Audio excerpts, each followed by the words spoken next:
Welcome to the 2025 Southern Intercollegiate Rowing Association Championships. We're live from Oak Ridge, Tennessee, where the region's top college crews are set to battle it out on the water for glory and bragging rights.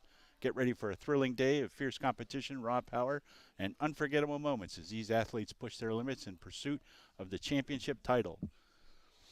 We've got a race getting ready to get on the water right now. It's the Women's Varsity A Club level semifinal one. 1 to 3 will go to the A final, and places 4, 5, and 6 will go to the B final. Our lanes are numbered from right to left from this, in this view. Lane 1 is on the right side. Lane 6 or 7 will be on the left side. Looks like we have 5 boats in the stake boats right now. In lane 1, we've got Sewanee. Lane 2, Wichita State. Lane 3, Florida. Lane 4, Clemson. Lane 5, Virginia Tech. I can give you lineups for some of these races. In lane 1, Sewanee, the Cox is Mish Arango Rojas. From Bow, we have Mary Alice Pierce, Juliana Zendry, Virginia Crouch, Elizabeth Becker, Alex McDonald, Lily Hawkins, Ada Digby, and Olivia Jefferson. Looks like we've got a clean start here. The 5 boats are off. Lane 4 taking an early lead. That would be Clemson. And looks like second place right now is Wichita State. They'll battle it out here in the first 250 meters. It's anybody's ball game, and whoever gets off to a quick start often has a good lever on keeping everybody behind them for the rest of the race. However, there are crews that might lay back a little bit, stay off the lead boat, let the lead boat burn themselves out, and then make a move later. Today, this being semifinals, the stakes are relatively high. You just need to be in the top 3 places to get to the grand final or the A final. And then 2 boats will go to the B final. So Clemson separating themselves from the field. This is a fantastic view from our drone drivers.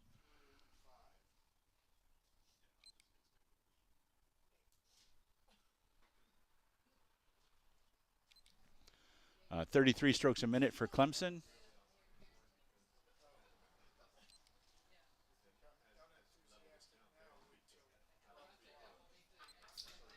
And in lane 2, Wichita State is 35 strokes a minute. So you can see the lanes here. The lanes are about 16 meters wide. The coxswains need to stay within their lanes. The coxswains are the drivers in the back of the boat in the 8s. And they've got 8 big people right in front of them, so they have to be able to look to each side of the boat, or they can just keep the lane lines equidistant from themselves. But you can have rowers miss strokes or things happen. The wind can blow you around a little bit, although today our conditions are near perfect. This is one of the finest rowing venues in the country, if not the finest rowing venue in the country. The water here is basically always fair. There's a dam at each end of the river. So it's called Melton Hill Lake, actually, and the water flow is very controlled, part of the Tennessee Valley Authority projects. And there's a good amount of trees on both sides of the river. So the water is basically pretty well protected almost all conditions, except when the wind is blowing directly upstream. But I don't believe we're going to have very bad wind conditions today. Got some high thready clouds, stratocirrus. The sun is up. Temperatures are great. I think we're going for a high of 85 degrees. Let me see if I can get through some more of these lineups for you. From Bow and Wichita State's boat, Ricky Martin, Dakota Wilden, Riani Moore, Aiden Parker, Mackenzie Amphone, Cassidy Barr, Bailey Wise, and Taylor Spinelli, Cox by Kelsey Cropper. In lane 3, Florida from Bow, Eva Moreno, Andrea Hunt, Caitlin Sullivan, Tyler Hall, Aubrey Feldmeter, Anna Skipper, Anna Craig, Sari Simon, and Cox by Adriana Figueroa. In lane 4, from Bow, Margaret Richards, Claire Rizzo, Lillian Crease, Hardy Segokin, Margaret Gossett, Catherine Sprouse, Sophia DeMann, and Sammy Rickhelm. And in lane 5 from Virginia Tech, Clemson's Cox by Jenna Gerstlauer. And then from Bow in the Virginia Tech boat, Georgia Fegley, Lily Tylick, Annabelle Logan, Indigo Brooke Weiss, Emily Dorsey, Olivia So, Adele Barnes, and Georgia Frederick, and that boat is coxed by Emily Leonard. Right now the boats are just about through the 1,200 meter mark, so that's 800 meters to go. This is a 2,000 meter race. That works out to be about a mile and 3/16. The fast women's cruise will cover that distance in about 6 minutes and 30 seconds, somewhere between 6:30 and 7. Men's cruise can usually do that somewhere between 5:45 sometimes, depending on the conditions, even 5:30, and then all the way up to around 6 minutes, 6 minutes 15 seconds. Rolling up to the 500 meter mark, I think they've got about 100 meters to go to get to the last 500. That would be the 1,500 meter mark. The FISA courses are marked differently than the U.S. courses. FISA is the International Rowing Body. It's a series of French words that I'm not going to try to pronounce. Federation is the first word, though I get that one right. But the U.S. courses are generally marked from 0 to 2,000, with 2,000 being the finish line. Good aerial view here. Clemson has definitely separated themselves from the rest of the field. Setting themselves up very well for the finals in the afternoon, or I guess they would be late morning. And there's a view of the rest of the field. We have Virginia Tech up close here, and then Florida, Wichita State, and Sewanee are in view.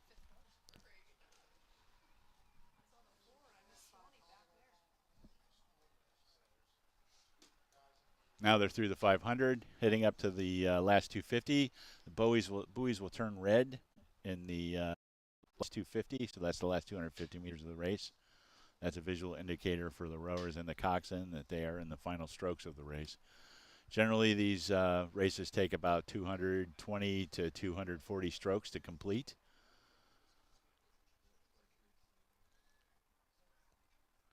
For the number of strokes that you actually take in a race, you do many, many more times of those strokes in practice. I read somewhere once, I think it was the gentleman who was the coach at Brown University, talked about the fact that rowers row about 500,000 strokes in practice, or 500,000 strokes in practice every year, to row about 3,000 or 4,000 strokes in races in the spring. So that's a lot of training that these athletes do. Student athletes, a lot of time taken away from school. Many of the rowers here had to travel on Thursday or Friday to be here for this racing. So we've got Clemson now approaching the finish line in the last 250, looking strong.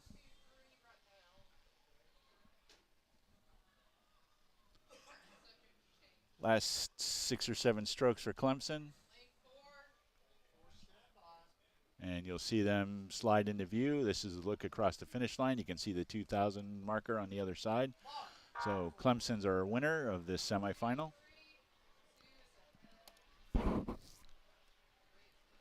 At the time of 7:07.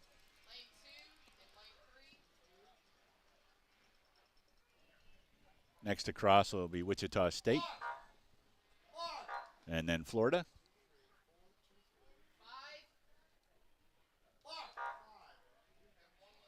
Virginia Tech, and Sewanee should be coming into view sometime here. Top 3 advance to the A final, so we'll have Clemson, Wichita State, and I believe Florida. We'll see them pop up here in a second.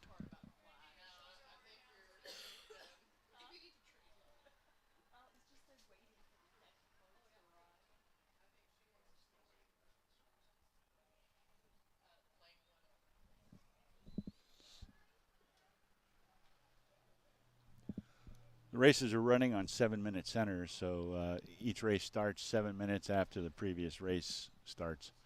That'll make the timing kind of tight here. The next race is already on the water. There's some more finishes, Florida, Virginia Tech. So Clemson, Wichita State, and Florida will face the top 3 boats from the next race in the A final. So by the time we get back actually to the next boats coming down the course will probably already, or the race will already be about 500 meters in. But the local organizing committee and the officials run a very tight ship here. They get these races off on time. So I apologize if we're not going to get to do all of the lineups for all of the boats. So Sewanee comes in at 8:35. Your top three finishers, Clemson, Wichita State, and Florida, will move on to the A final. Virginia Tech and Sewanee will move on to the B final. So from right to left again in this race, we have Liberty in lane 2, William & Mary in lane 3, Georgia Tech in lane 4, Tulane, another Tulane boat. Oh, that is the only Tulane boat in this event, in lane 5. And it looks like your current leader is William & Mary. Could be Georgia Tech, hard to tell from this angle, but I believe that William & Mary is up by about a quarter deck or a half a deck on William & Mary.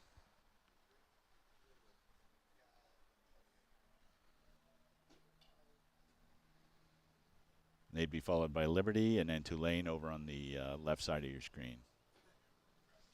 Tight race here between the two leaders right now, between William & Mary and Georgia Tech.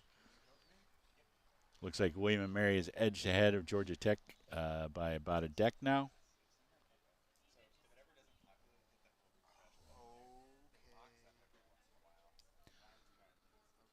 They're trading leads back and forth. We're at a little bit of an angle here, but it does appear that William & Mary is just edged ahead.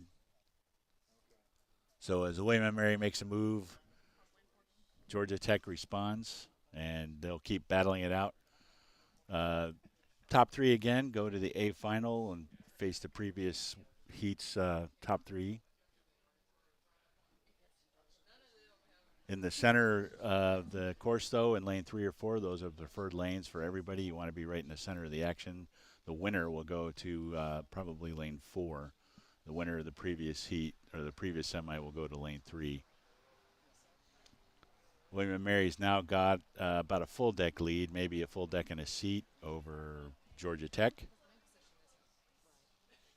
And looks like they're starting to pull away a little bit. Georgia Tech may make the decision to not continue to try and beat William & Mary. They'll both get to the grand final, the A final.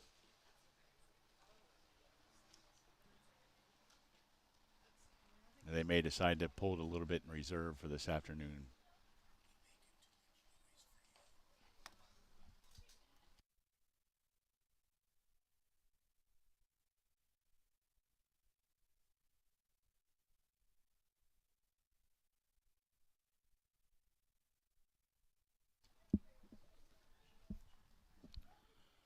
William & Mary's now got about half a length lead on Georgia Tech. Georgia Tech may be choosing not to respond to William & Mary's last move. If you look at the spacing, watch where 7 and 8, those are the rowers at the top of your screen in this boat. Watch where their oars drop in compared to the puddles of bow and 2 as they slide by the boat. Right now they're just outside their puddles. Let's see if I can get a stroke rate for you from this view.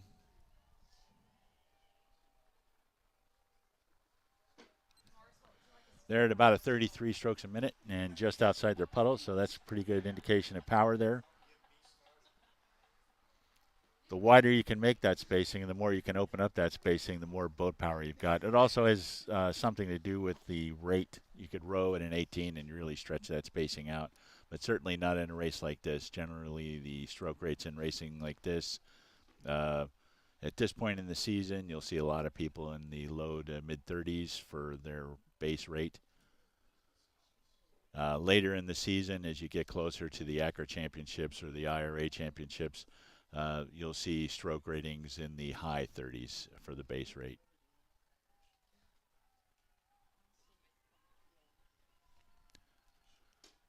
So we're across the 1,500 meter mark with less than 500 meters to go. We're approaching the red buoys.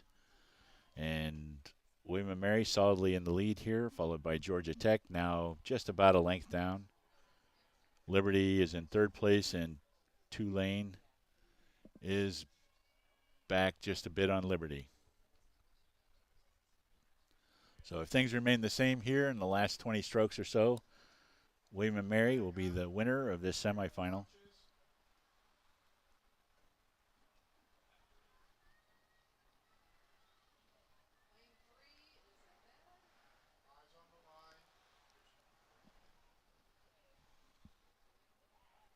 Nice overhead view here by the drone pilots.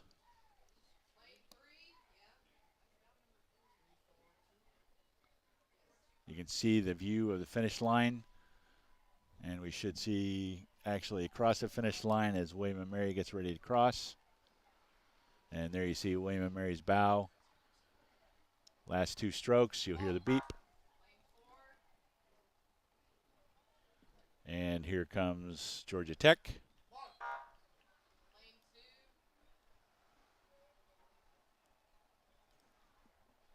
So William and Mary with a time of 7:19.559. The winner. These are unofficial times until we see all the flags from the various officials. So Liberty takes third. So Liberty, William and Mary, and Georgia Tech will head to the A final. And Tulane will race in the B final.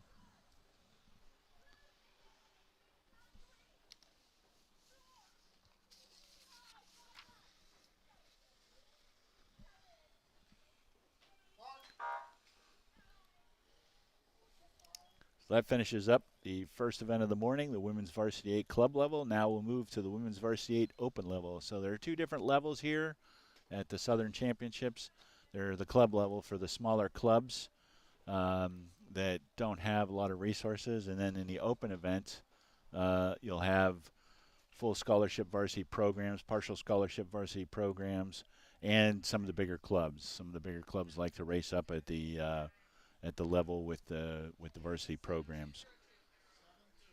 The next race that's on the water already is a Women's Varsity 8 Open Semifinal 1. As soon as we get that picture, I will read the boats from right to left. Want to get the one last look at the finish order for the Women's Varsity 8 Club Semifinal 2.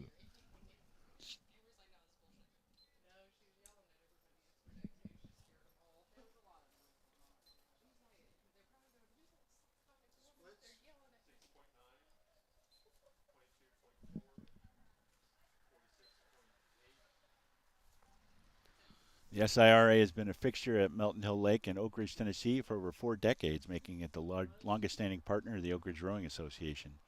The enduring relationship began in the mid-20th century, with the SIRA establishing itself as a cornerstone of southeastern collegiate rowing.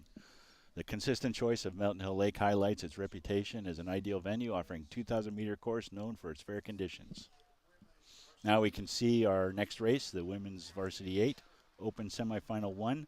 From right to left, we have Washington University from St. Louis in lane 1, George Mason in lane 2, High Point in lane 3, Vanderbilt in lane 4, Kansas State in lane 5, University of Dayton in lane 6. Boats are approaching the 1,000-meter mark, so that's halfway through the race. It looks like we've got High Point in the lead right now. And possibly Kansas State women, I believe, in second. But right in there is Vanderbilt with them. George Mason and Wash U over on the right-hand side of the screen battling it out for fourth and fifth place. But the University of Dayton women also in the hunt for there. The first 3 boats, though, High Point, Vanderbilt, and Kansas State are separating themselves from the field. Looks like Kansas State is now taking the lead. They've got about a quarter of a length up on High Point.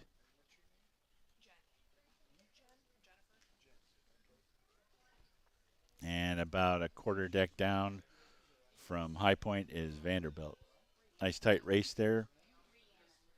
Good competitive conditions. Wouldn't say that the water's exactly glass, but it's awfully close. With the amount of traffic that's been on it already this morning, it can't be glass flat. But when we got here this morning, before all the racing started and before all the referees' launches got out on the course, it was glass flat. Very light wind conditions. Nice view of our leaders. Kansas State in the foreground. So from left to right, these 3 boats are Kansas State, Vanderbilt, and High Point. Starting to spread out just a little bit. Kansas State's got about a half a length lead on Vanderbilt, and Vanderbilt's about half a length up on High Point. In this sort of racing, the rowers can all hear the other boats. They can see them, they can feel them, although the rowers are supposed to keep their eyes looking toward the back of the boat and not be looking over at the other boats around them. That's what the coxswains are there for. Coxswain's like the jockey on the horse. It lets the horse know the conditions because the horse just needs to run. So in this case, you've got 8 athletes that are counting on their coxswain to keep them informed. But you can still hear. All of your other senses are operating, even though your eyes are straight back. And you can hear what the other coxswains are saying, and you can listen to their moves. You can respond to their moves. The coxswains might chirp at each other a little bit. That sometimes happens.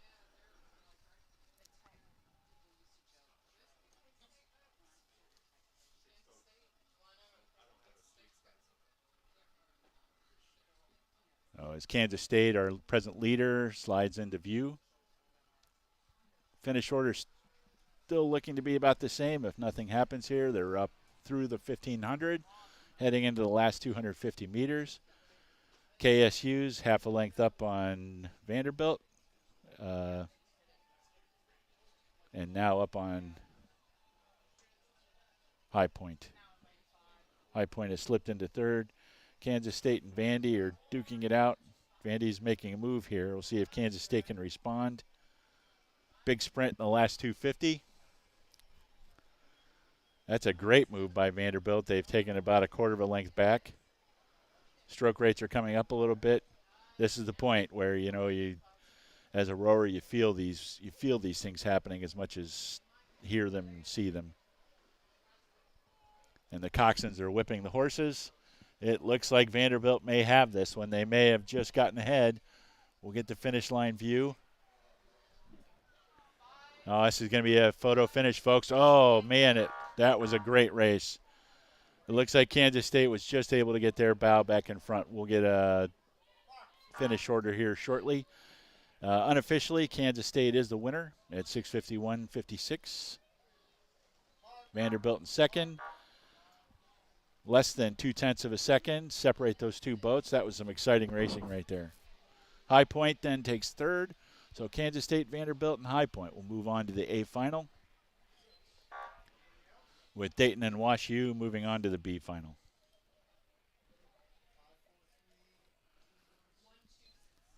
We had some great races yesterday afternoon. Yesterday there were some other semifinals for the smaller boats. The 8s are running their semifinals this morning, the Premier 8s. And that would be the varsity 8s. We'll have finals starting.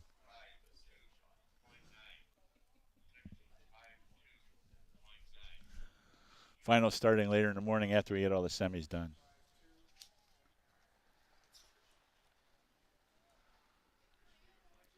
The first final will be the women's single at 8:50.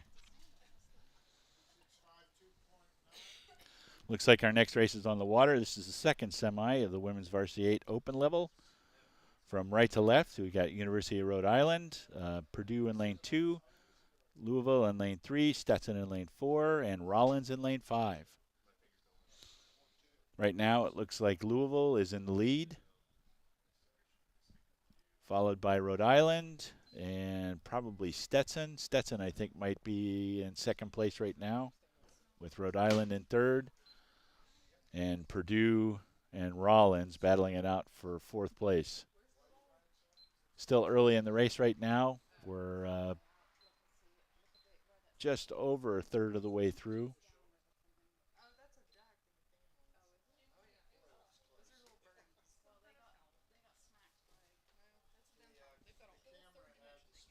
Louisville starting to separate themselves from the field here.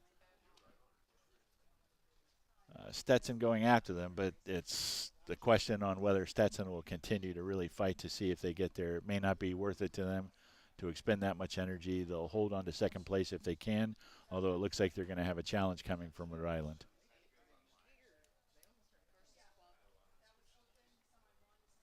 Purdue now making a move up on Rhode Island. Purdue in lane 2 there. They're in all black. Louisville separating themselves from the field just a little bit more. It does look like Stetson is going to try and hang with them. But Stetson also has to make sure that they stay in front of Rhode Island and Purdue. They can see Purdue's charge coming, so they have to hold that off. Sometimes that can force your hand and make you have to go after the leaders a little bit harder. Looks like a good competitive race here so far, rolling up to the 1,000-meter mark.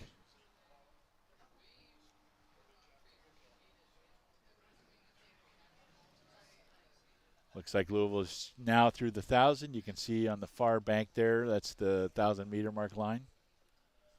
Also marked by the big red or the big orange buoys. Purdue's starting to slip back. Rhode Island has matched their move and is moving up a little bit. They are definitely going after Stetson over here in the close part of the picture. But Louisville is still separating themselves from the rest of the field.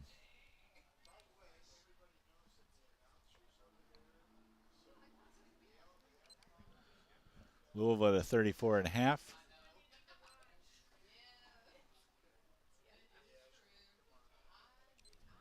Stetson is at a 38. When the time comes, Louisville out there at a 34.5, if they do have to work to stay ahead of anybody, they've got a lot of room left to take the stroke rate up. You can definitely change boat speed by changing stroke rate. Take more strokes a minute. You'll get more boat speed, but you're also taking a harder toll on your rowers.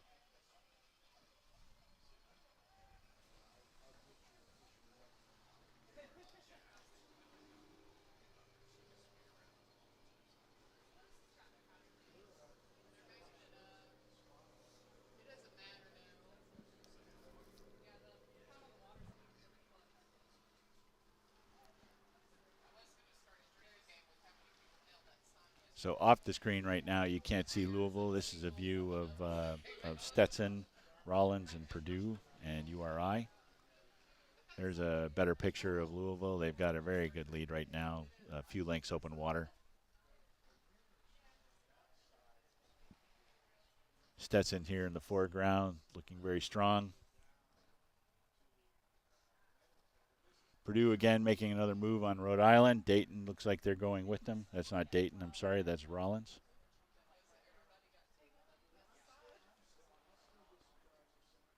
We'll see if Rhode Island can hold off Purdue's charge here. This may be the time that Purdue has decided to go. Dayton's also moving up. There's your leaders, the Louisville Cardinal.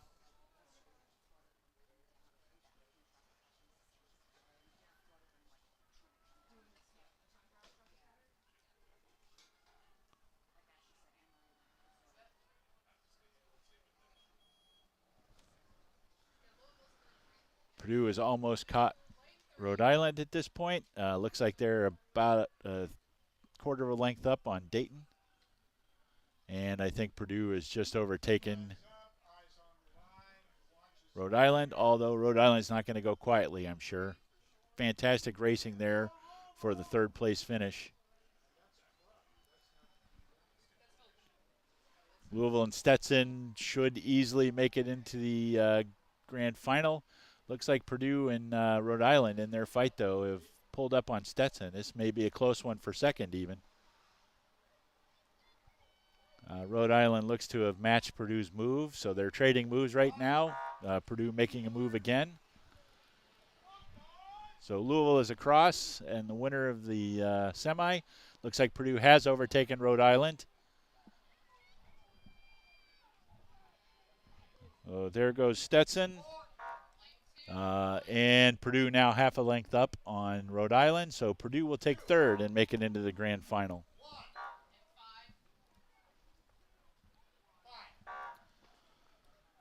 That's unofficially, of course.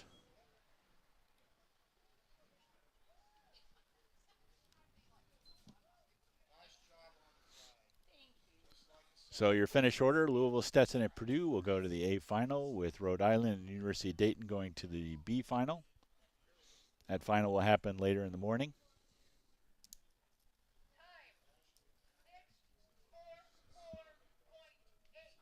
Next up, we'll have the men's varsity 8 semis. There are 3 semis for the men. There's no open and club level for the men. It's everybody's rowing all together.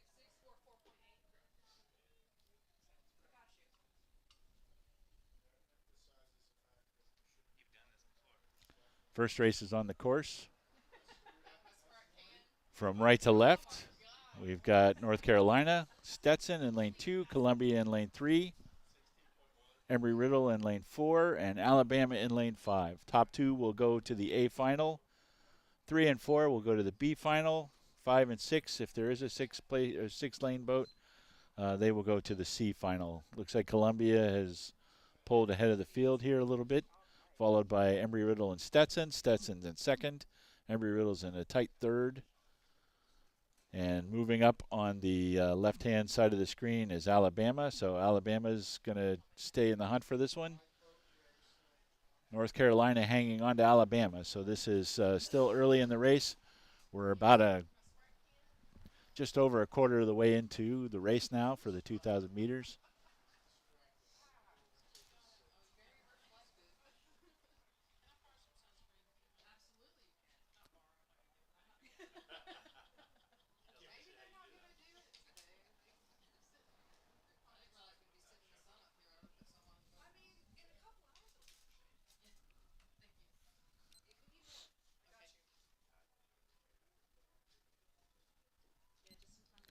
35 strokes a minute for the leader, Columbia University right now.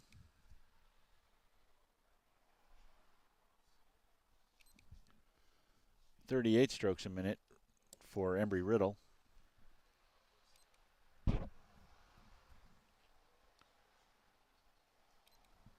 And 38 strokes a minute for Stetson.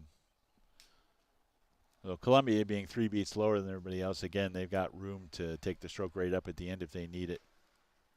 As we approach the 1,000-meter mark, with Stetson and Embry-Riddle rowing at a 38 right now, they don't have a lot of room left to go if they have to sprint at the end.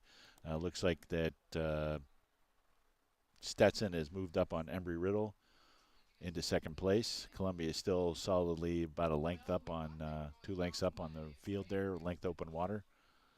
The battle right now is for second place between Stetson and Embry-Riddle. Embry-Riddle making another move, matching Stetson's move. I believe Stetson still has about a quarter of a deck or a half a length lead on Embry-Riddle. And we have Alabama right now solidly in 4th place and University of North Carolina in 5th over in lane 1.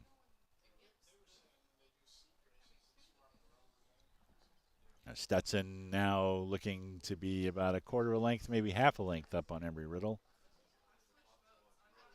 Solid rows from both boats there. You can see the wake of Columbia.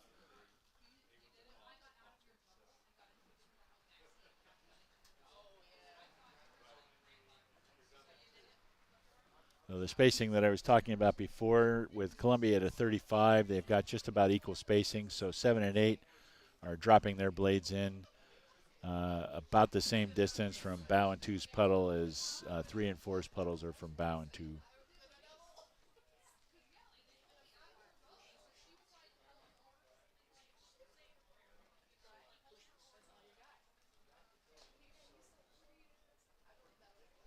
Good view toward the finish line. We are through the 1,500. About 400 meters left to go for Columbia.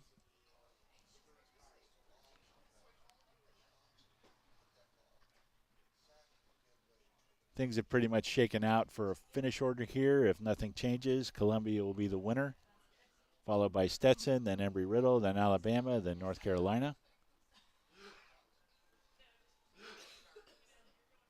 Stetson has pulled up after Columbia. They've given them a challenge. They've closed from being about a length down to about half a length down open water.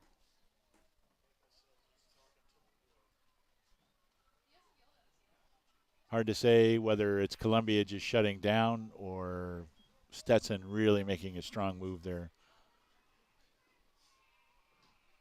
Columbia does not look like they've shut down, though. I can't say that.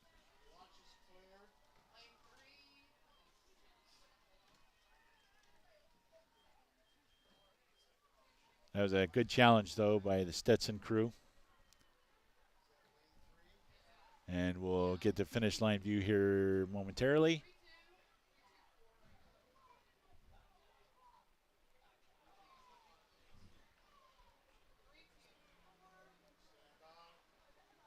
And there's Columbia's bow as they slide across the finish line now. About a quarter of a length open water down Stetson. And just about a quarter of a length open down is Embry-Riddle. So Columbia and Stetson will advance to the A final. Embry-Riddle and Alabama will head to the B final. North Carolina will go to the C final. Those three finals will be the last three races of the day.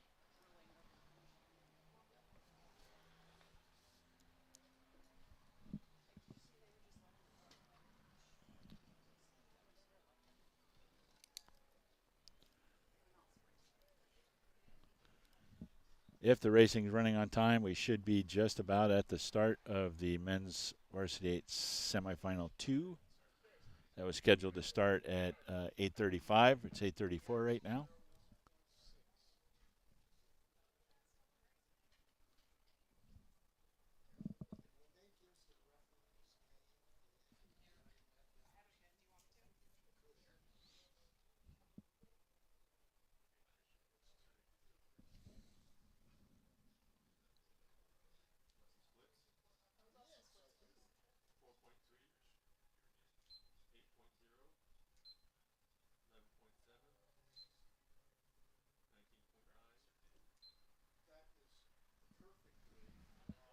And we're off with the semifinal 2 here, the men's varsity 8. They look to be just crossing about 100 meters in. From right to left, we've got Florida in lane 1, Georgia Tech in lane 2, Virginia in lane 3, Jacksonville in lane 4, Florida Institute of Technology, FIT, in lane 5, and Wichita State in lane 6. Nice tight grouping there. Looks like Virginia is a little bit ahead of Jacksonville in lane 4. Virginia being in orange in lane 3. That would be the third boat from the right.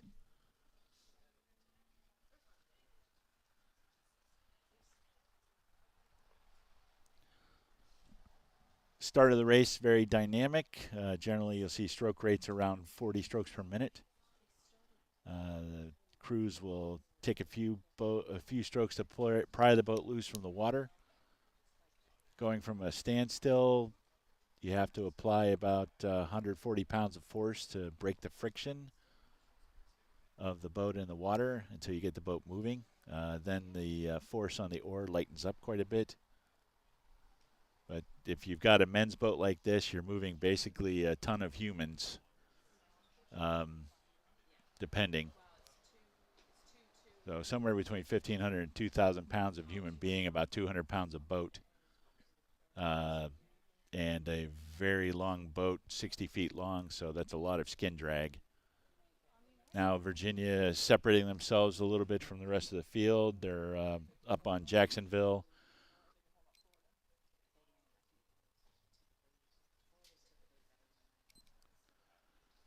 .38 strokes a minute for Virginia right now.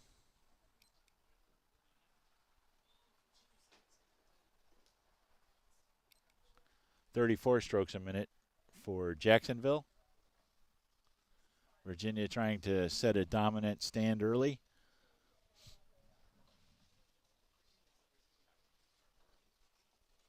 Should be just over a third of the way through the race.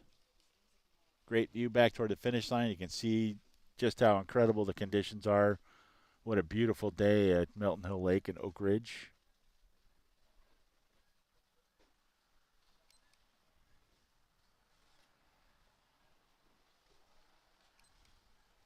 .37 strokes a minute for Virginia.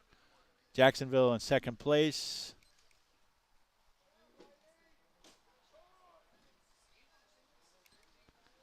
Still at about 34.5, 35 strokes a minute. FIT right now pretty solidly in third, followed by Georgia Tech, Wichita State, and Florida.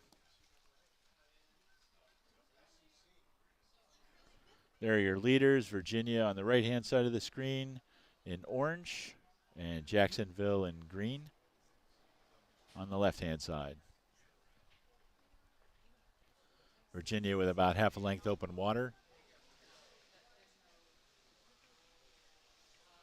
As we pan back out here, it appears that FIT still pretty solidly in third place there over Georgia Tech, followed by Wichita State and Florida.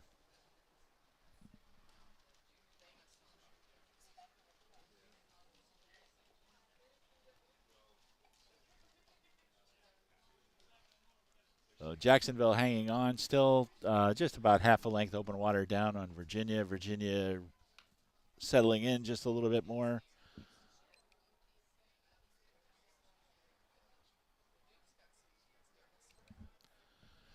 They've taken their stroke rate down to about a 35.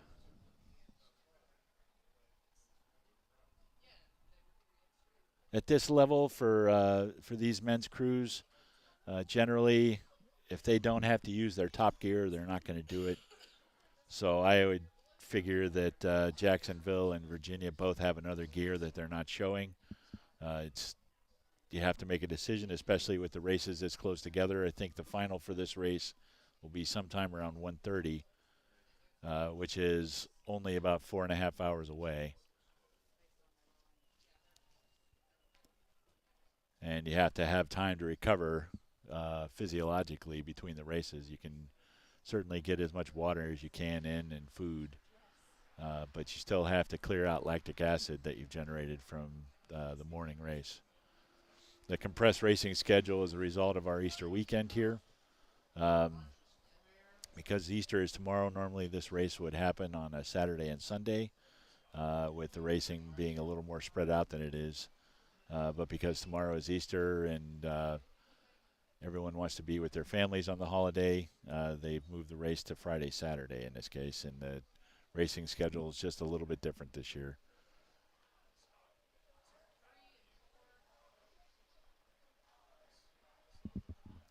We see at the finish line, Virginia solidly in first place. Virginia will definitely move on to the A final, as will Jacksonville.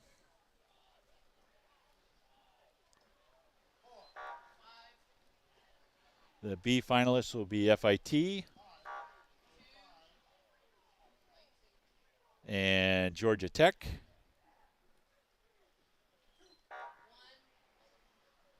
And Wichita State and Florida will head to the C final. Last race of the day will be the A final for the varsity men's 8. Previous two races before that will be the C and the B final. It'll go C, B, and A. So we have one more semifinal for this event, and then we'll move to finals.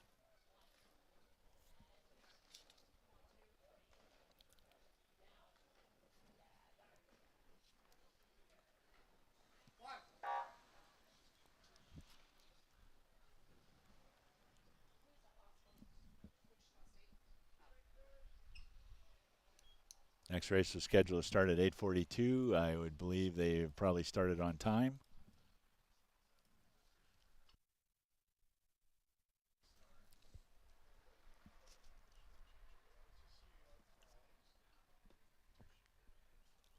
And they are off about 6-7 strokes in. From right to left, we've got Rhode Island, Virginia Tech in lane 2, Purdue in lane 3, Notre Dame in lane 4, Fordham in lane 5, and Georgia in lane 6. Tight battle in lane 4, 3, 4, and 5 for first place right now. Still very early in the race. A lot can happen.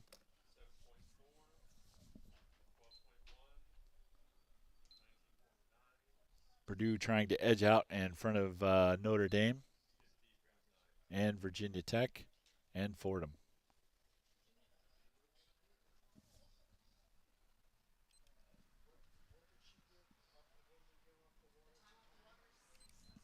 Purdue at a 39 stroke rating.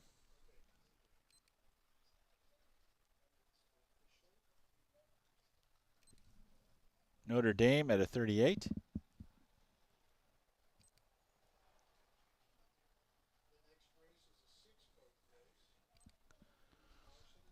So on the start, after they take the 5 strokes, they're probably the boat loose from the water. Some crews take 3 strokes, some take 5. We're about a quarter of the way through this race right now, coming up on the 500-meter mark. They will generally take a high 15 or a high 20 at a high stroke rate, and then they will settle. We're well past that settling point right now, but they'll settle then to what their base rate will be for the rest of the race. They'll run that down the course, and then generally, depending on what kind of condition there is, how tight the boat race is, they may sprint at the end. But if you really look at it from a layman's perspective, the entire race is a sprint. We call this the sprint season. You can imagine running a timed mile and a 4-minute mile, and that is there's maybe a little bit of a sprint at the start and a sprint at the end, but in the middle it's still a sprint. So physiologically, rowers are some of the best trained athletes in the world, up there with marathoners and swimmers. You could probably take the top-level elite swimmers and the top-level elite rowers, and they would have almost identical physiological systems. Right now, it looks like Purdue has a slight lead over Notre Dame, but Notre Dame is definitely in the fight there. Those two have separated themselves from Fordham and Virginia Tech. Rhode Island and Virginia falling back a little bit. Definitely this race is between the two teams from Indiana, Notre Dame and Purdue, with Purdue having a slight lead. You can see the coxswains. They're taking a look over at each other. Maybe a little chirping going on between the two boats. I've seen some coxswains that have said some very rude things. Notre Dame might have gotten about a quarter of a length lead here. We'll see if Purdue can respond to that.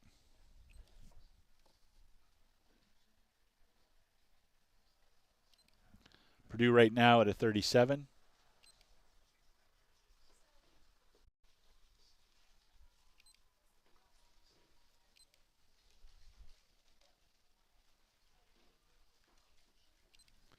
And Notre Dame at a 36. Notre Dame lengthening out just a little bit. Now getting up to almost half a length lead on Purdue. We're 2/3 of the way through the race. Coming up on the 1,500-meter mark. Still a battle there. This could still go either way.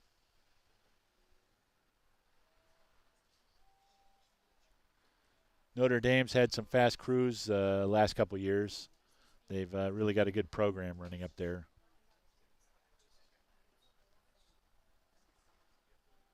Purdue as a team was last year's ACRA champion, the Association of Collegiate Rowing, or the American Collegiate Rowing Association. Purdue's team won the team points trophy at ACRA's. So they also have a very strong program, long history between those two programs. About half a length lead now for the Irish. Purdue's going to have to really go on this sprint if they're going to try and pull back into that. We'll see how much Notre Dame has left in the tank. There's Purdue's move. They're starting to move back up. We'll see if Notre Dame's got the amount of fuel in the tank left to meet that. Looks like they do. They're holding off Purdue's sprint.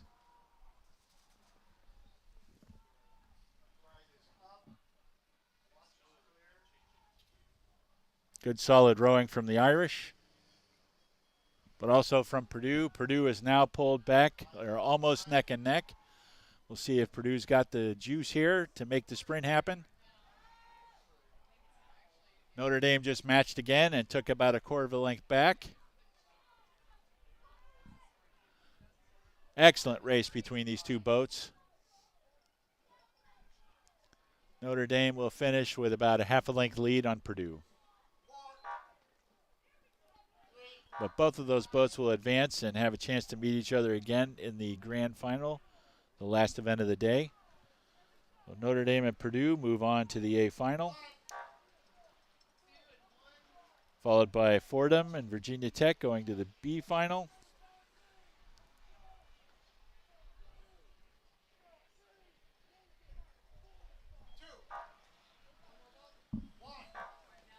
and Rhode Island and Georgia heading to the C final. So that finishes up our semis for the day. We'll move on to the finals from here.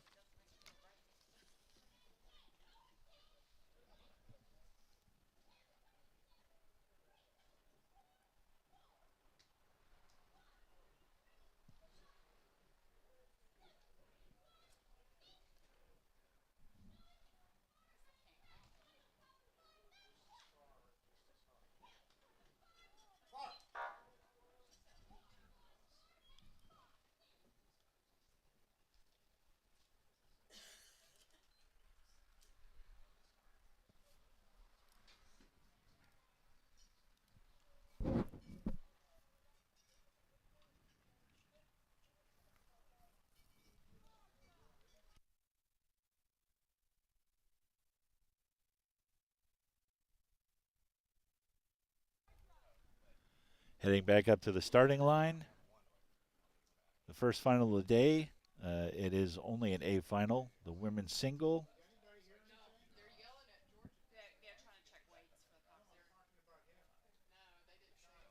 There are 5 boats in this race, and they're off. In lane 2, we've got Ava Womble from the College of Charleston. This is from right to left again. There was no boat in lane 1. Lane 3 is Jacksonville University. Lane 4 is Sophia Segura from Virginia. Lane 5 is Rachel Dewey from the University of Tampa. And lane 6 is Amanda McLaughlin from Washington University.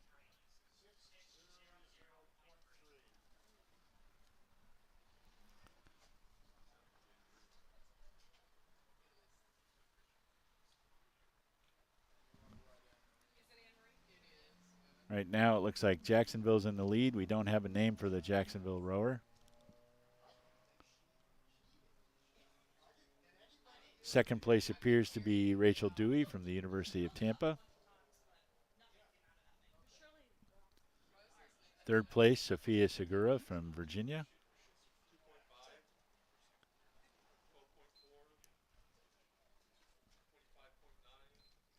Ava Womble from the College of Charleston looks to be in 4th place, and Amanda McLaughlin from Wash U in 5th.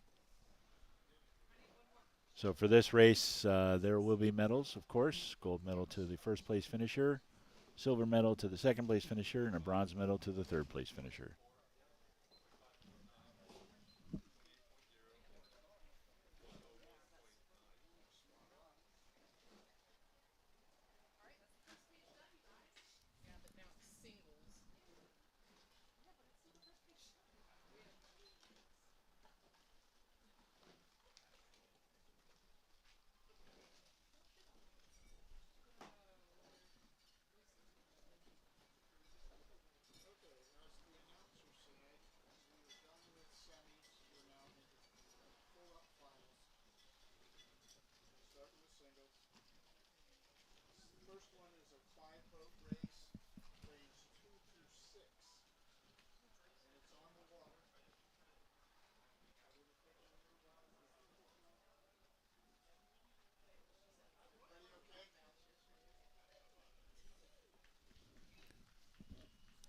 In the 19th century, rowing formalized as a sport with the rise of amateur clubs and university competitions. The Oxford-Cambridge boat race, first held in 1829, became a cultural institution in England.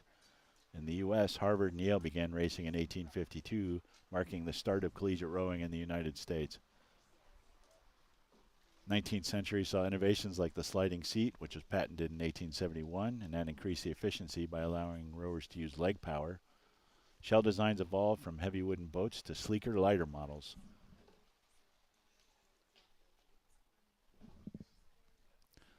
There are our present leaders.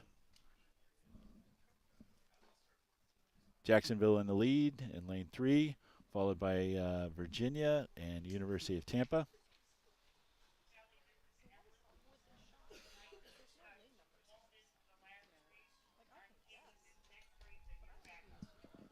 Should be just about up on the 1,000-meter mark soon. Probably about 200 meters shy of that. These races will be somewhere in the 8-minute time range.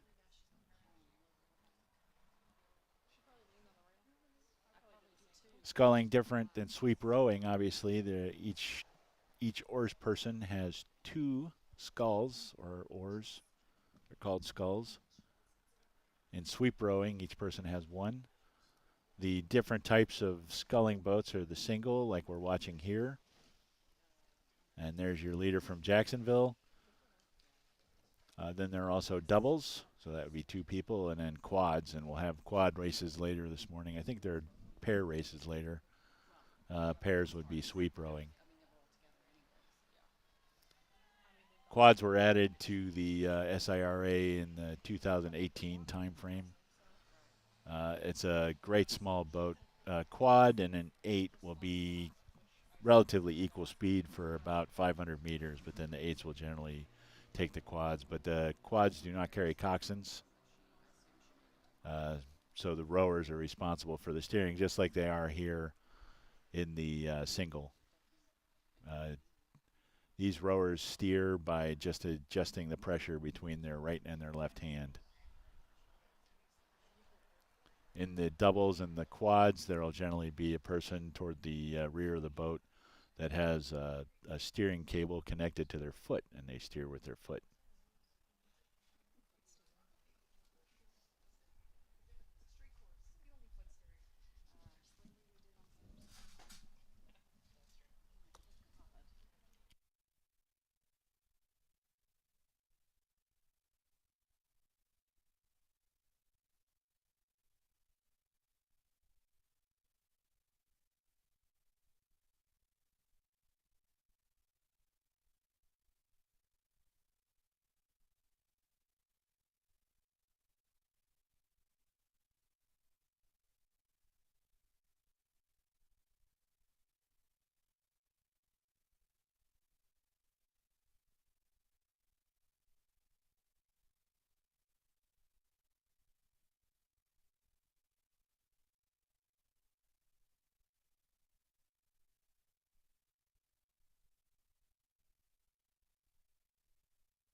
6 minutes in, still Jacksonville your leader, followed by Virginia and Tampa.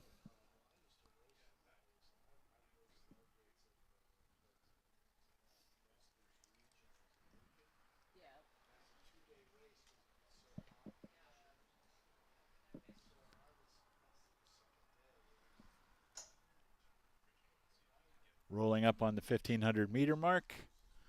Looks like Virginia making a move. Pulling up on the leader, Jacksonville, just about in contact now.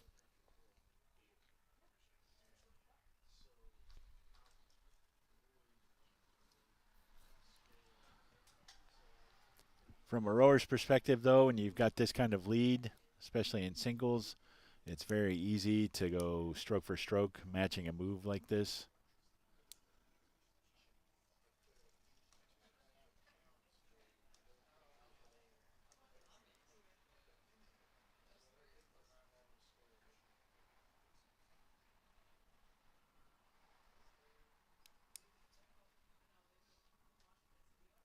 While this looks very calm, to the untrained eye, I can assure you it is not. These athletes are probably feeling quite a bit of pain at this point.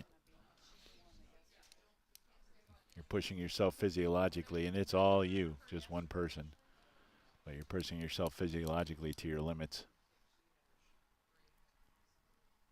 That third 500 meters is where the lactic acid tax man comes to collect their tax.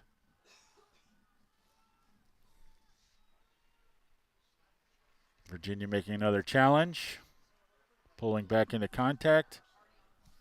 We're through the 500. We've got about 300 meters left to go, heading up to the orange buoys.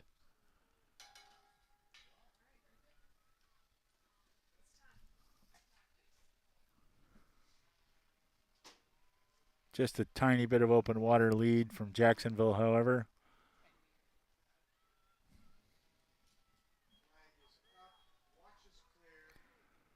And you can see Jacksonville's sculler looking over, watching what's happening with the Virginia boat.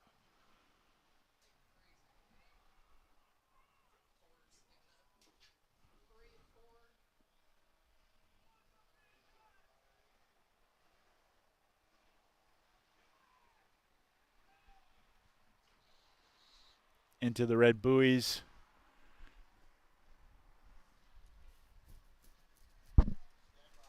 Approaching the finish line. We should have a finish line view here momentarily. There it is.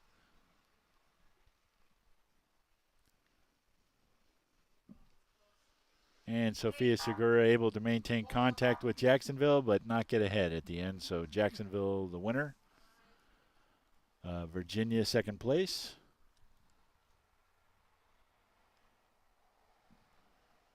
Followed by Tampa.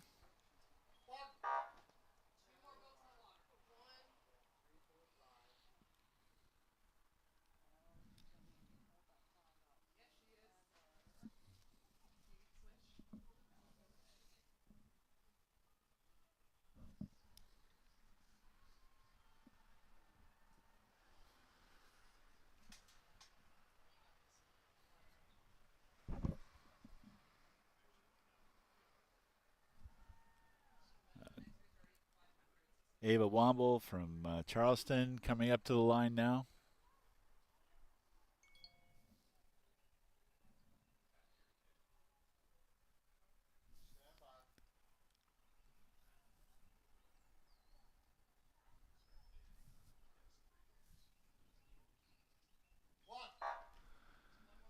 And we have one more boat to finish, and that would be Amanda McLaughlin from WashU with about 300 meters to go.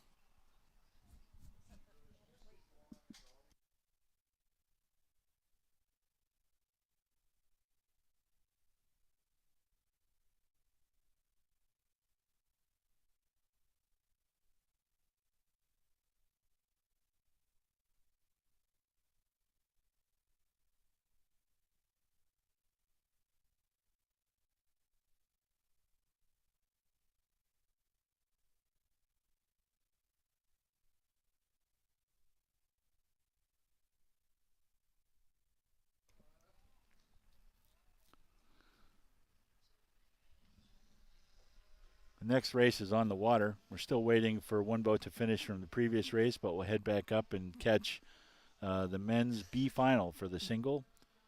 Wichita State in lane 3, Purdue in lane 4, and Northwestern State in lane 5. Looks like Taylor Town from Purdue is presently in the lead of the B final, followed by Wichita State in second place and Northwestern State in third.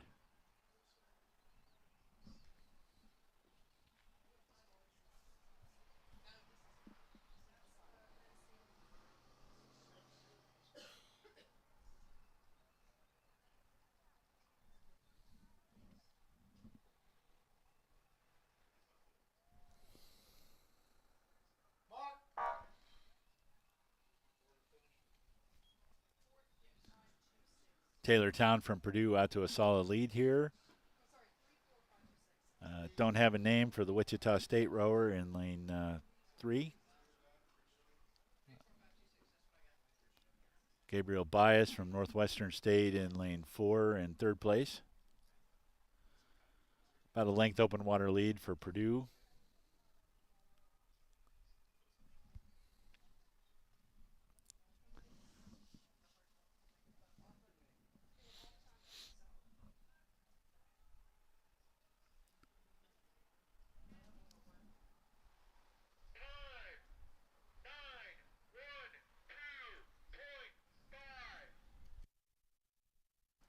Rowing became a major collegiate sport in the U.S. by the late 19th century. The Intercollegiate Rowing Association was formed in 1895, organized national championships, while the regional groups like the Southern Intercollegiate Rowing Association Championships emerged from remote competition in the South. Women's rowing gained traction in the 20th century, with U.S. colleges adding women's programs by the 1970s. Title IX, which was passed in 1972, boosted women's rowing, leading to its inclusion in the NCAA championships and in the Olympics. The SIRA was founded in the mid-20th century. It's grown into a key regional championship, showcasing schools from the southeastern United States and fostering competitive rowing in the region, historically less associated with the sport.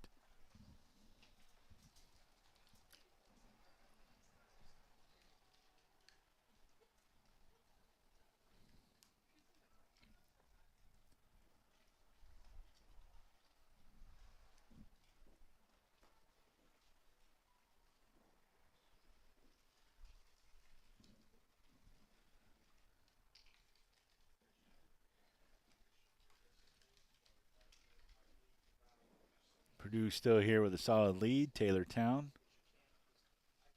over the Wichita boat.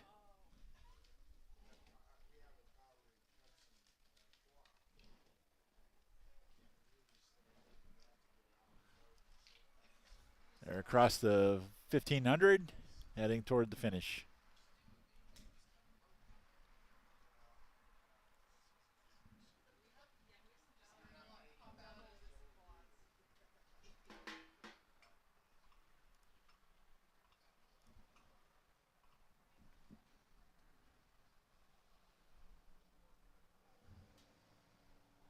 Rowing was first included in the Olympics in 1896, even though weather canceled the event.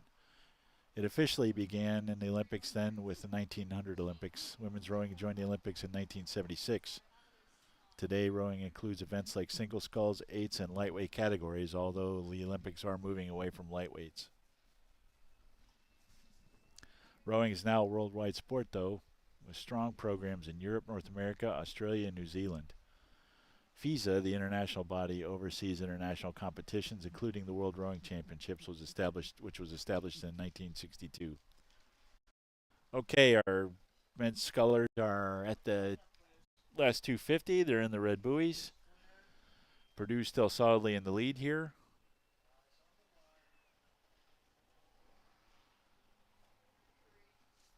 Wichita in second, Northwestern State in third. This is the B final of the men's single.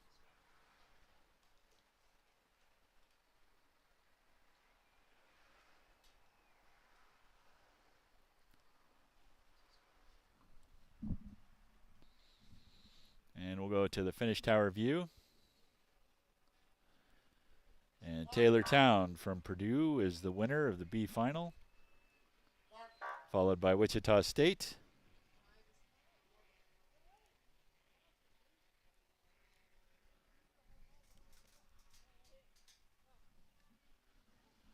And Northwestern State from Louisiana will be in third.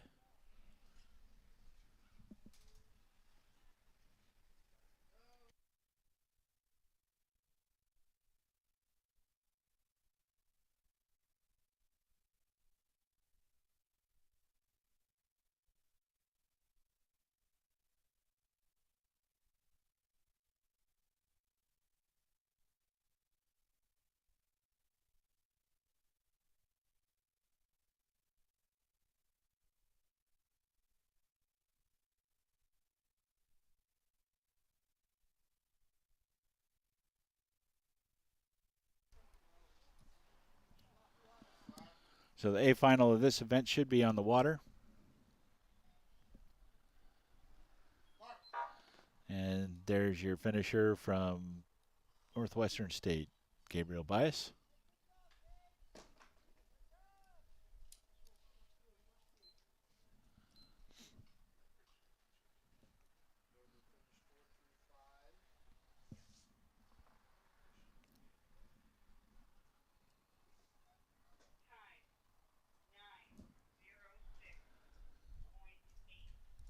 And looks like we already have a massive spread on the competitors in the men's A final for the single. From right to left, Cole Shadow from Liberty University, Jonathan Evers in lane 2 from Wake Forest, Ethan Penny from High Point in lane 3, Jordan Lewis from Auburn in lane 4, Fidel Zapata Guzman from Texas in lane 5, and Gabriel Walker from Virginia in lane 6.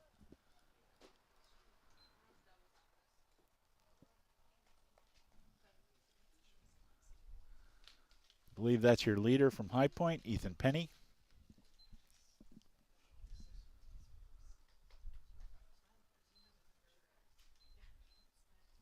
Lots of spread between these boats. Ethan is way out in front. Looks like Jordan Lewis from Auburn is in second. And third place, I think, is Jonathan Evers from Wake Forest. Fourth place is Fidel Zapata Guzman from Texas.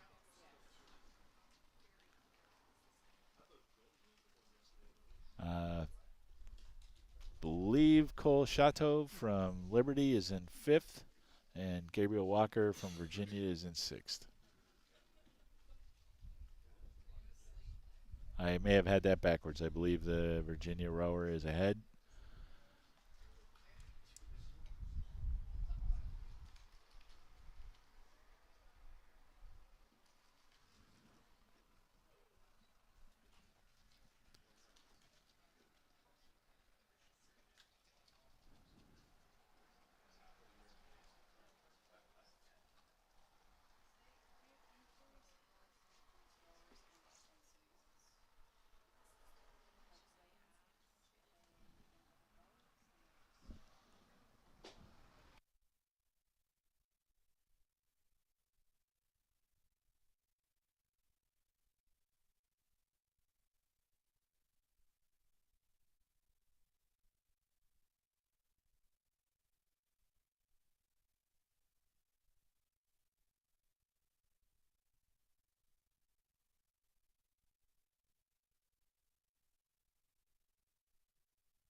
Lots of space between these boats as we see Ethan Penny from High Point heading into the red buoys.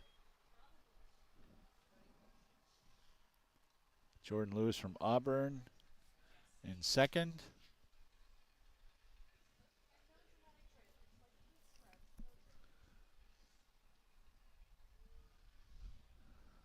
Might be a relatively tight race between Texas and Wake Forest in lane 2 and lane 5 for 3rd. Now I believe lane 2 has it. Wake Forest, Jordan Evers. But we'll see the finish line camera here. And Ethan Penny will win this one easily from High Point University. And Jordan Lewis from Auburn now approaching the finish line.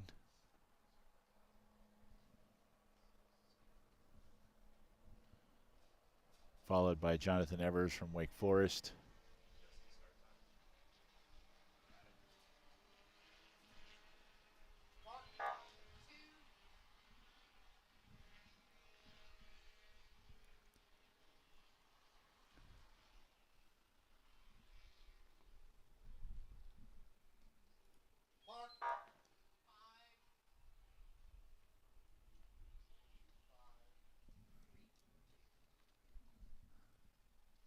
And now Fidel Zapata Guzman from Texas, University of Texas in Austin.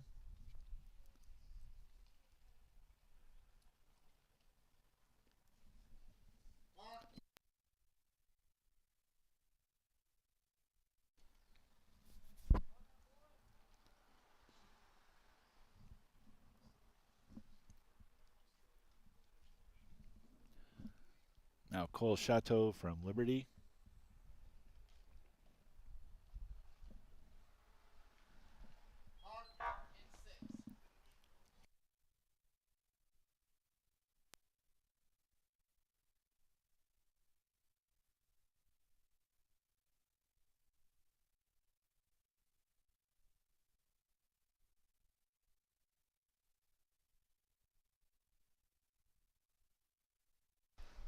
And then Gabriel Walker from Virginia. So that finishes up the men's single.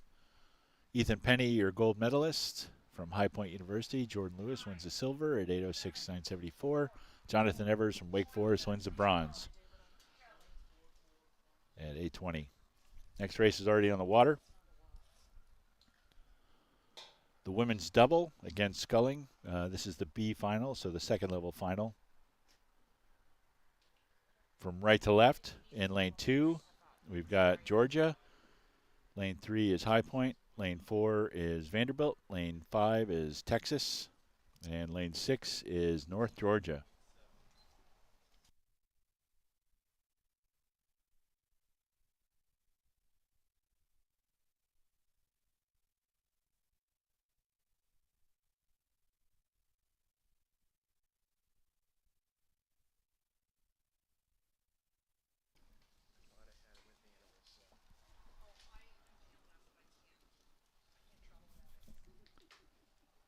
So in the doubles, again, most of the steering is done with a little bit of pressure on the oar, generally by the bow person.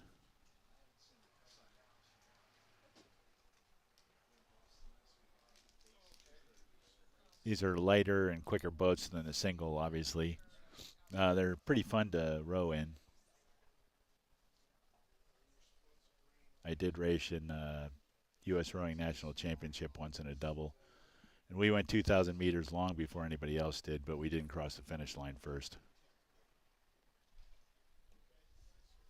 That was a steering problem.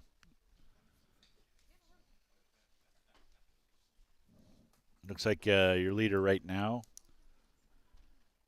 is High Point University with Genjimi and Conti, followed by Vanderbilt with Curtis and Hamilton, followed by Georgia with McHugh and Buheit,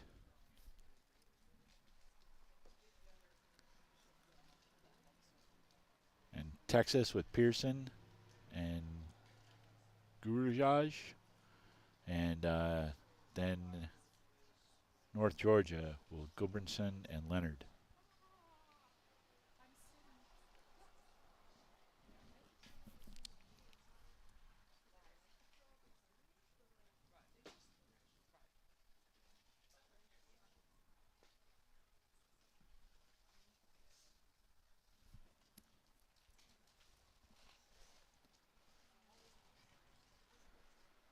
Vanderbilt out to a very solid lead here.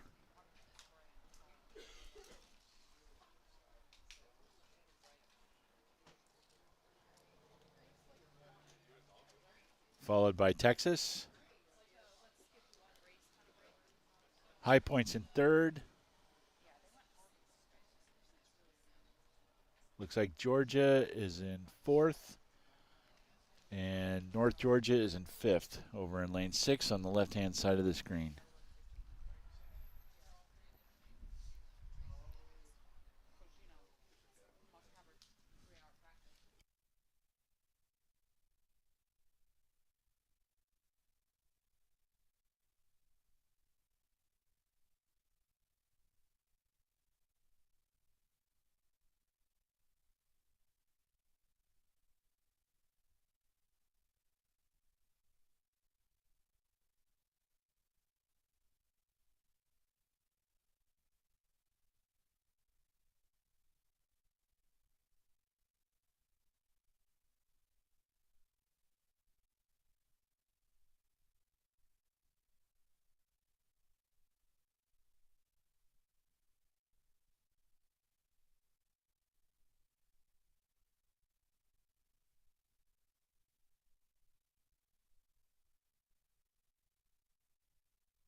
There's your leaders from Vanderbilt.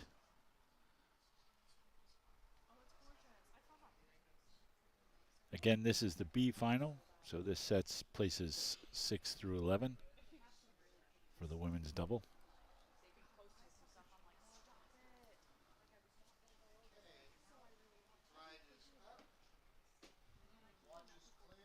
Into the red buoys now.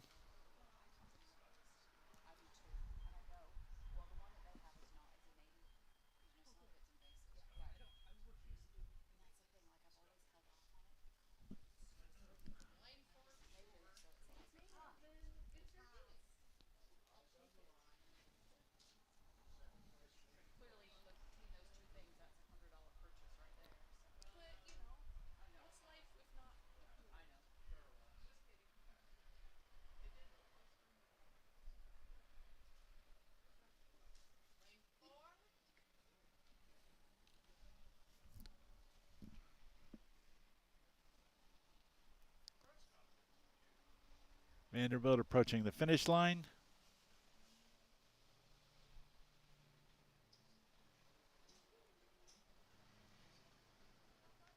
From the finish camera view, here's Vanderbilt winning the B final.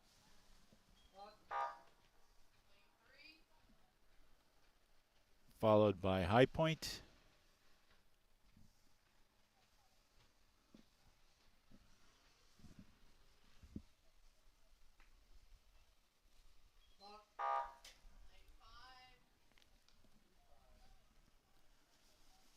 And Texas.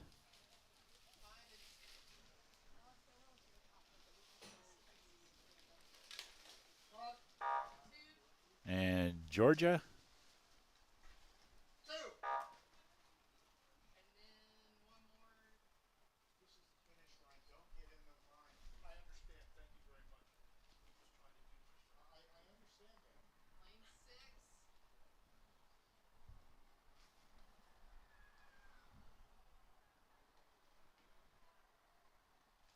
And North Georgia. So that is your B level final for the women's double. Next up will be the A final. This will set the medalists for the women's double.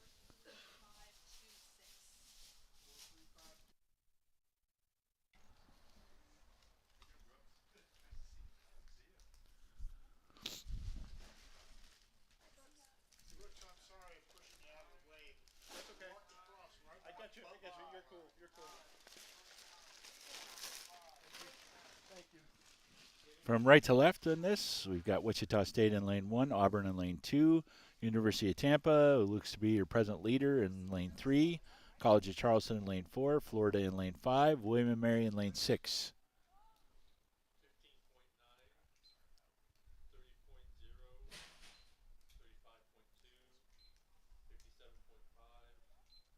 Hard to tell from this angle, but I believe that duking it out for second place is College of Charleston in Florida over in lane 4 and lane 5. Good tight race there, but Tampa clearly in the lead with several lengths open water as we are just beyond halfway through the race.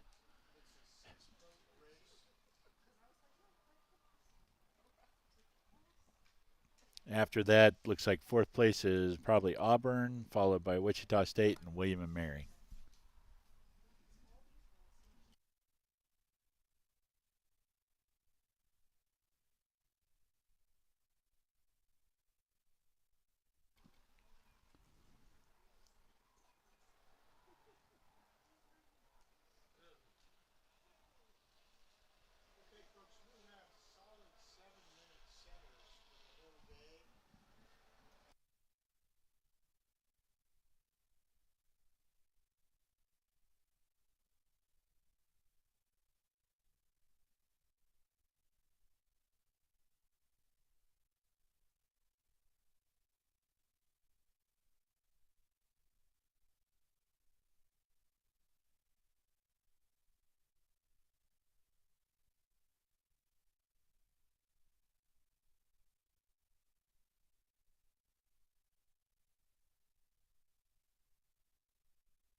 Nice aerial view here from our drone drivers. University of Tampa with a very wide lead here, looking to be the gold medalists in the women's double final.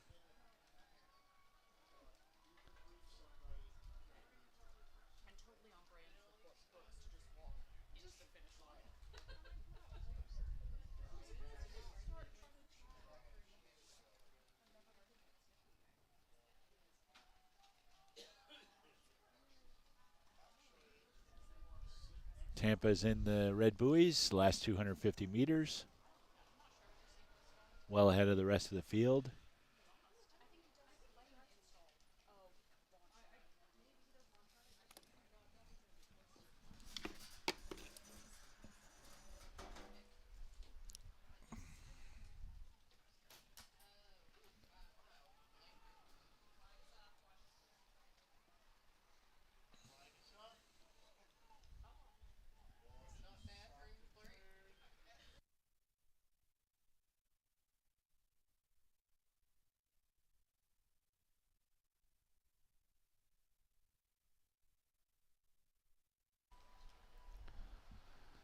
Approaching the finish line, University of Tampa.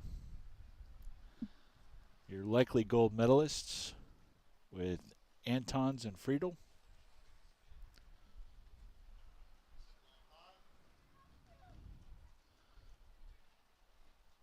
Right now, pretty solidly in second place is the College of Charleston with Kiger and Gilbert.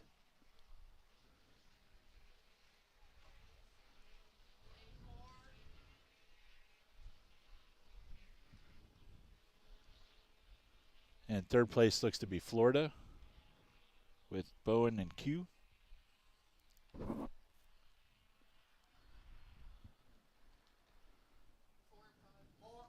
So Tampa wins the gold medal unofficially in the women's double A final. Charleston brings in the silver, and Florida takes home the bronze.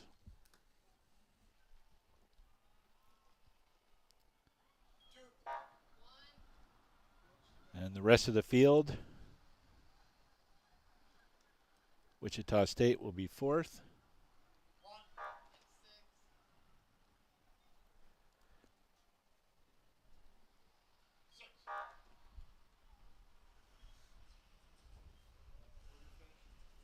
And William and Mary, Wichita State is fifth, I'm sorry. Auburn is fourth. William and Mary takes sixth. Good racing there for the women's double grand final.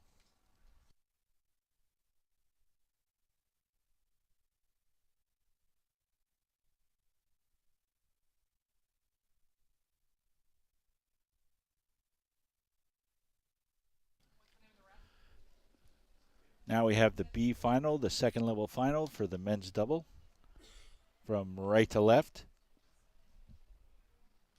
we have Texas Christian in lane 1, Auburn in lane 2, Virginia in lane 3, North Georgia in lane 4, Northwestern State in lane 5, Murray State in 6th, and Wash U in lane 7. This is a 7-boat race.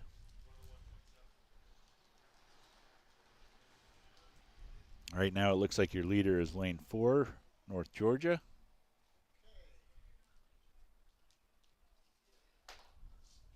Followed by Virginia Rowing Association and Northwestern State.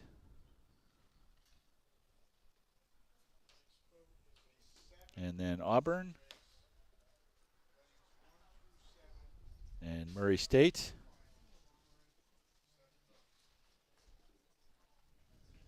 And then Wash U and Texas Christian. Quite a bit of spread in these boats. They're at about the 1,000-meter mark.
Coming up to the 1,500-meter mark, it looks like North Georgia in lane 4, still solidly in the lead over Virginia.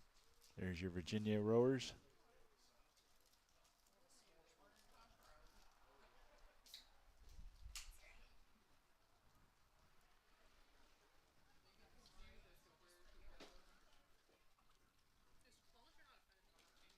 And there's a view of your leaders. North Georgia with about half a length open water over Virginia. Just crossed the 1,500-meter mark. 500 meters to go.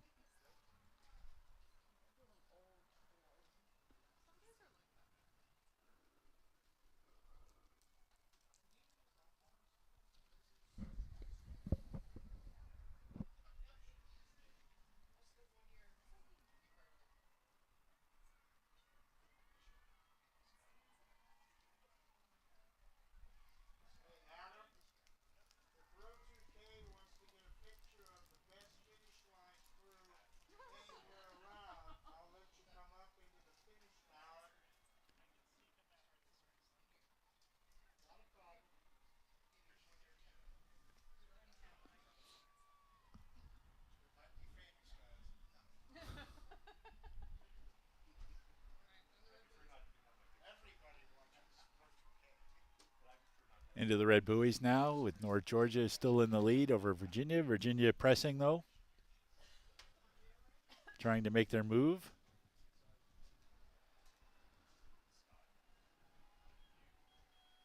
North Georgia able to respond and hold their move.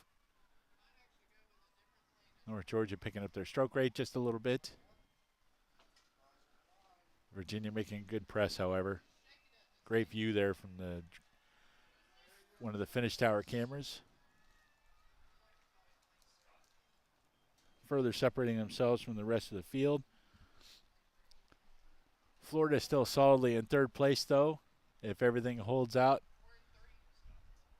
with this finish order, your gold medal, this is the B final. There's no medals in this one. But your winner of the B final will be North Georgia, followed by Virginia.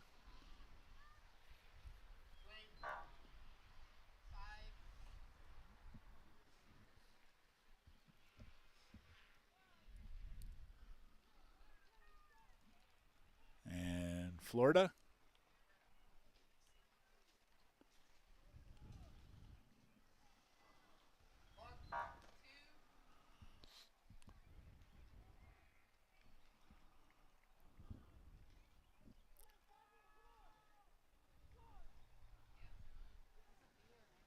And Auburn.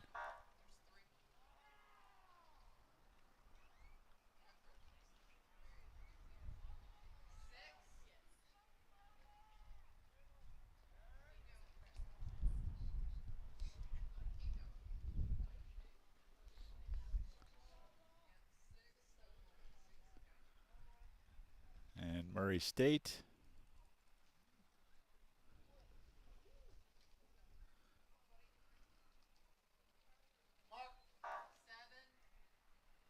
Followed by Wash U.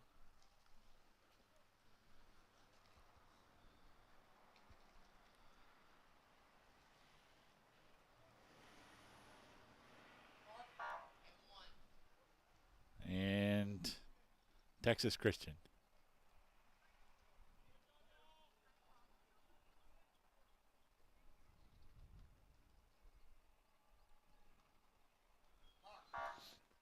That concludes the B final for the men's double.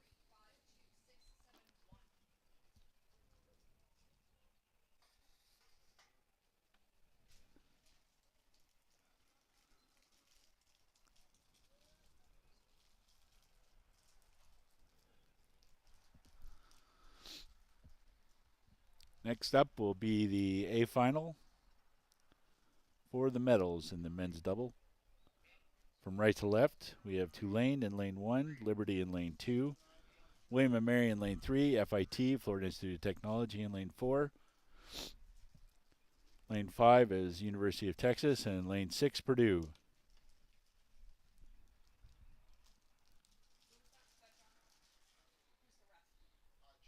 Right now, it looks like your leaders are William and Mary in lane 3, followed by FIT in lane 4, Texas in lane 5,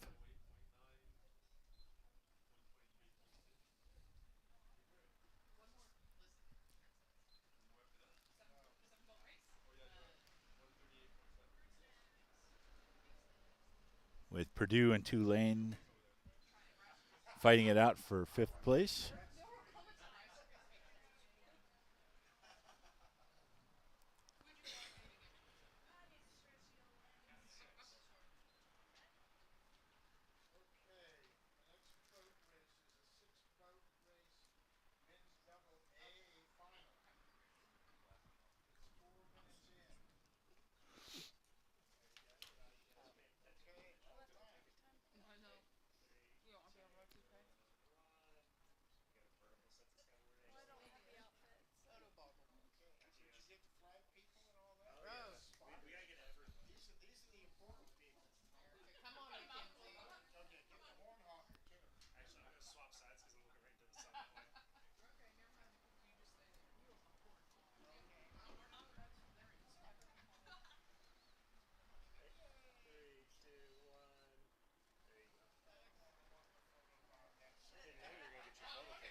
William and Mary here with a solid lead.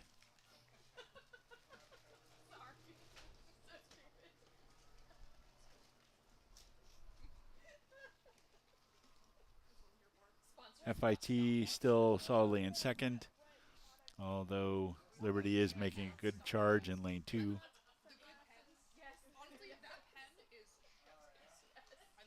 They're through the 1500, heading to the red buoys. There's FIT.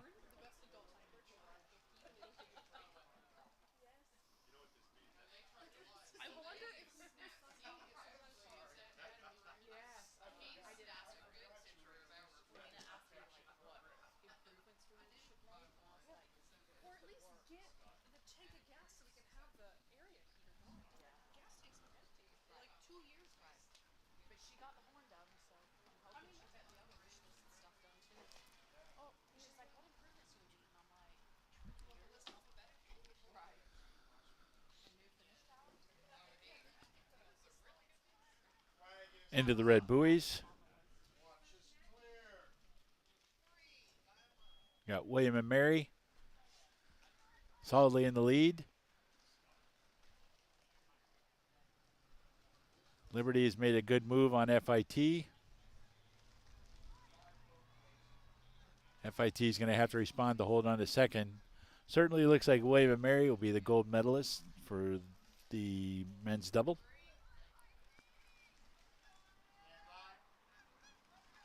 And there they are across the finish line. Liberty's just an edge ahead of FIT. FIT making a move, responding. It's going to be a close one. Looks like FIT's getting just ahead. Great race there. FIT taking the silver. Liberty taking the bronze. Followed by Texas.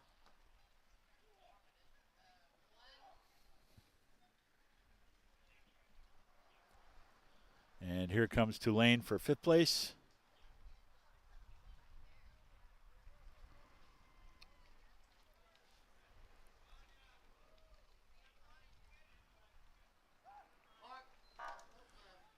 And Purdue coming in for 6th.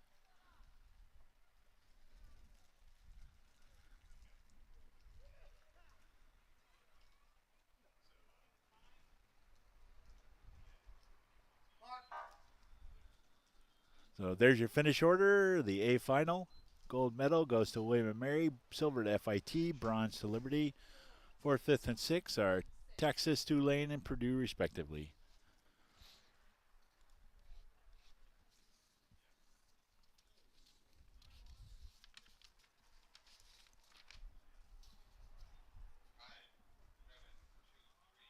Next up will be the women's pair A final.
Next up, we've got a 7-boat race, the women's A final for the pair.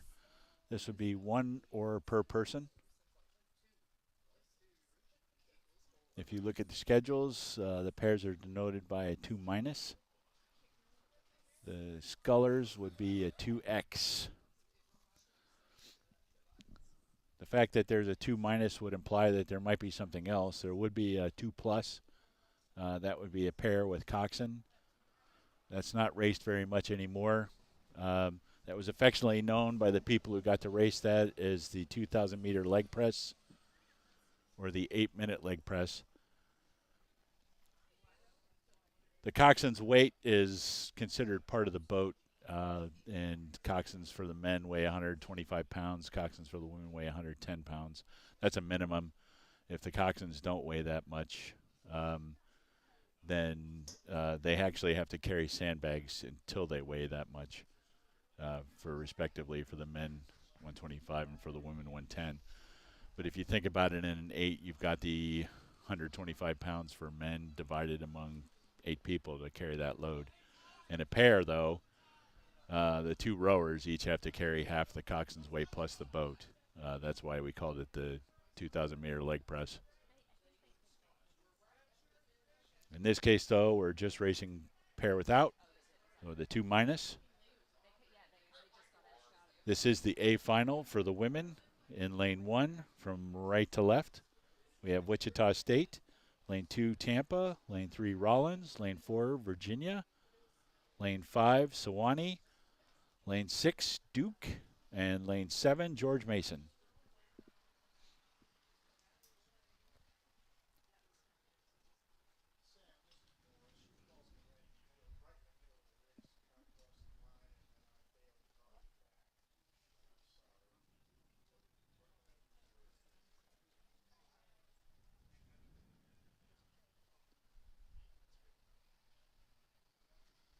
Lane 4 out to a very strong lead, Virginia.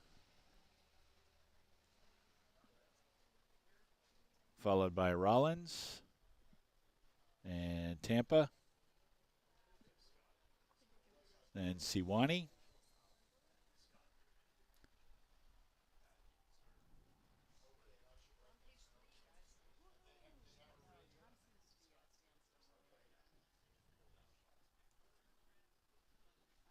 Gold, silver, and bronze go to the top 3 finishers in this race. Finishing off the story with the coxswains, like I said, the sculling boats are denoted by an X. So a single is a 1X, a double is a 2X. And the quads are 4X.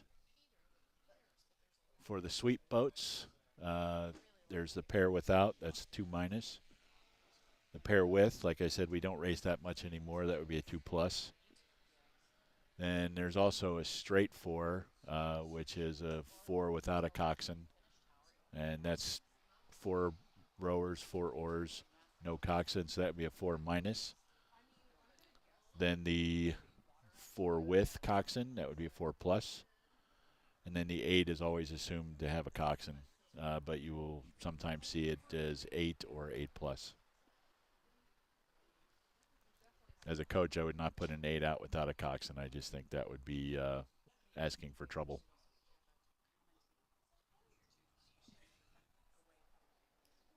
Virginia with a very long lead, probably about 6 or 7 lengths open water. They're approaching the last 250 meters, just about into the red buoys.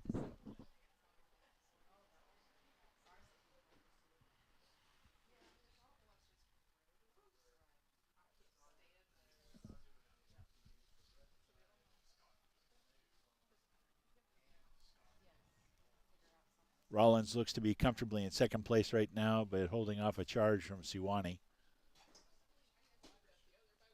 Siwani holding off the University of Tampa over in lane 2. Tough perspective for the rowers when the boat that you're racing is 2 or 3 lanes away, especially in a boat without a coxswain. So it's up to the rowers to see where they are, and that's not always so easy. Lots to concentrate on. In this case, the rowers almost always have a steering cable connected to the toe of one of the rowers. It's easy to steer in a double with pressure on one or the other, or one scull or the other. And there's your winner, University of Virginia, Virginia Rowing Association.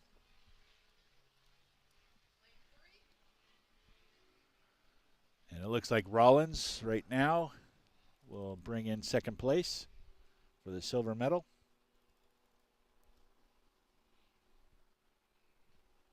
Followed by Tampa.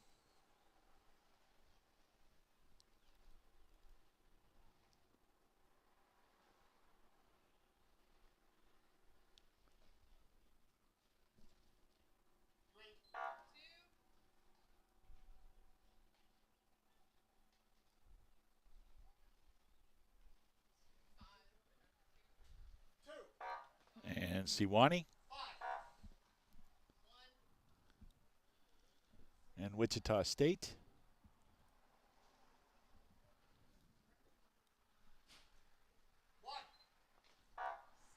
And Duke.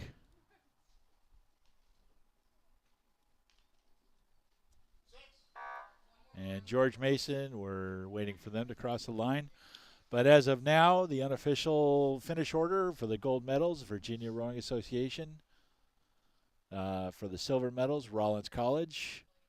And for the bronze medal, University of Tampa. Freisinger and Anderson for Virginia, winning the gold. Great work by the ladies.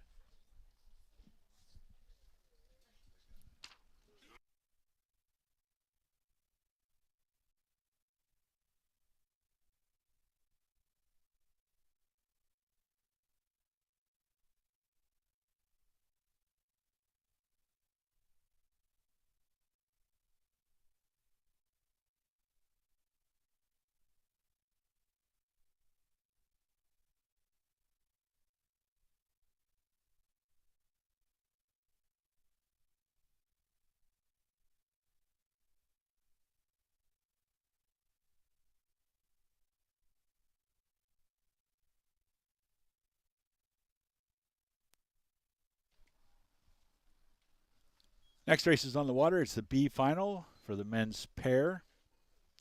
From right to left, we've got Purdue University in lane 1, Florida State in lane 2, Duke men in lane 3, Auburn in lane 4, Virginia Rowing Association in lane 5, and Tulane in lane 6.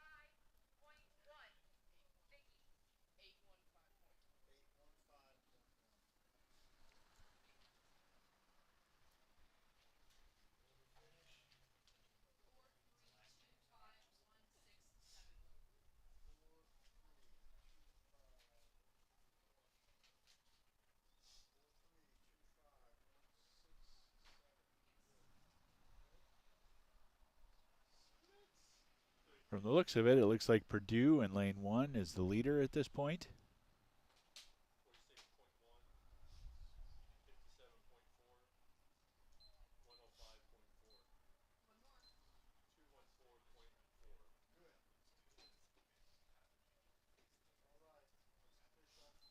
There's your leaders, the Boilermakers.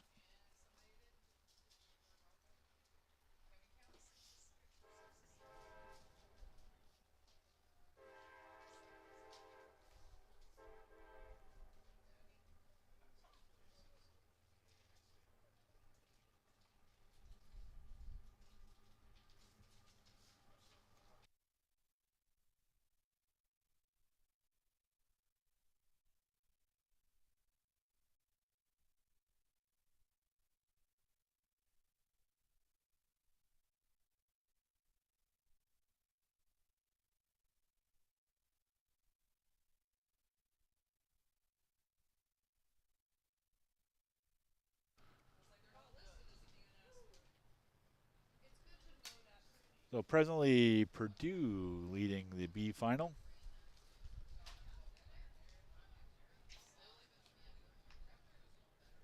followed by Florida State and Virginia,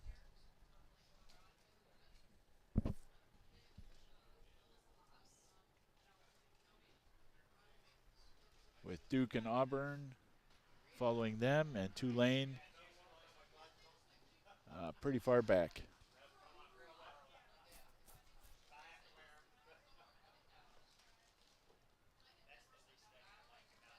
They're through the 1,500, approaching the last 250 meters.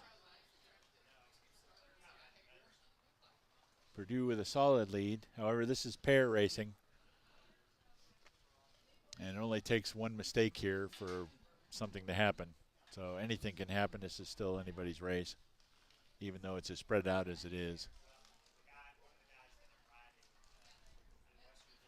Even in elite racing and world championships, I've seen pairs hook a buoy line on an oar and flip a boat in the last 150 meters of the race. Right now, though, if things hold like they are looking, Purdue should win the B final, followed by Florida State and Virginia. Virginia making a move on Florida State. We'll see how that shakes out.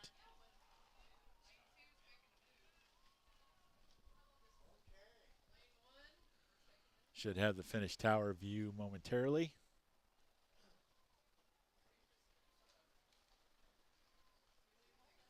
And we'll see Purdue come into view.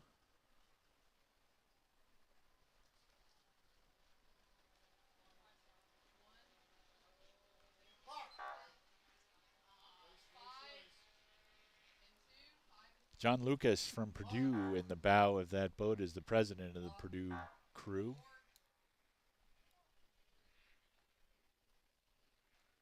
Another student-run organization, even though they have full-time coaches. The officers help to direct a lot of the club operations. So Virginia Rowing Association takes second, Florida State third, Auburn fourth, Duke fifth.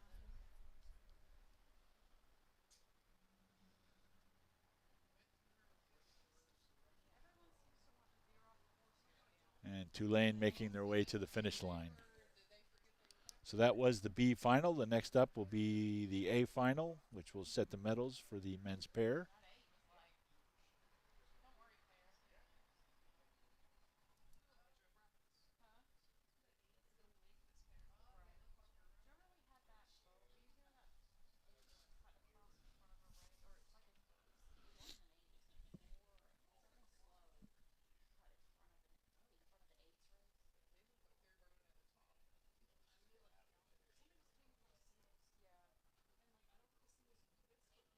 And there's our overhead shot of the A final on the course.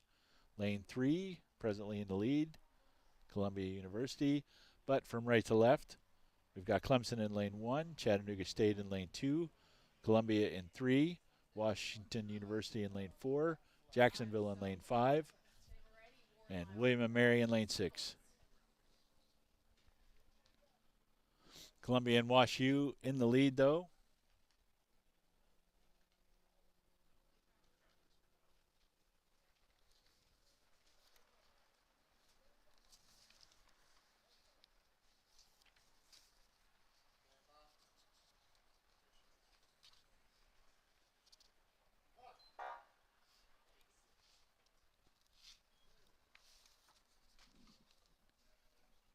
In the Jacksonville boat, we've got Landon Veal and Logan Veal. They might be brothers.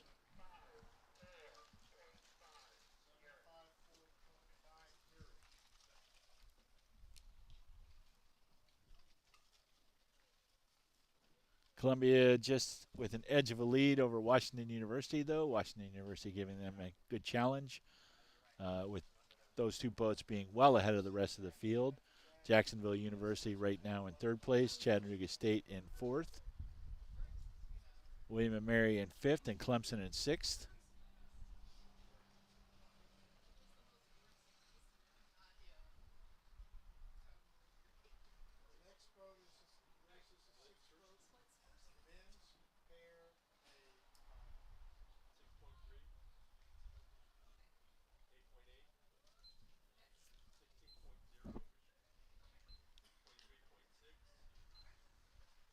Clemson now with about a half a length lead on WashU.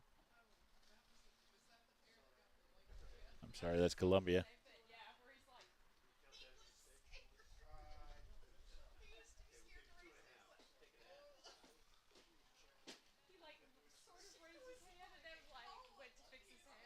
They're through the 1,000, heading up to the 1,500.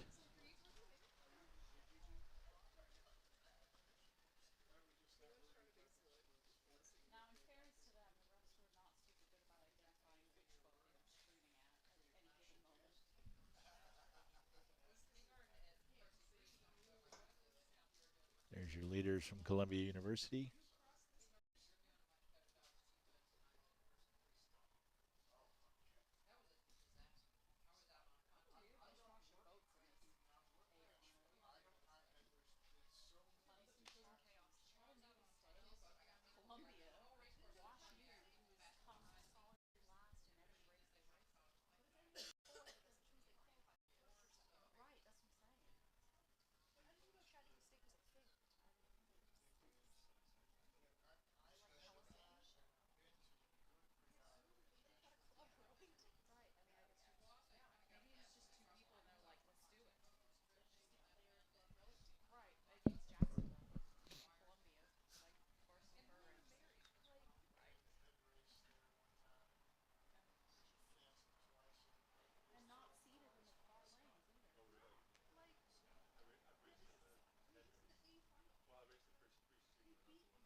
Columbia now with about a three-quarter length lead over WashU, but they are well ahead of the rest of the field by a good 10 lengths.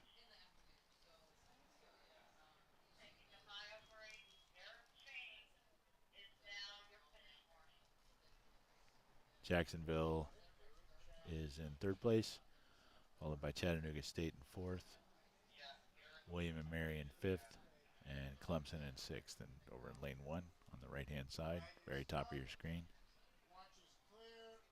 A little open water now in the lead. We're in the red buoys.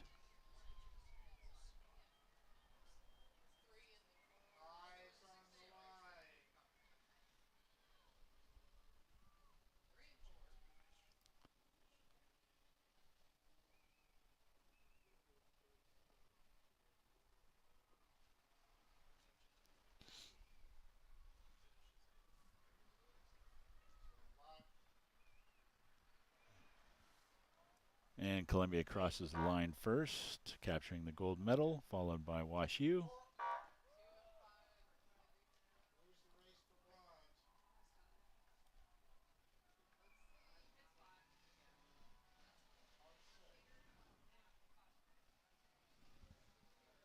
Jacksonville putting a nice move on, just easing ahead of Chattanooga State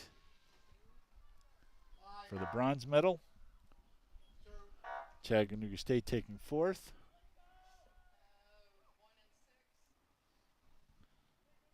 Clemson putting on a good move here toward the end to press ahead of William and Mary, so Clemson will cross the line. In fifth place, followed by William and Mary. So that rounds out your finishers for the men's pair A final. Columbia University capturing a gold medal with Reagan and Summer. O'Connor and Tyler from Wash U with the silver, and the Veal possibly brothers from Jacksonville capturing the bronze.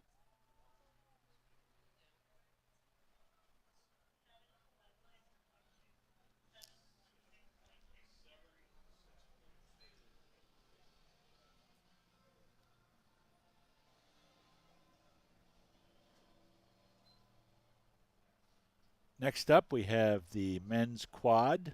So this is 4X A final.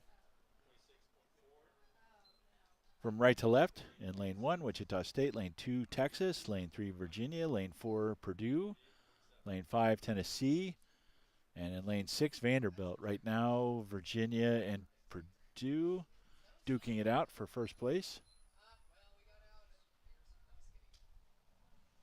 Looks like Virginia has a slight edge. In third place, we've got Tennessee. Second place, Texas, or fourth place, Texas. Fifth place, Vanderbilt. And sixth place, Wichita State. Great race here between Purdue and Virginia. Again, two very competitive club programs.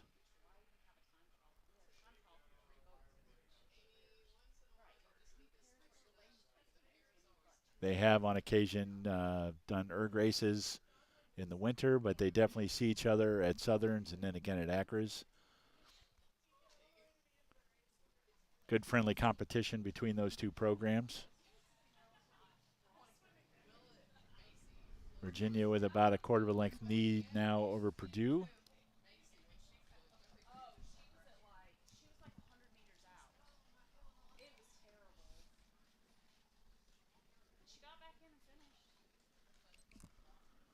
.34 strokes a minute for Virginia.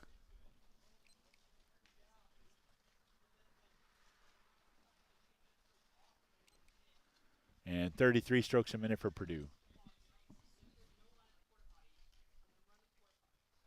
Purdue making another move here, coming into the 1,000-meter mark.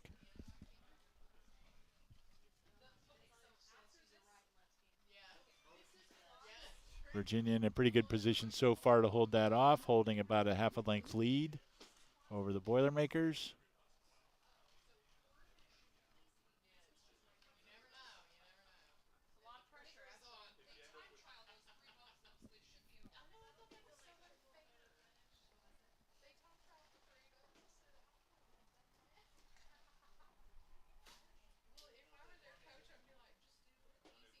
Trading stroke for stroke here. Nice overhead view of this course. You can see the blue top canopy there.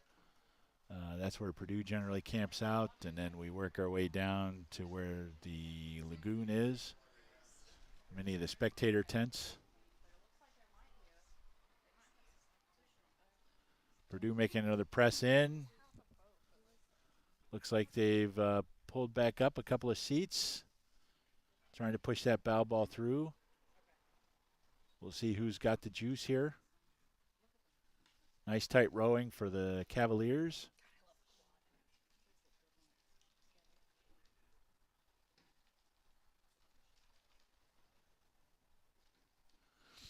Continuing with the overhead view, you can see the parking lot, the Oak Ridge Rowing Association boathouse, and then the lagoon, where all the launch docks and retrieval docks are. The spectator tents are just down the left bank there. You can see the different colored tents. Good look at the Purdue boat there.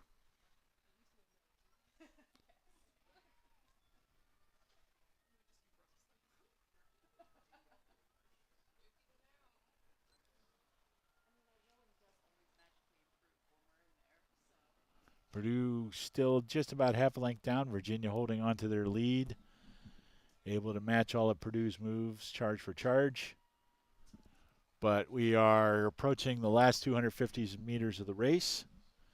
Almost into the red buoys. And I expect you'll see a very strong sprint from both of these schools. We'll see who's going to have the the power to get their bow ball across the finish line first.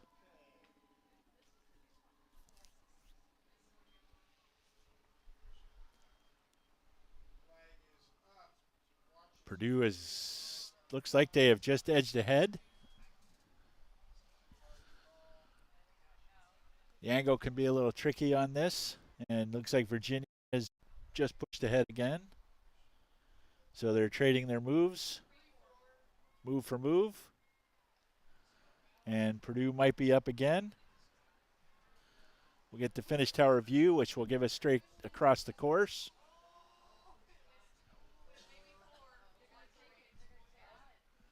Looks like Purdue has got it. Purdue, the gold medalists in the men's quad, followed by Virginia.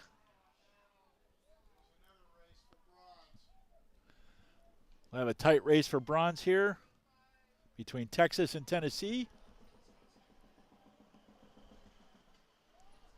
Tennessee looks to have the edge right now for the bronze medal.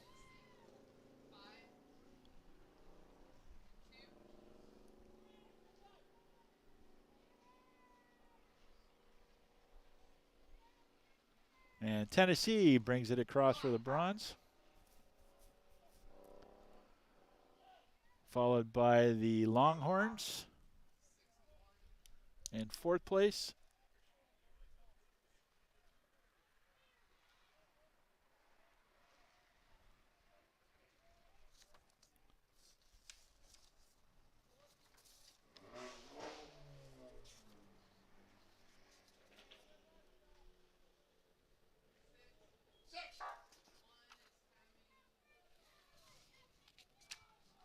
Your gold medalists from Purdue, Logan Bush in bow, Eli Paradas in 2, James Clark in 3, and Alden Driscoll in 4.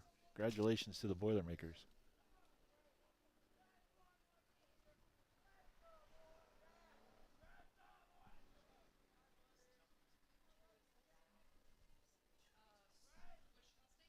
Wichita State now coming across the finish line for the last finisher in the quad final.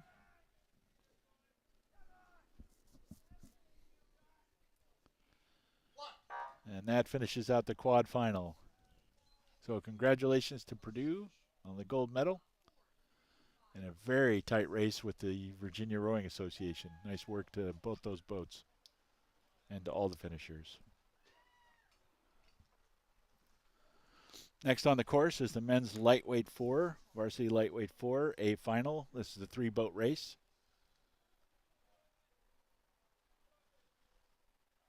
From right to left, we have Texas A&M in lane 2, followed by Clemson in lane, Texas A&M is in lane 3. Clemson is in lane 4. And North Carolina is in lane 5. Right now it looks like Clemson is in the lead with about a length open water on Texas A&M. And Texas A&M about 3/4 of a length up on North Carolina.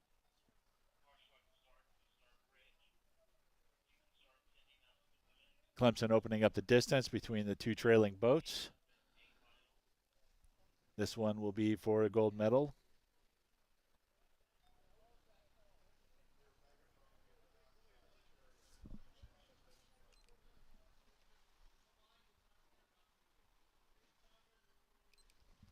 Clemson at a 36.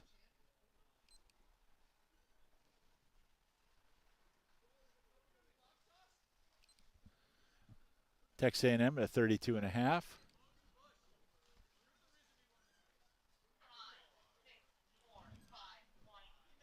North Carolina at a 34.5.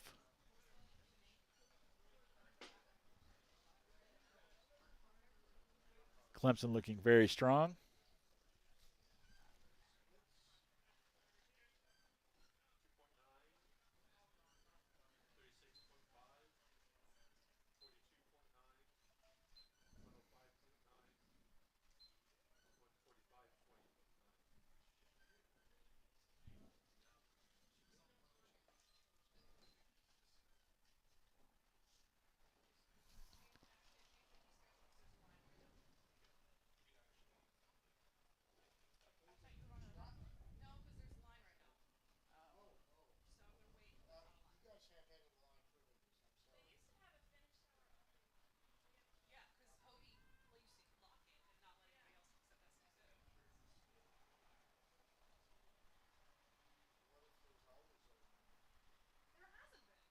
Clemson looking very strong here in the lead.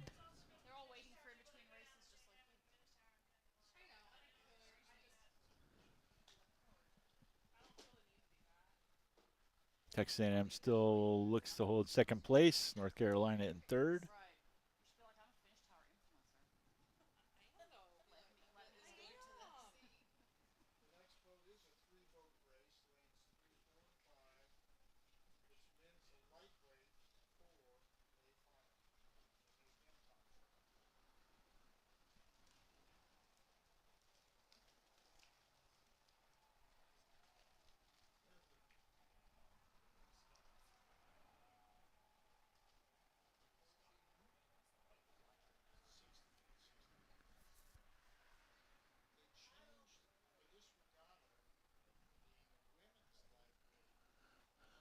The view from the finish tower here, you can see the boats coming out of the lagoon getting ready to cross the course.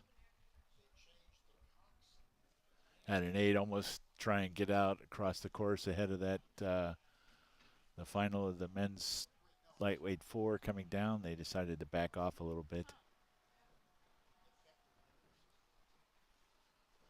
Clemson still the leader, followed by Texas A&M. North Carolina making a move on Texas A&M, however.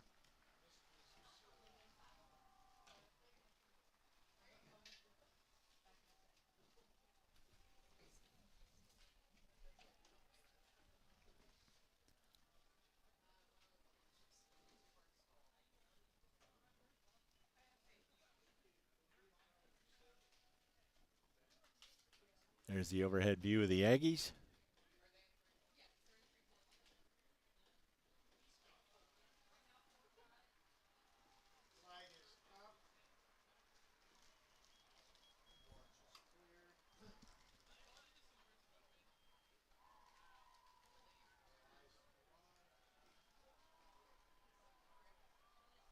It looked like they had a Baylor University logo on the bow of that 4, so they must have borrowed that 4 from Baylor, or maybe just recently acquired it and hadn't gotten that logo removed in the Texas A&M boat.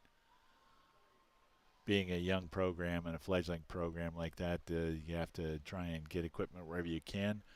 So here we have Clemson now in the red buoys approaching the finish line. It looks like A&M has held on to their lead over North Carolina, held off all the charges. So Clemson should cross the line here first for the gold medal. And Texas A&M should be coming into view and should be crossing the line here for silver.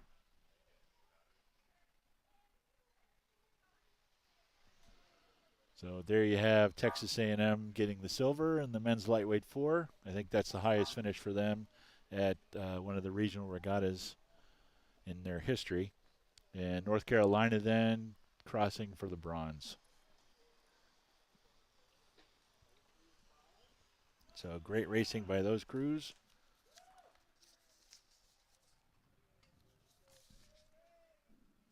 In the Clemson boat, Cox is Grayson Lewis. Thomas Conoscenti in bow. Matthew Hall in 2. Andrew McClanahan in 3. And Zachary Maracho in 4.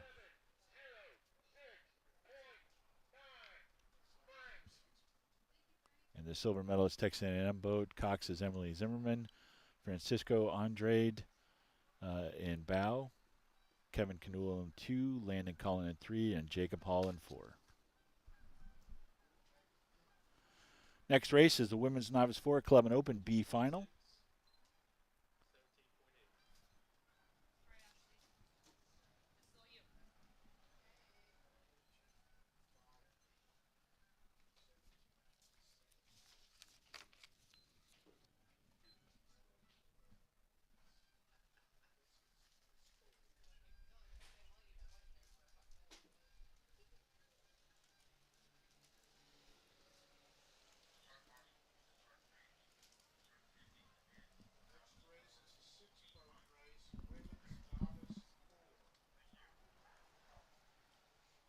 And the Women's Novice 4 B Final for the Club and Open Mixed is underway. As the drones make their way back up to the starting line.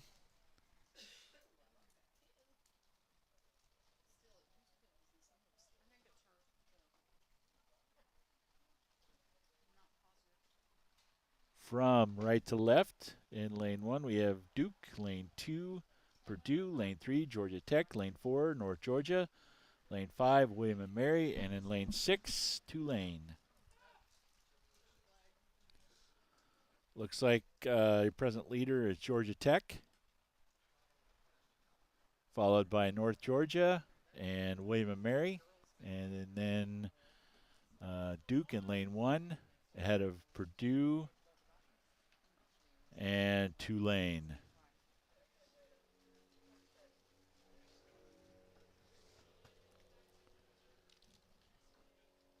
Should be about 750 meters in, coming up on the 1,000.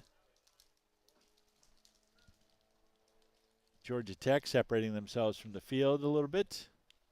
North Georgia, though, chasing after them.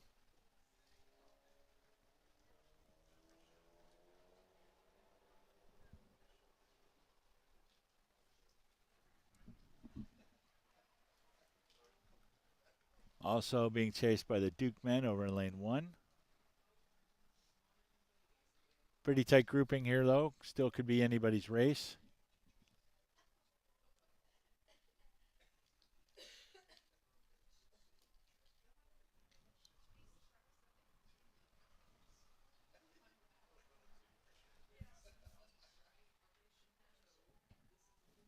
Once again, this is the B final for the Women's Novice 4. The club and open events are mixed together.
So with the club and open mixed here, you noticed in the eights the club and the open race separately.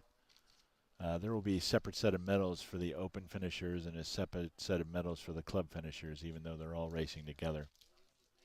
I'm not going to try and speculate who is what. I know that Louisville and I believe FIT are varsity programs, so they're in the open. But there's no way to indicate, and I'm not going to try and guess. Because, there are club programs like Purdue that race in the open event. So it's too confusing. With no way to tell you, I'm not going to try and figure it out. I would be wrong. I'm at least 99% sure I would be wrong. But as of right now, Georgia Tech is the leader of the B final here. When they race the A final, the top 3 club finishers will get medals. The top 3 open finishers will get medals, but you won't be able to see that until after it's all said and done at the end.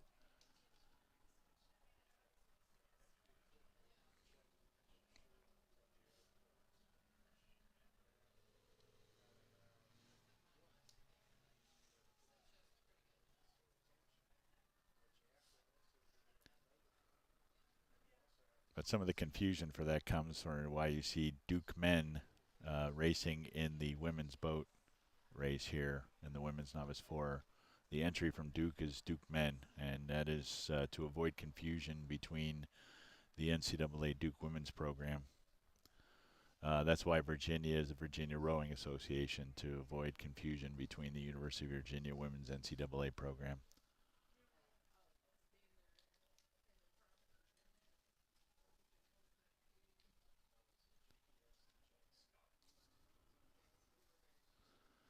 So right there, you're looking at North Georgia and William and Mary.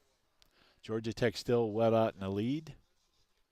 And you can see Purdue Behind them, from a camera angle, we're heading up into the red buoys.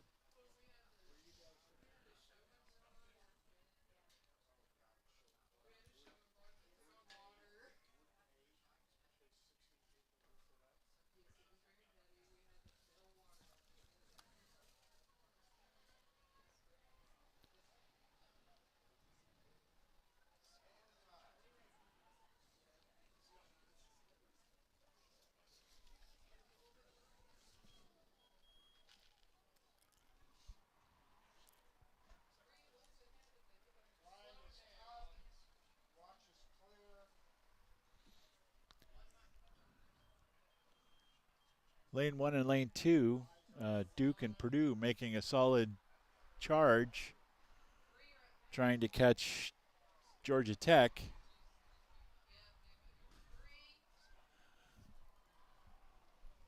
Duke might have a chance here, but they've only got about 8 strokes to make it happen.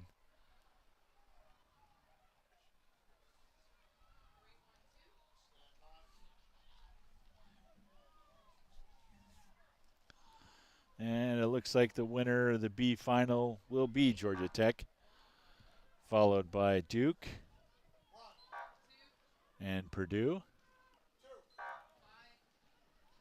and North Georgia.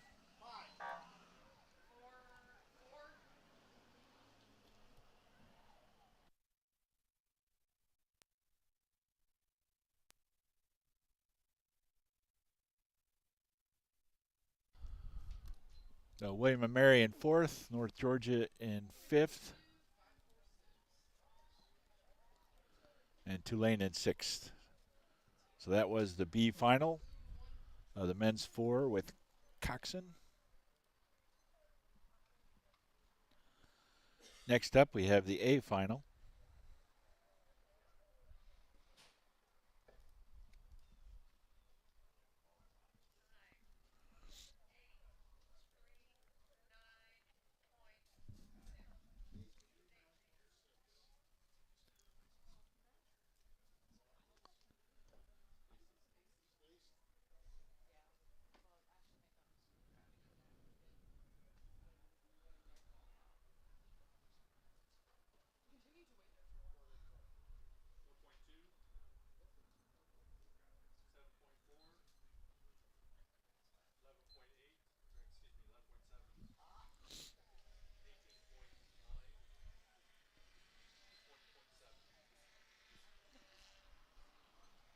So the A final is on the course.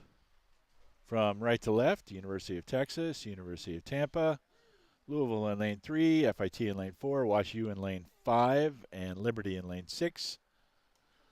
Looks like the Louisville women are out ahead, followed by FIT, then Tampa, then Liberty, WashU, and Texas.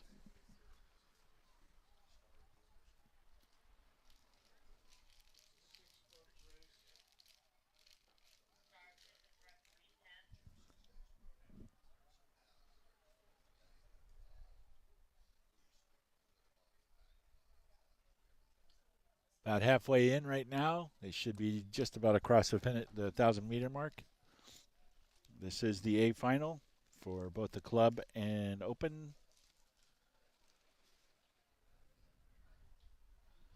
Again, not going to try and tell you which is in which. We're just going to call the finish of this event. And we'll let the regatta timers and the local organizing committee figure out who gets what medals.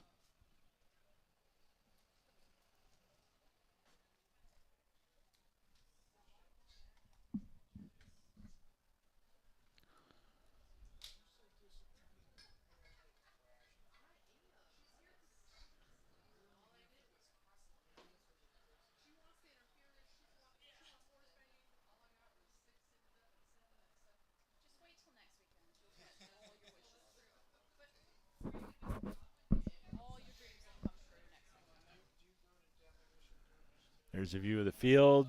Louisville in first, followed by FIT and Tampa. They have sort of separated themselves from the rest of the field, with Liberty in fourth place right now. And then Wash U and Texas in fifth and sixth.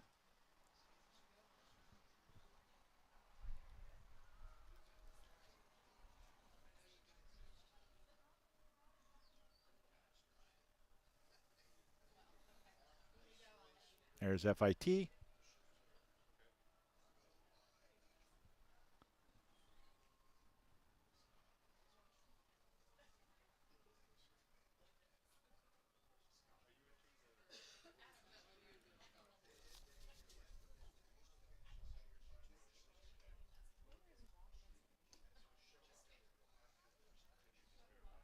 Across the 1500 now.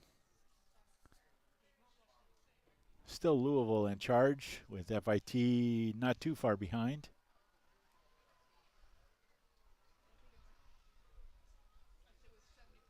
Tampa holding off a charge from Liberty over in lane 6.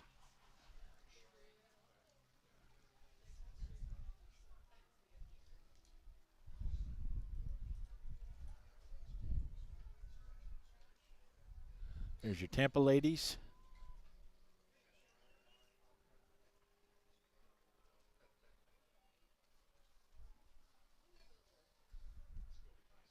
Liberty still not going quietly, giving Tampa a run for their money.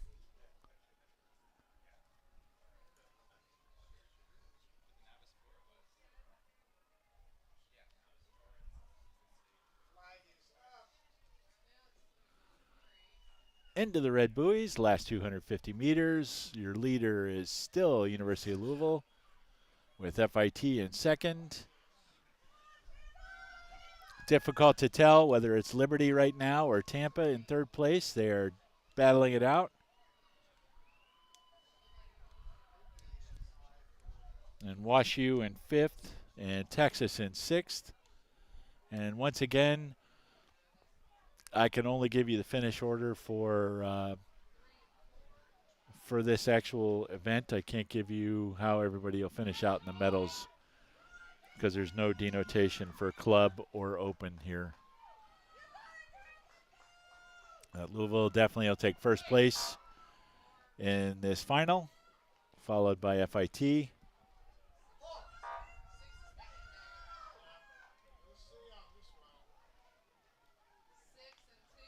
And Liberty did catch Tampa. And there goes Tampa.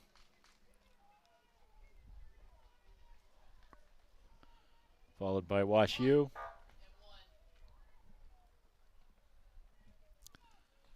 And we should see Texas here momentarily. There's Texas.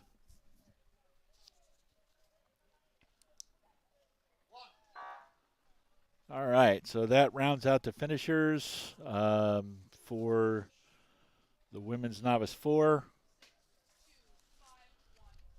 I can at least tell you that the Louisville women are Madeline Plune in the coxswain seat. From Bow, Claudia Smith, Olivia Kaprowski, Julia Shoemaker, and Kira Krebs. And FIT is Carolyn Morris in the coxswain seat with Miriam Young, Julia Pearson, Kira Springer, and Samantha Eisenhofer. Stay tuned, folks, for the who wins the gold medals for Open and who wins a gold medal for the club event. All right, men's novice 4 B final. No confusion here. From right to left, Purdue B in lane 1, Virginia Rowing Association in lane 2, Texas A&M in lane 3, Vanderbilt in lane 4, Fordham in lane 5, William and Mary in lane 6. Your current leaders are Virginia in lane 2. There's the Cavaliers. You can see the coxswain and the lazy boy there with a lemonade and a brownie, just riding along.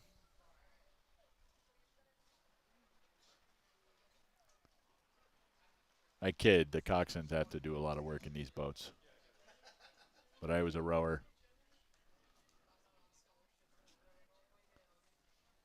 In second place, it looks like we have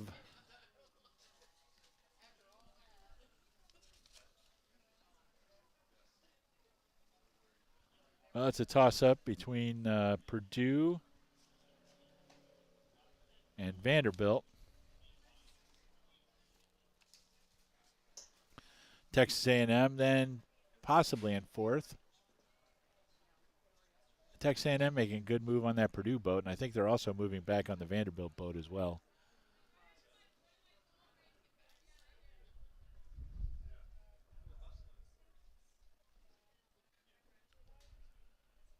Virginia's still out in the lead. That's a better view.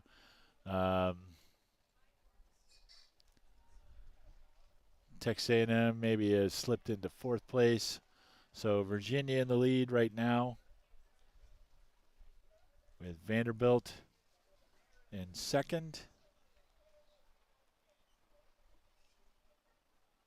But still battling it out for second, third, and fourth. Over there in lane one, Purdue B still in the hunt. So you can see lanes 1, 3, and 4 here. Virginia is off to the right. There's a better picture. Looks like Texas A&M is edged ahead of Purdue B, chasing after Vanderbilt.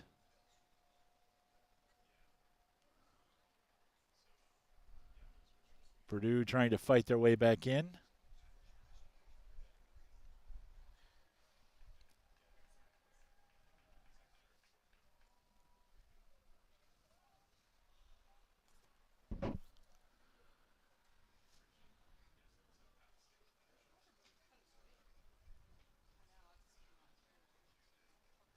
Very tight race here for second place. Vanderbilt has an edge right now over Texas A&M. Texas A&M has a little bit of an edge right now over Purdue B. Virginia's still in control.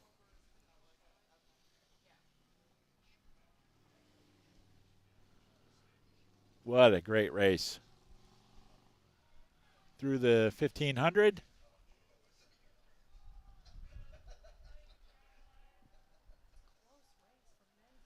Vandy now pushing back up on Virginia. Texas A&M and Purdue still fighting it out. Purdue on the right-hand side of the screen, so it's Purdue, then Virginia, then Texas A&M, then Vanderbilt.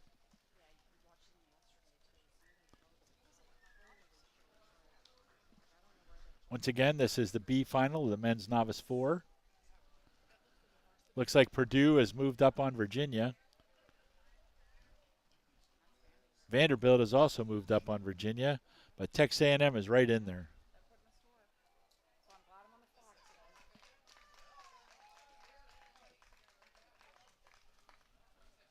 Just into the red buoys.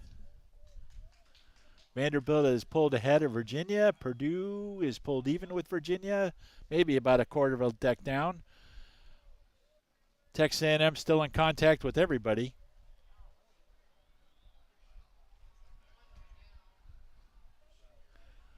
What a great race here. Vandy with about half a length lead on Virginia. Virginia slipping down. Purdue now about a quarter of a length up on Virginia. Texas A&M sliding ahead. They might catch Virginia as well. Oh, Purdue just caught a couple of crabs there. Texas A&M pulled ahead. Texas A&M in second place. So it's Vanderbilt, Texas A&M, Virginia, and Purdue.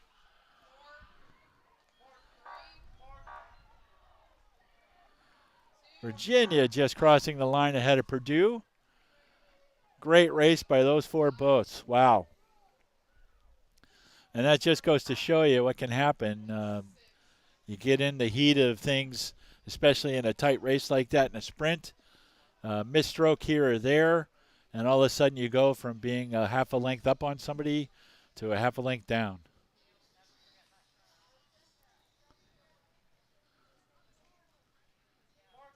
Incredible race.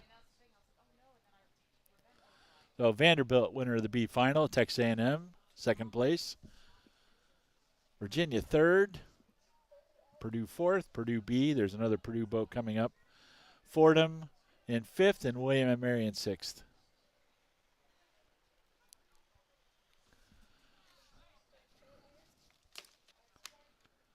That was boat racing, ladies and gentlemen.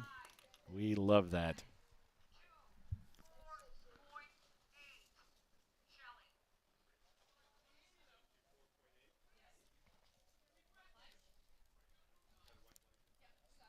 That's the highest finish by a Texas A&M boat, I believe, in a race of this size as well.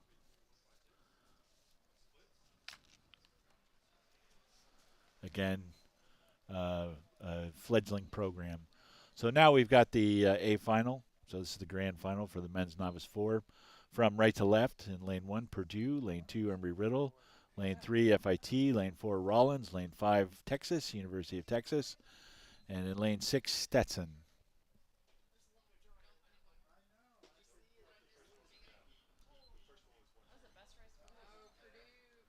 Right now it looks like Rollins might be out ahead, followed by Embry-Riddle. Texas might be in third place.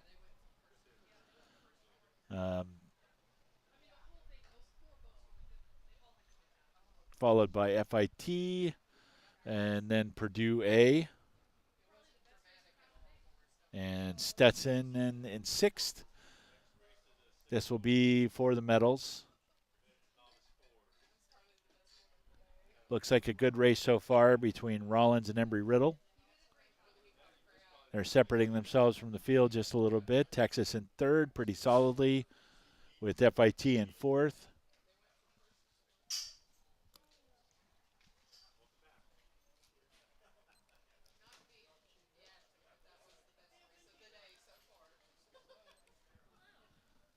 .35 strokes a minute for your leaders, Rollins.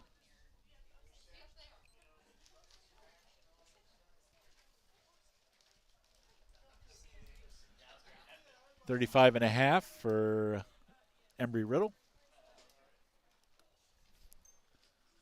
University of Texas, another fledgling program that's been building. They did very well at the Acras last year in the small boats. They're working their way to get up into the big boats. So great work by the Longhorns.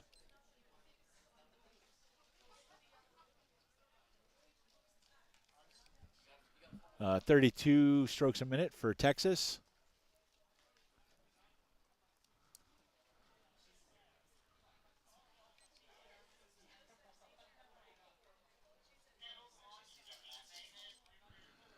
.34 strokes a minute for Rollins.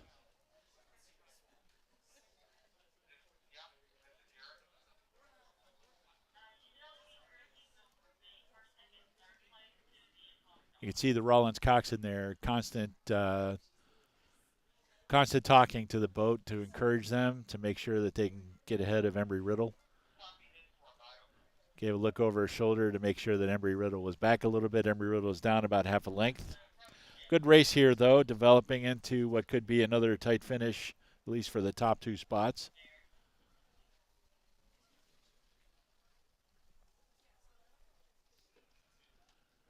Texas pretty solidly in third at this point, but again, this is racing and things can change in the last even 100 meters.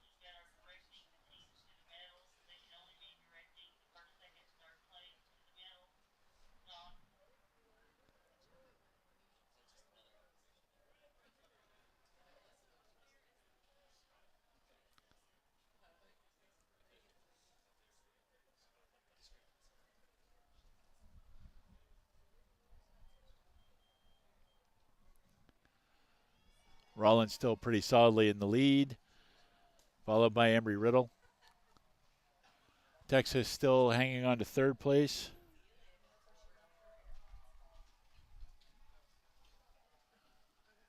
There's your crew from Embry-Riddle.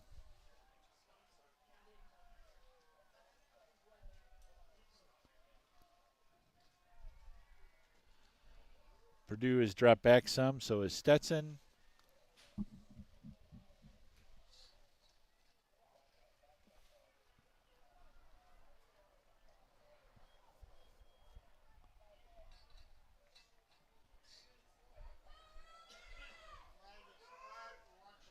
There's the Longhorns from Texas. We're into the red buoys. Embry-Riddle putting on a very strong move here, trying to catch Rollins. They might have done it. It's going to be a photo finish, folks. Another exciting race from the novice men's sport. Up there was a misstroke, couple of misstrokes from Embry-Riddle, and Rollins was able to take a couple of seats back. Once again, last 100 meters, things can happen. You get a little frantic, get a little scratchy, and Rollins takes it by about a length over Embry-Riddle. So your gold medalists are Rollins. Embry-Riddle takes second with the silver. Texas in third place. More great racing there. Rollins, coxed by Claire Opal Levine, and from Bow, Enrique Mediato, Devlin Babouf, Artur Bergs, and Dylan Drew in 4. Embry-Riddle, coxed by Caitlin Parker, with Val Hudson in Bow, Griffin McElmurray in 2, Griffin King in 3, and Daniel Ronan in 4. Texas with the bronze. Cox is Alham Shabane. In Bow, Lucas Hollinger, Vilmos Lowe, Reese Klein, and William Wozni. Great racing in there in the men's novice 4A final. Next up, we're back to the 8s with the women's novice 8 club and open B final.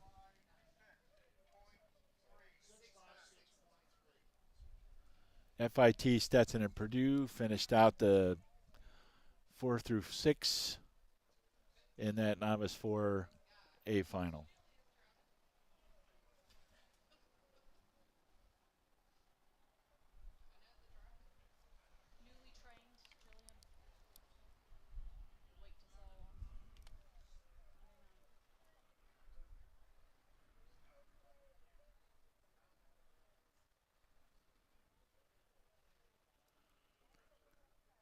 A water level view on the way back up to the starting line.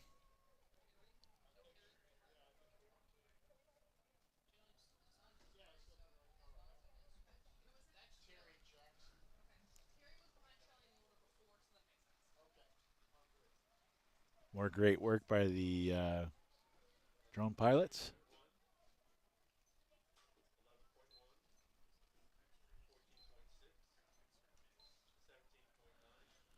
So for the B final of the women's novice 8, club and open again mixed together. From right to left in lane 2, we have University of Florida in lane 2, Clemson in lane 3, Georgia in lane 4, and Georgia Tech in lane 5. So there's that view. Again, right to left, Florida, Clemson, Georgia, and Georgia Tech. B. There will be another Georgia Tech boat in the A final. Looks like Clemson may have a little bit of a lead. Hard to tell from this angle, but this is a great view up to the starting line. You can see the boats moving across for the grand final or the A final, getting into the stake boats. The river continues around toward the right there. Actually, it's about 12 miles of good water up to the next dam. It might be 15. I might have it backwards. It does look like Clemson is in the lead right now with Georgia in second place, followed by Florida, and Georgia Tech B over in lane 5.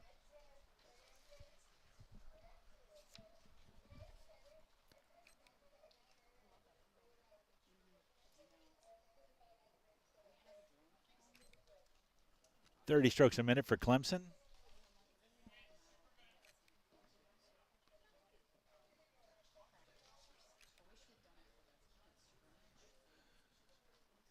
In these B finals, if you don't make it into the A final, sometimes you like to make a statement and have your time in the B final be faster than some of the finishers in the A final, even though it's very hard to draw those conclusions.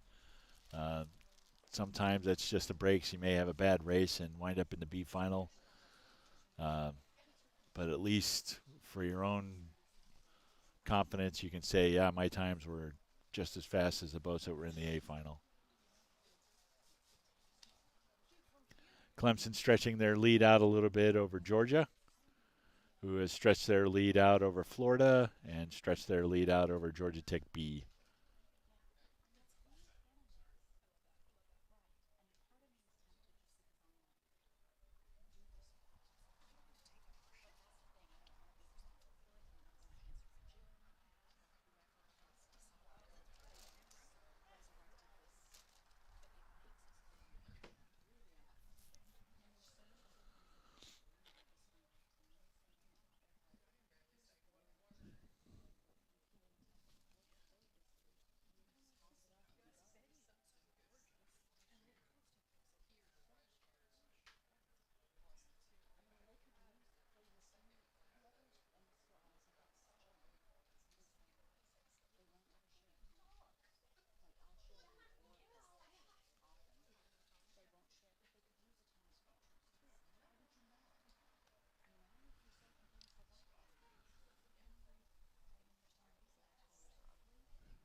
Another fantastic look up river back toward the 1,000-meter mark.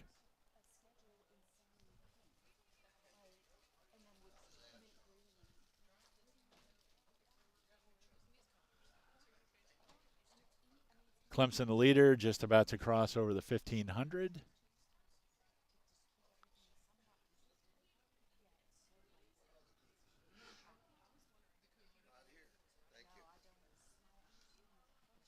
Georgia still solidly in second place, followed by Florida, then Georgia Tech B. Field's pretty spread out here.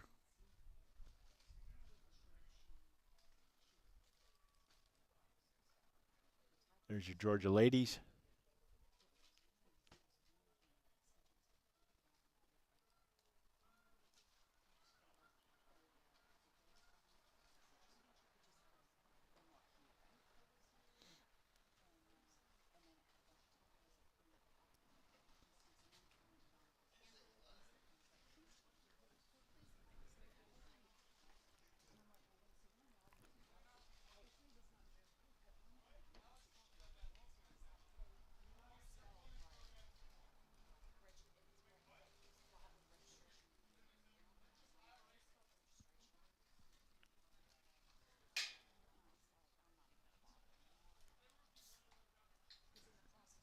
About 350 meters to go. Clemson just about to move into the red buoys.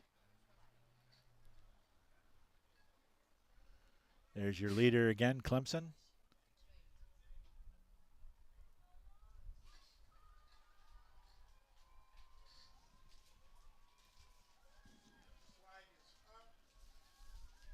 Once again, with this being a mixed club and open, I can only give you the finish order for the actual heat here or the final. I can't tell you, this being a B final, there might not be any medalists in it, but there might actually for the club level, depending on how things have broken out. So we'll only give you the finish order for each of these races, and who gets the medals will be determined by the regatta organizing committee and the folks doing the timing. Clemson now in the last few strokes, approaching the finish line. And there's your finish line view. So Clemson will win the B final.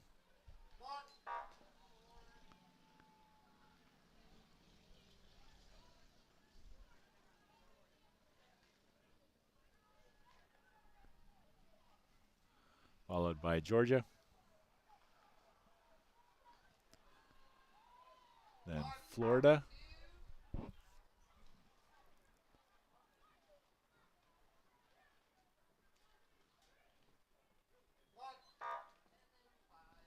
And then Georgia Tech B.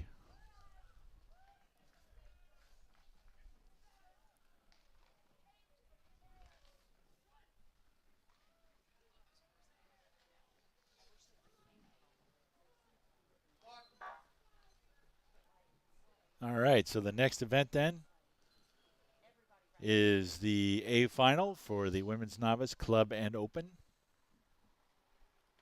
They are underway, approaching the 500-meter mark.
All right, it looks like we're back up with the Women's Novice A Club and Open A final. From right to left, we have Georgia, Jacksonville, Kansas State in lane 2, who appears to be the winner right, or the leader right now, Purdue in lane 4, Tulane in lane 5, and Georgia Tech in lane 6. The Kansas State women with a solid lead, a couple of lengths water on second place Purdue. Looks like Tulane in lane 5 is in third place right now. I take that back. Jacksonville University is in third place, with Tulane in fourth, just ahead of Georgia in lane 1, and then Georgia Tech A in lane 6, rounding out the field. Once again, all I can tell you is the finish order for the race. I can't tell you who the medalists will be.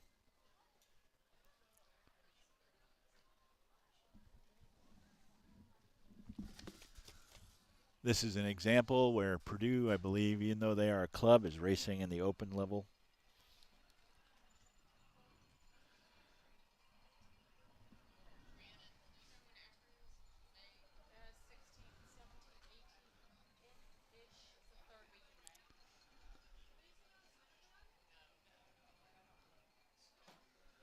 Kansas with a very solid lead here as they approach the 250 to go. Purdue still solidly in second place.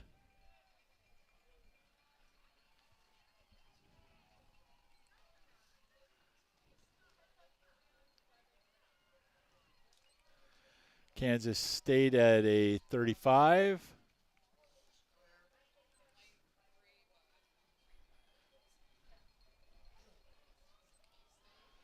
Purdue at a 36.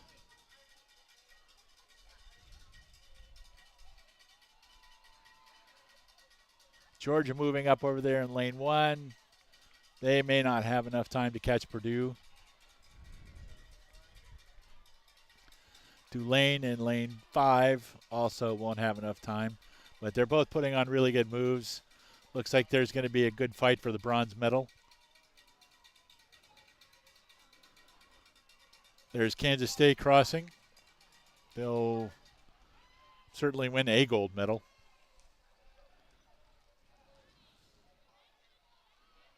I believe Purdue is in the open as well, so that's probably your silver medalist. But they've got an open water finish over Georgia. Georgia looks to catch third. Unless, photo finish there. Photo finish between Jacksonville and Tulane. Looks like Tulane grabbed it. That was quite a race.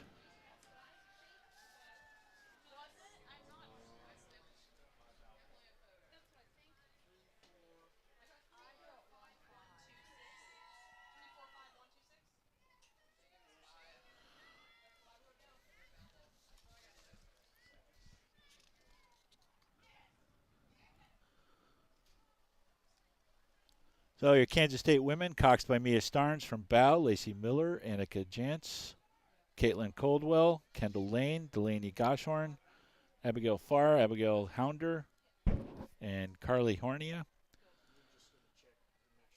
And Purdue, Cox is Natalie Muntz.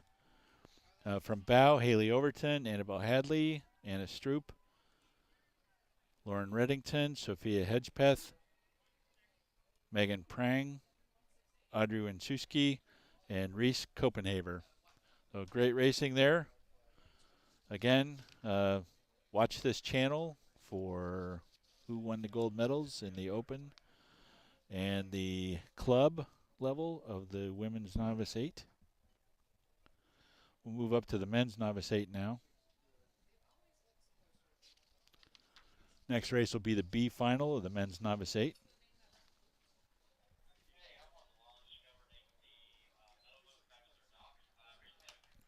This will be a 7-boat race. It's already underway. From right to left, University of Florida in lane 1, Georgia Tech 2, Virginia Tech 3, Tulane 4, UNC 5, Georgia in 6, and North Georgia in 7. Your leaders right now look to be Georgia Tech in lane 2. Second place is Tulane. Third place is Virginia Tech. Fourth place, UNC. Fifth place, Georgia. Sixth place looks to be North Georgia in lane 7. It's Florida or North Georgia for sixth place. One's in lane 7 and one's in lane 1.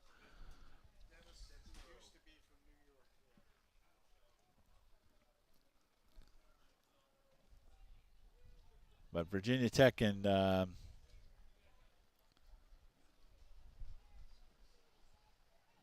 I believe Tulane, maybe UNC right now are the leaders.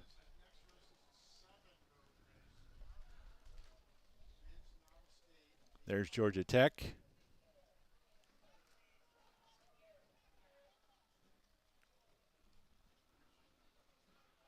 Georgia Tech is the leader in lane 2. I apologize. Tulane in lane 4 is in second. Virginia Tech in third. Field's starting to spread out a little bit. North Carolina in fourth. Still well in contact with Tulane.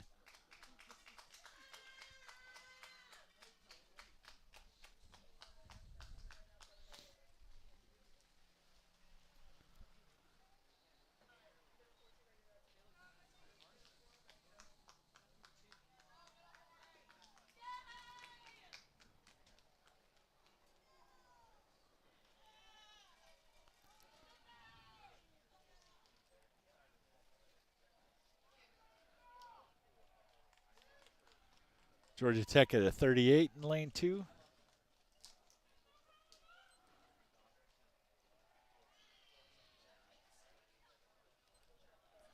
$37.5 for Tulane in lane 4.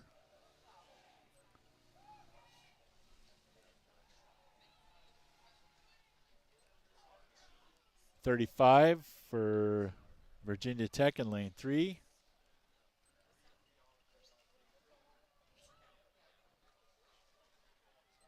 North Carolina at 35.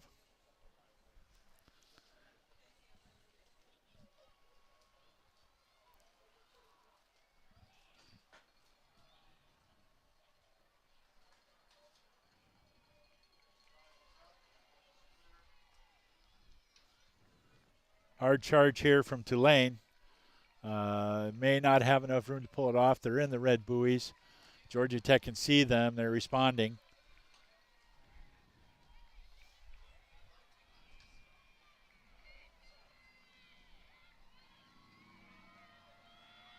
Georgia Tech with about a 3/4 of a length lead. Tulane able to hold Tulane off. Virginia Tech solidly in third now. So the winners of the B final will be Georgia Tech, followed by Tulane, and Virginia Tech.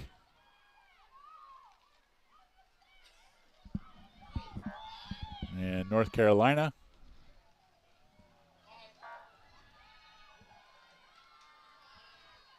And Florida over in lane 1. They'll have to hold off this charge from Georgia, though. And Florida's able to hold off the charge. Georgia was making a hell of a move at the end. And then North Georgia crossing in 7th. Nice tight race there for some of those spots. Next up, we've got the A final for the men's novice 8.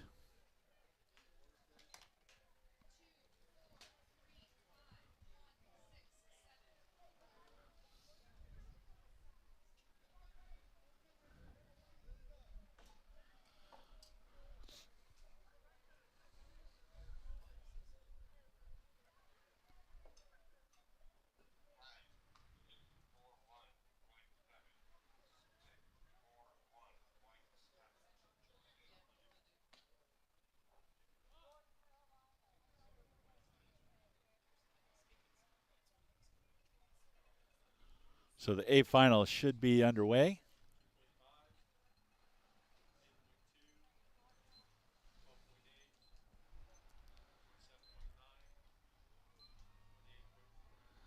And there you have it from right to left.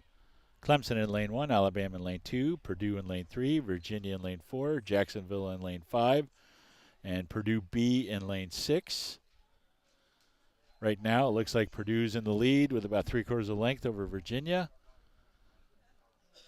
We saw yesterday in their respective heats that it was going to be a good race between the Purdue Boilermakers and the Virginia Cavaliers. And it looks like it's shaping up to be that, although Purdue does have the edge right now. Again, we're only about a third of the way into the race, so a lot can happen.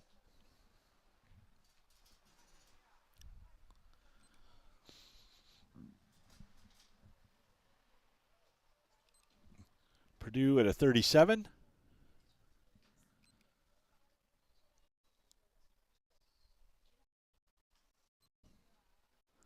And Virginia at 36.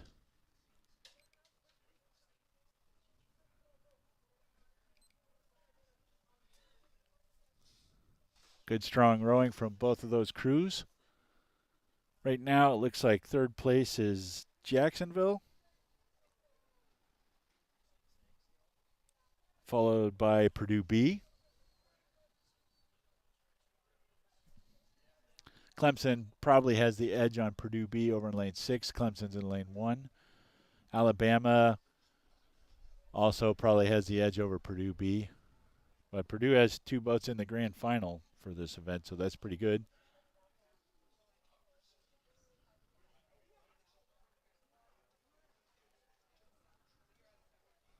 Speaks to the depth of their program.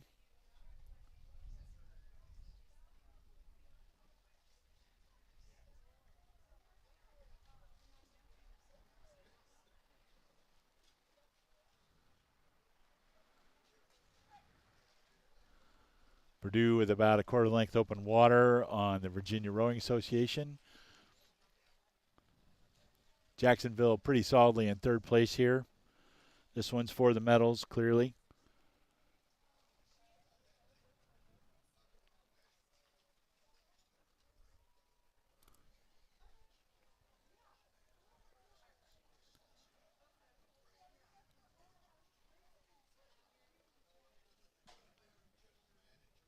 Right now, Alabama has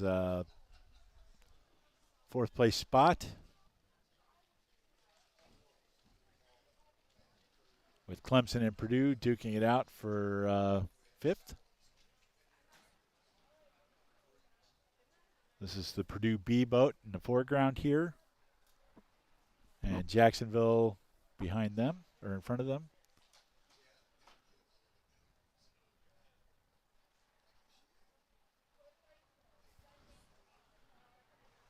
Good fast racing.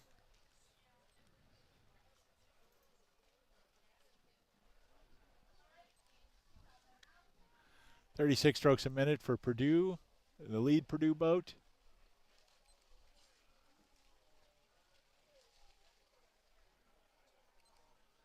.36.5 for Virginia. Purdue's open up about a length open water.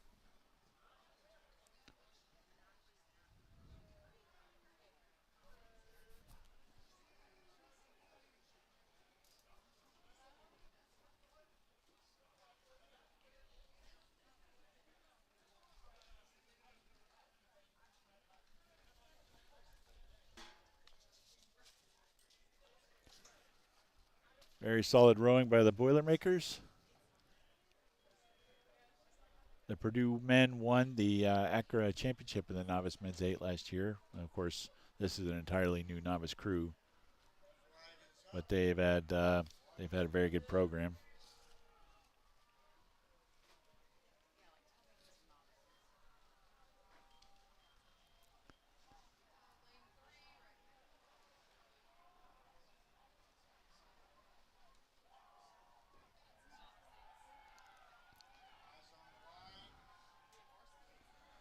Purdue with a couple lengths open water now on Virginia.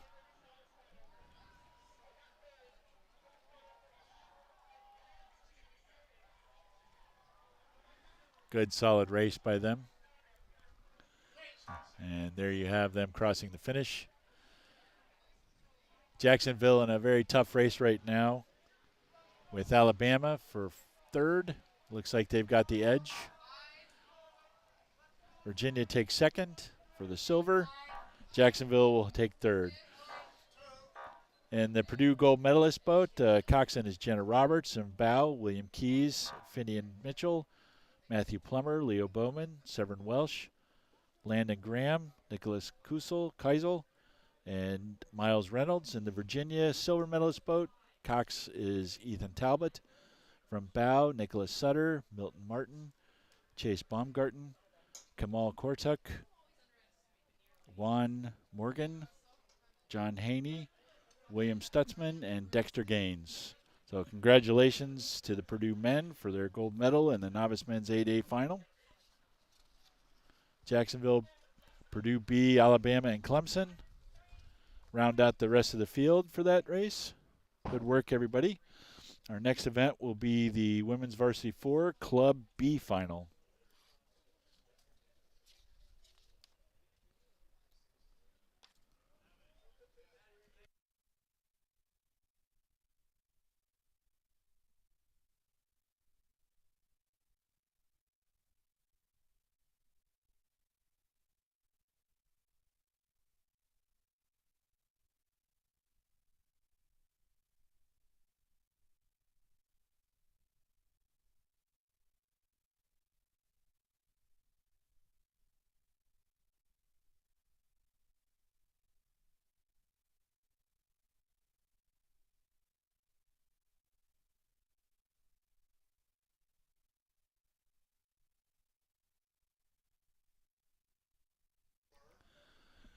And we're back underway with the B final for the Women's Varsity 4. And this is the club level from right to left. We've got Florida State in lane 1, Liberty in lane 2, Texas A&M in lane 3, Tennessee in lane 4, North Georgia in 5, and the Gamecocks from South Carolina in lane 6.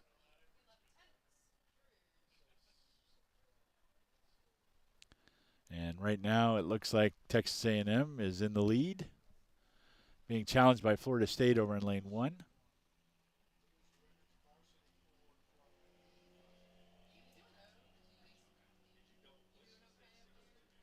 Also being challenged by Tennessee in lane 4. But good solid race there by the Texas A&M ladies.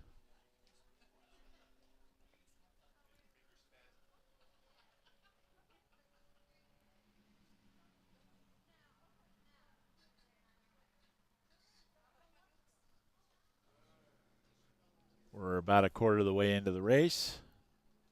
Probably just across the 500-meter mark.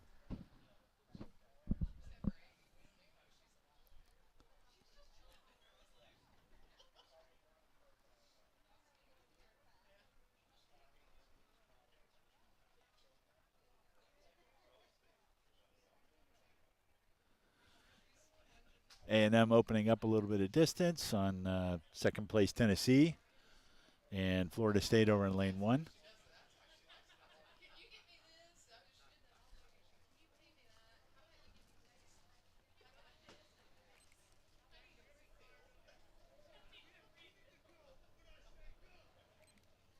.33 strokes a minute for A&M.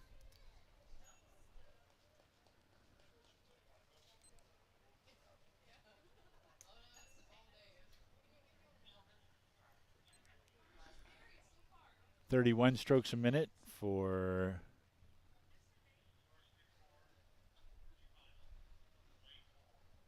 Tennessee.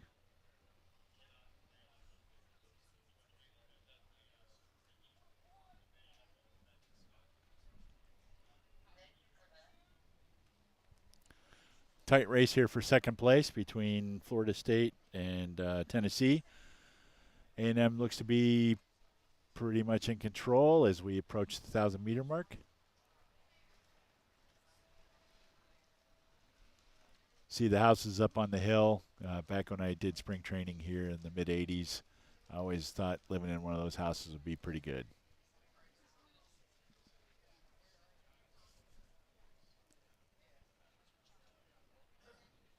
in 2025, I still think that would be good. There's a good view of Texas A&M on the far right of your screen in the lead. Looks like Florida State is ahead of Tennessee. Florida State is ahead of Tennessee for second place. Tennessee is in third right now with some distance opened up on the Gamecocks from South Carolina and North Georgia and Liberty.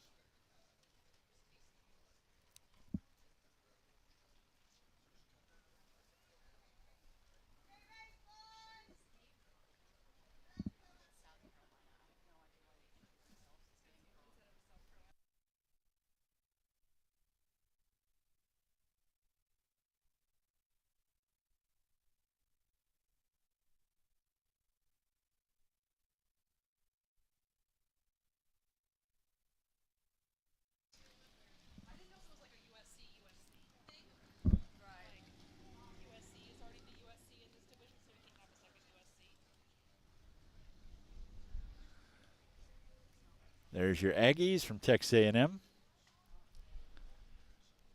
in the lead.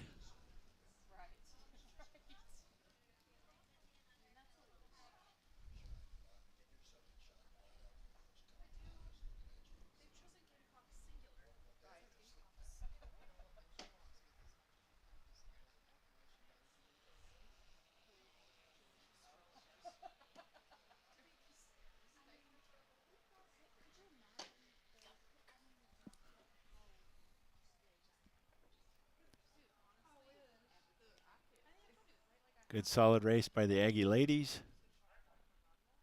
Continuing to open up distance on the rest of the field.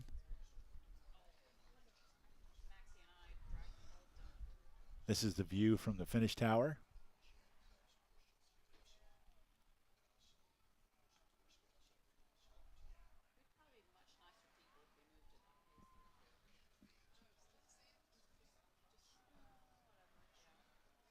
There's Tennessee ladies.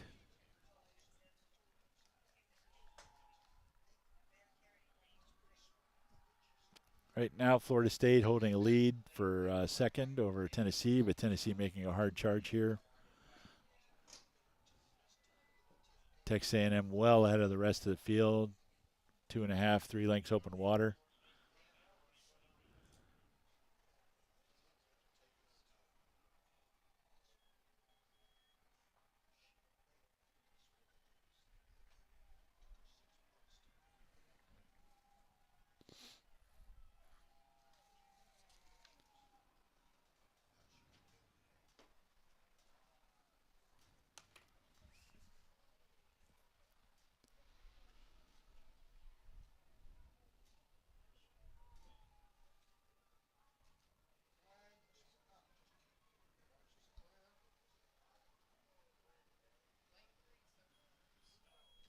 We're into the red buoys, 250 meters to go.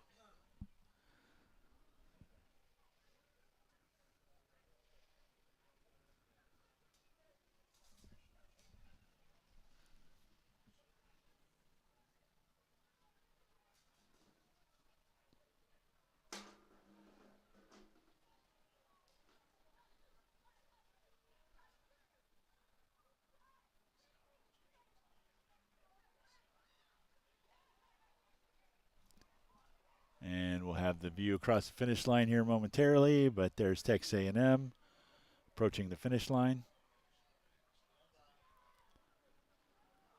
And there you have the winner of the B final, Texas A&M.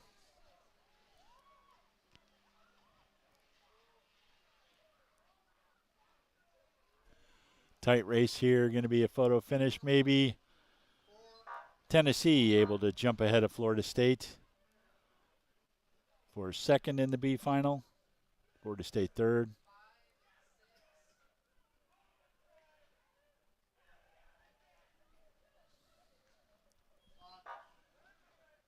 Followed by North Georgia and the Gamecocks from South Carolina. And then Liberty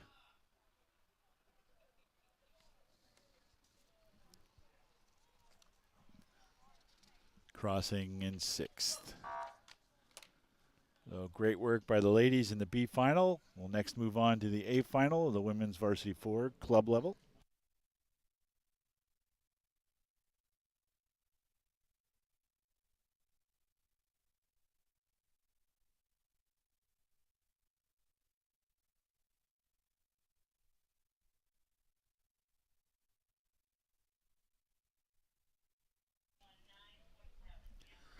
And the A final is underway. From right to left, Florida State in lane 1, William & Mary in lane 2, University of Texas in lane 3, Tulane in lane 4, Clemson in lane 5, and University of Georgia in lane 6. Leaders at this time, University of Texas, the Longhorns in lane 3. Tight for second place are William & Mary and Tulane. Tight for fourth place are Florida State and Clemson.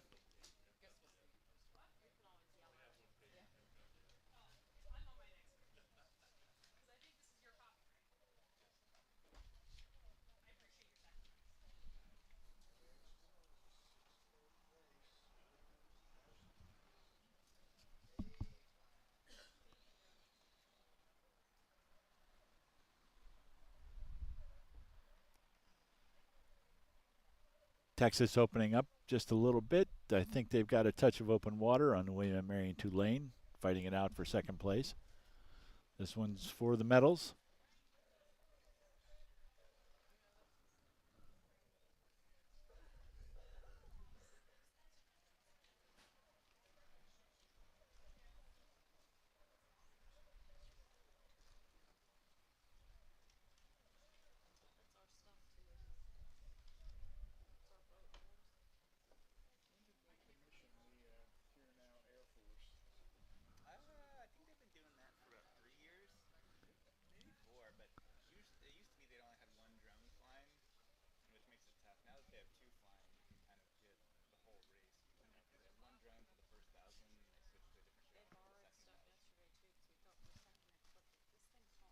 Texas opening up a good lead here.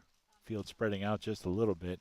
Still a tight race for second place between William & Mary and Tulane, and a tight race for fourth place between Florida State and Clemson.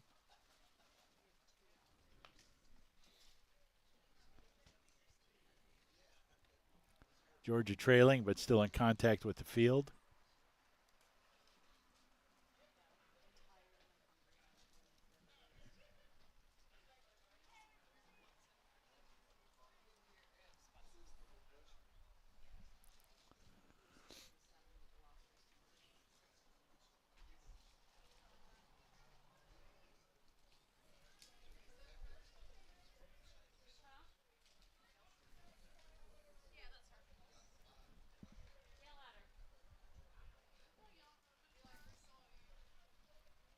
Still a very tight race for second place between William & Mary and Tulane. And still a tight race between Florida State and Clemson for fourth.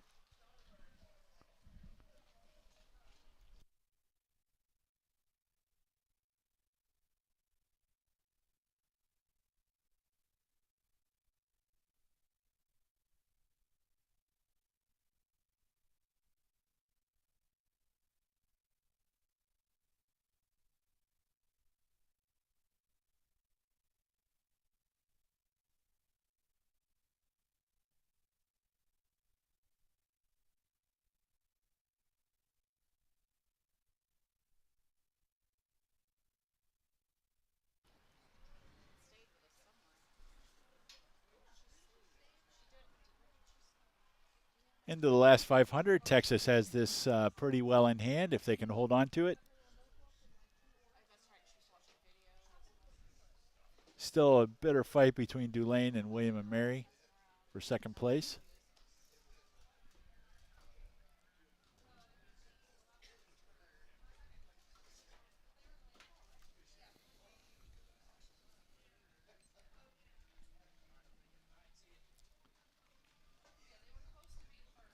.37.5 strokes per minute for Texas.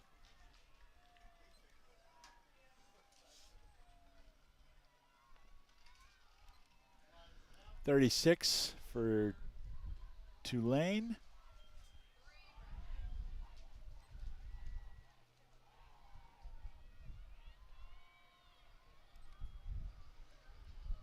William and Mary at a 35.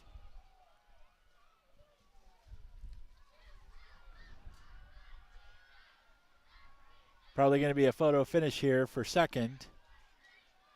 If Texas can hang on to this, they'll win the gold medal. Looks like Tulane's made a bit of a move there, and they pulled about half a length ahead of William and Mary. Nice racing by Tulane.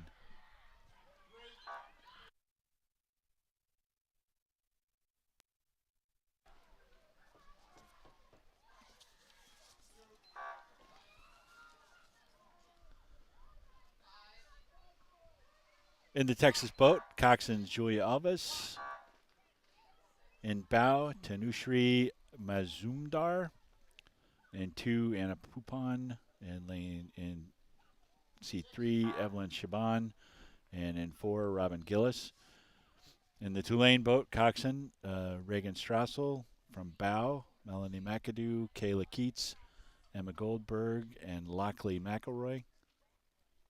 And in bronze medalists, William and Mary, Cox Emma Goss, bow, Francesca Meyer, Len Forer, Brianna O'Malley, and Madeline Ludwig. Congratulations to the Club A finalists. Clemson, Florida State, and UGA rounding out the rest of that event. So that concludes the Club Varsity Women's 4. We'll move on to the Open Varsity Women's 4. And this is the C final. This is a 2-boat race.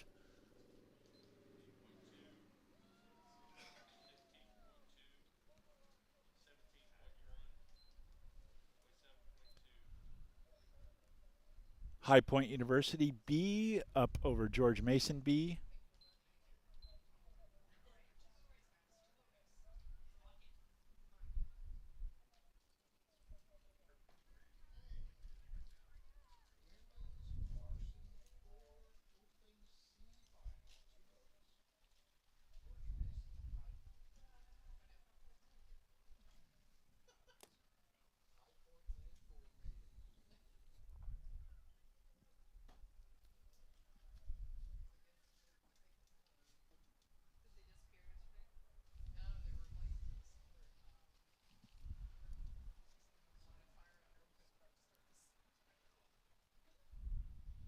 High Point with a solid about length and a half open water lead over George Mason.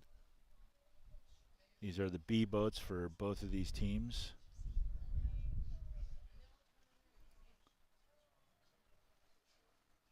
Looks like there are several teams with multiple entries in this event. High Point and George Mason being 2 of those. Kansas State also, Louisville. Louisville actually has 3.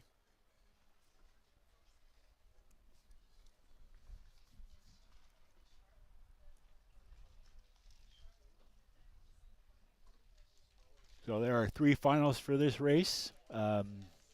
This is the 3rd level final, or the C level final.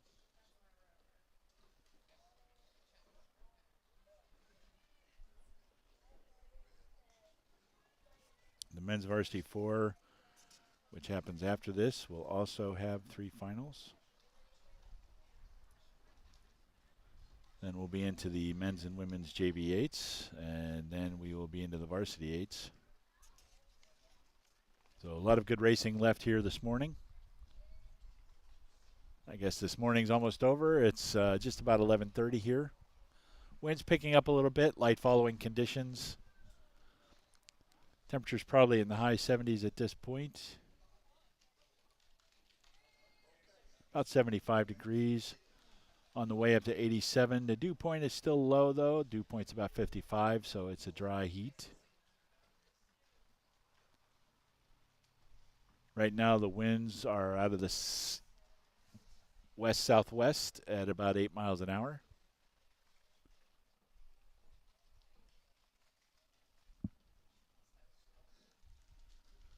shouldn't be affecting the crews at all. If anything, gives them a little bump.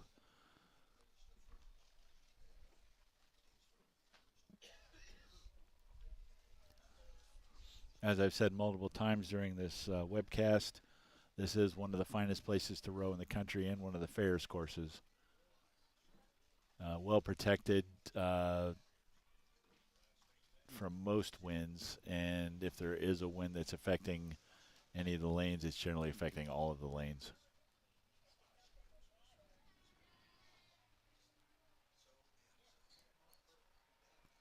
High Point and Solid Control here in the C final of the Women's Varsity 4.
We're into the red buoys now. High Point with a 4 or 5 length open water lead over George Mason.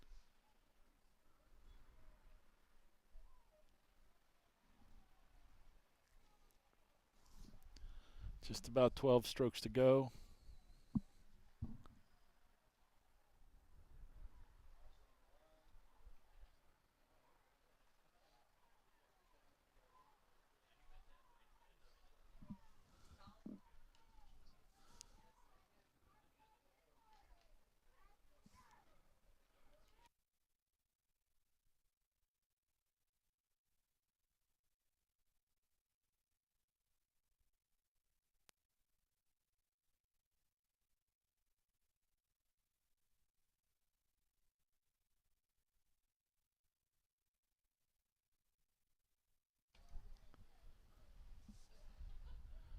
High Point, your winner. High Point B of the C final, followed by George Mason B. So that's the C final. The B final is already underway.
The B final is on the water from right to left. We have Stetson in lane 1, Jacksonville in lane 2, Louisville B in 3, Kansas State B in 4, Rollins in 5, and George Mason in 6.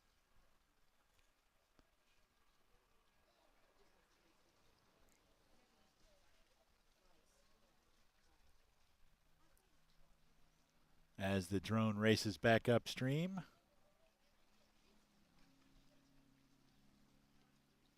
it looks like Rollins in the lead right now. Could possibly be George Mason. Yep, George Mason might be ahead of Rollins. Nope, I take that back. Rollins could be ahead of Kansas State B. But that's a battle going on there for first. George Mason is actually back in lane 6.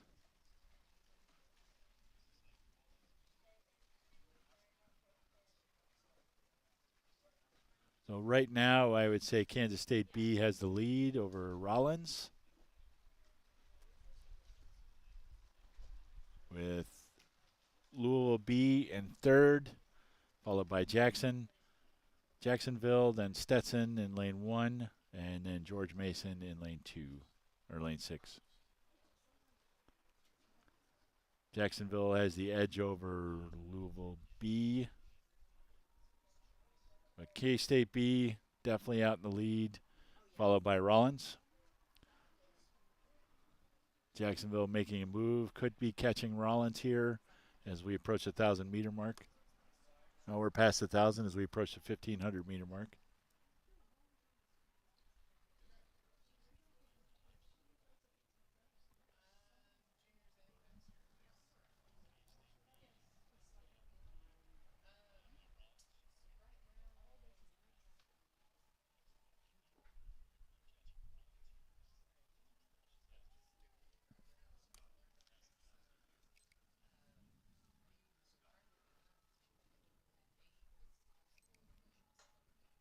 .36 strokes a minute for your leaders, Kansas State.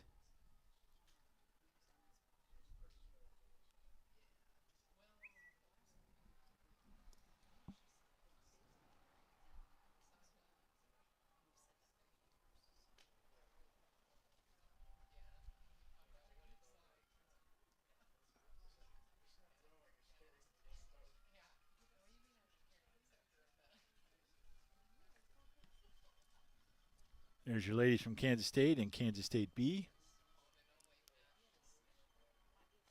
from Manhattan, Kansas.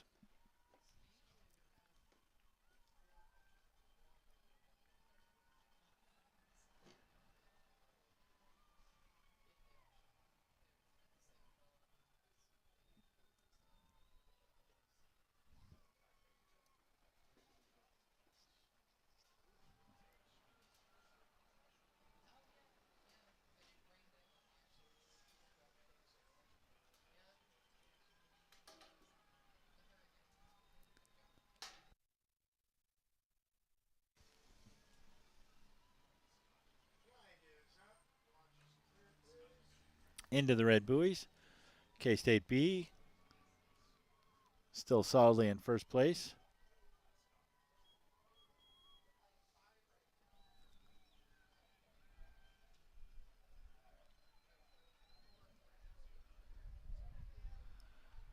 Looks like Louisville may have moved into second, followed by Jacksonville and Rollins.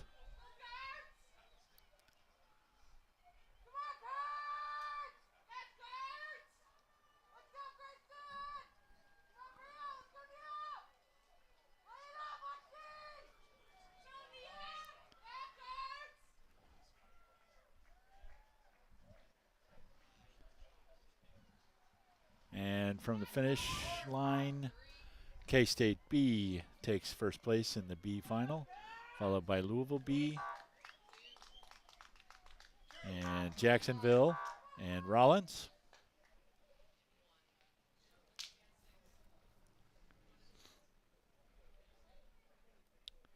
And Stetson.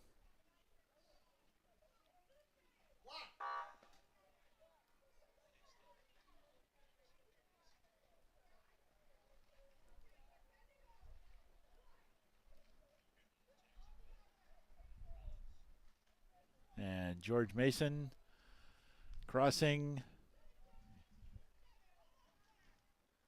Rounding out the B final.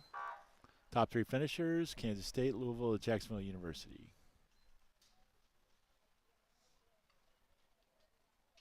Next up will be the A final for the women's open varsity 4.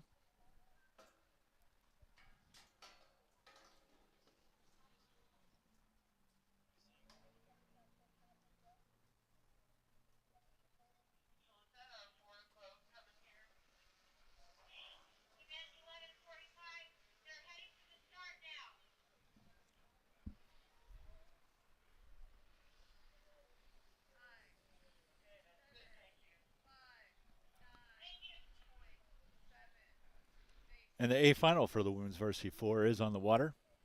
From right to left, University of Tampa in lane 1, Louisville Women C in lane 2, FIT in lane 3, Louisville Women in lane 4, K-State Women in lane 5, and High Point University in lane 6.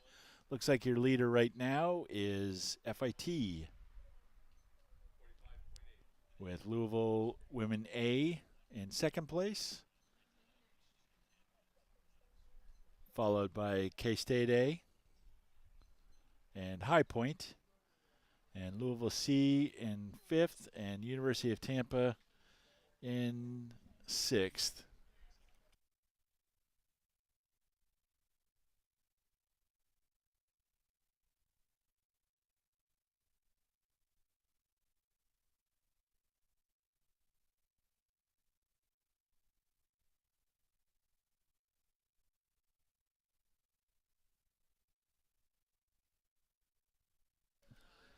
Wind continues to pick up here a little bit, still following conditions. So that would be a tailwind. It might start changing though throughout the day. Our racing is going to be over in about 2 hours though, so I think we'll be okay. Conditions are still great for racing. It is heating up though. The sun is hot.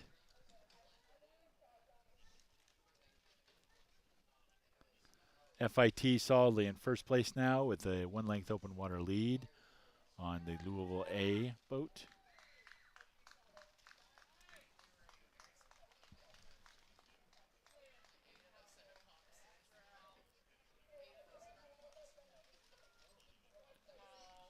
FIT at 33.5.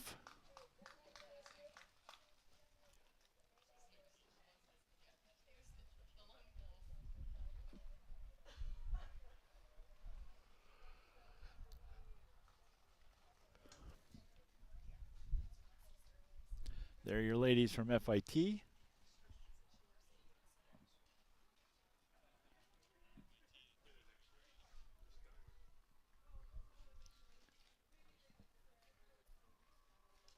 Louisville A in second, solidly with just a touch of open water lead over Kansas State A. Right now, High Point is holding fourth place.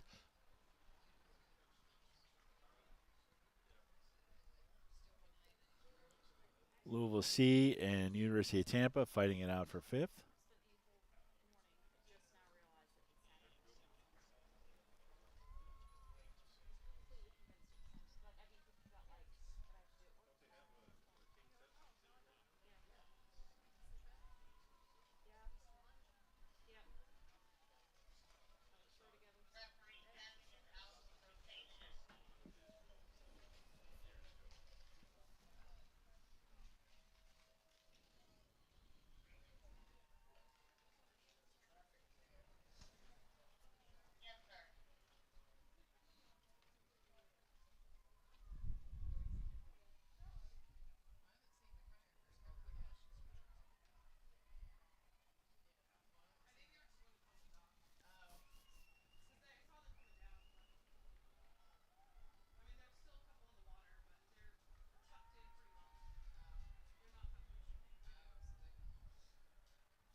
Into the red buoys.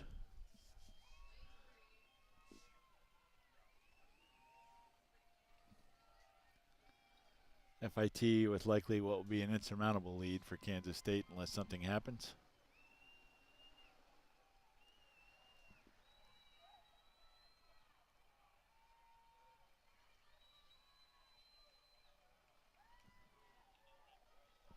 And for Louisville.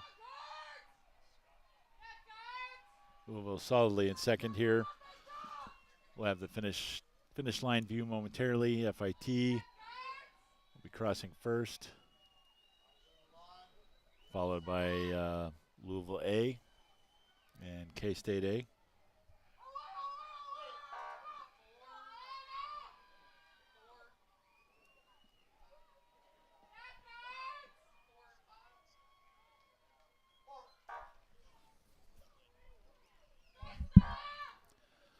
So FIT, your gold medalist for the Women's Varsity 4 Open.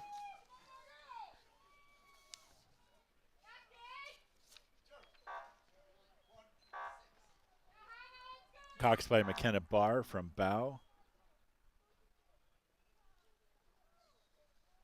Sophia Sicknick, Sydney Freiberger, Ashton Clark, and Bryn Romberger. Your silver medalist from Louisville. Cox by Leah Waters from Bow, Emily Moriera. Bradley Hicks, Gabriella Allen, and Angels Ventura. And from Kansas State, and bronze medalists, Cox by Kennedy Lloyd, Bianca Woolmeister, Lorelei Harris, Holly Fee, and Eleanor Irwin. Congratulations to the ladies from FIT, Louisville, and Kansas State. And also from Louisville C, Tampa, and High Point for finishing out the A final.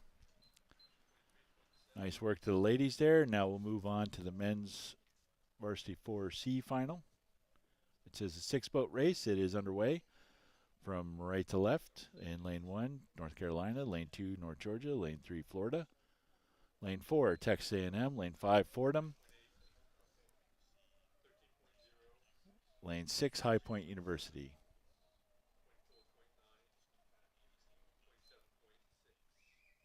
Right now it looks like North Georgia and Texas A&M are leading the pack. Texas A&M with a slight edge over North Georgia.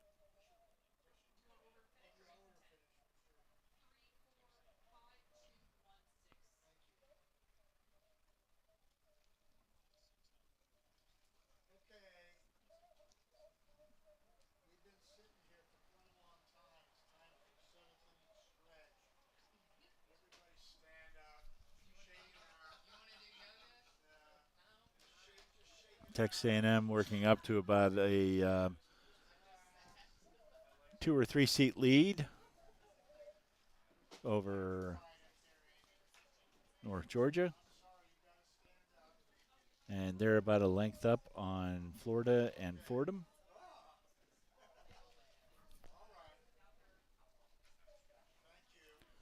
North Georgia charging hard here. Texas A&M is going to have to respond to that move. North Georgia's pressed up to just being about half a length down. Looks like Texas A&M did respond.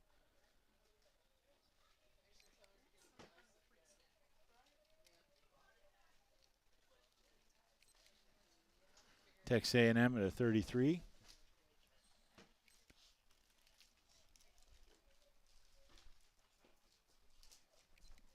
North Georgia at 34.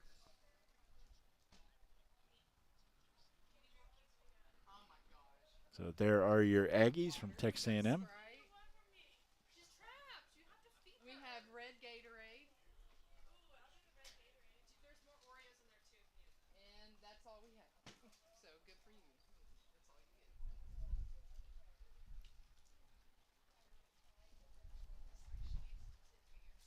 That's all you get.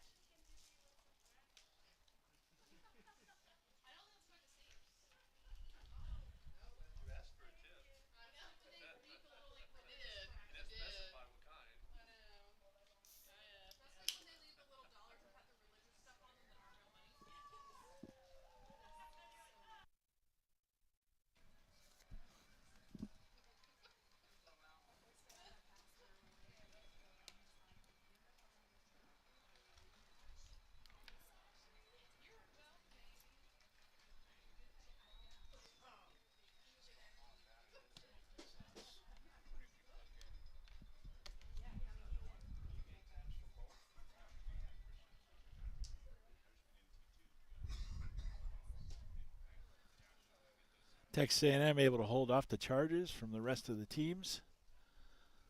Still in first place. Once again, this is the C final for the men's varsity 4. North Georgia trying another charge here. Fordham in lane 5 also trying to charge.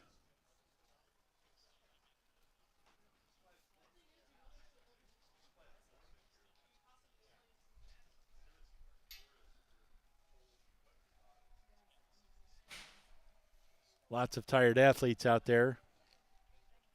Looks like Fordham has gotten ahead.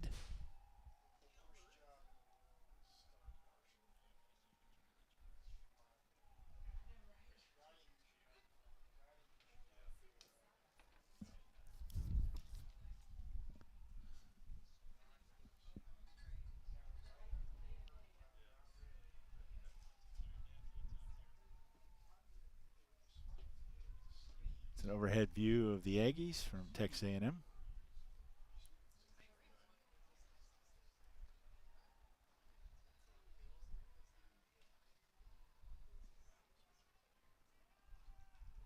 Still fighting it out with Fordham. Fordham's got about a 1-seat lead. Very tight race, though, 4 boats across. This one will definitely be a photo finish. Fordham right now with about half a length on the rest of the field. Texas A&M fighting off the charge from Florida.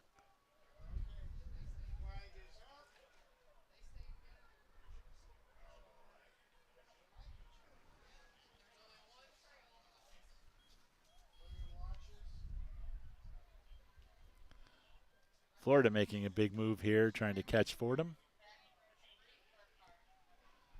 Trying to get ahead of Texas A&M. Once again, this is the C final. All 5 lead boats are in contact. 5 and 3. Looks like Fordham will edge across the line first, followed by Florida.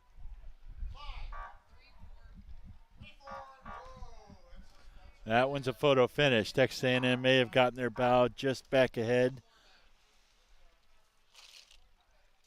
of Florida. We'll go to the photo finish for that.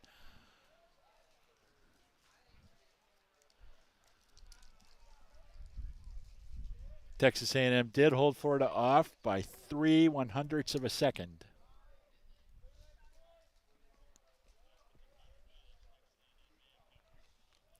North Georgia in 4th. UNC in 5th.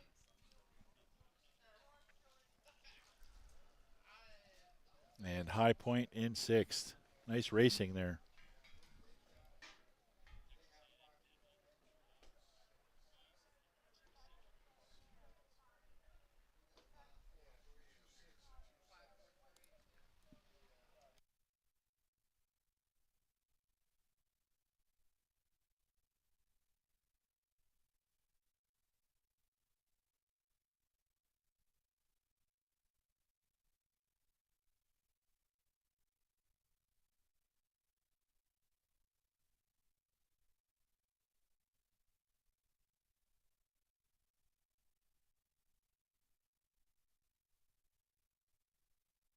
The B final for the men's varsity 4 is underway from right to left.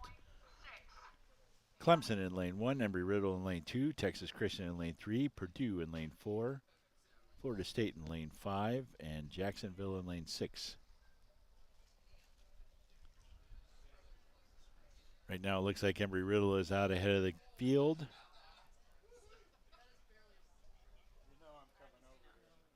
Florida State in lane 5. Looks to be in second place.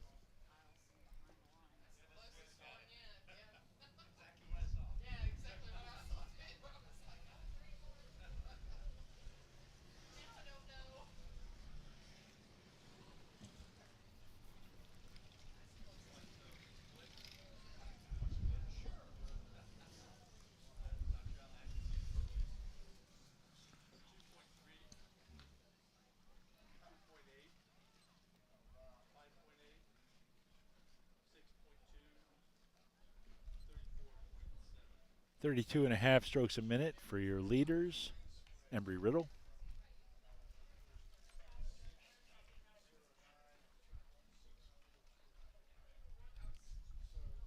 35.5 strokes a minute for Texas Christian.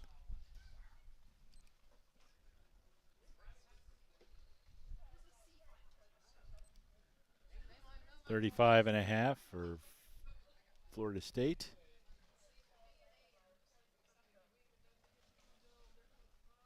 Pretty tight grouping there for second, third, and fourth place.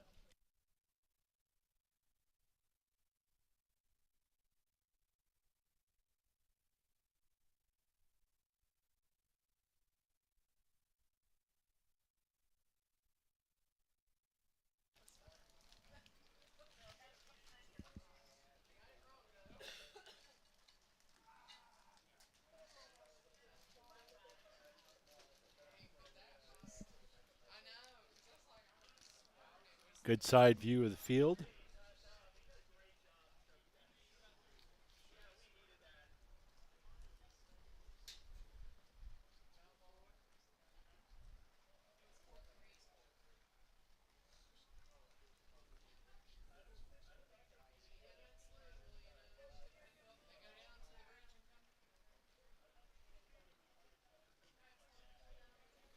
Looks like TCU holding on to second place.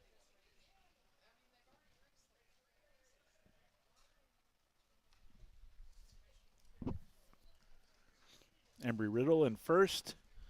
Your lane 2 boat.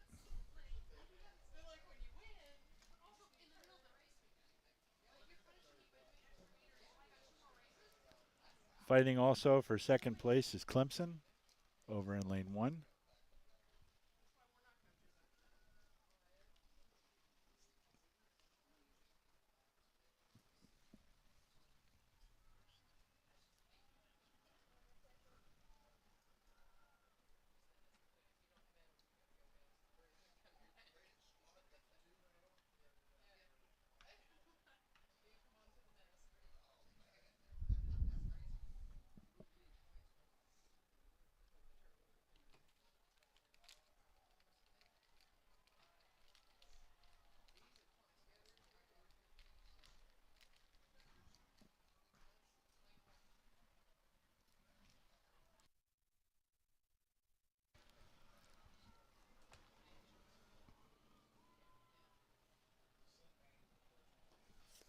Embry-Riddle solidly in first place with a little bit of open water over TCU Horned Frogs.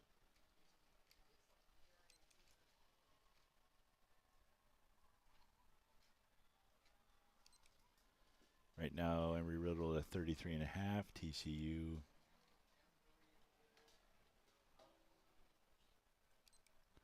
at a 35.5.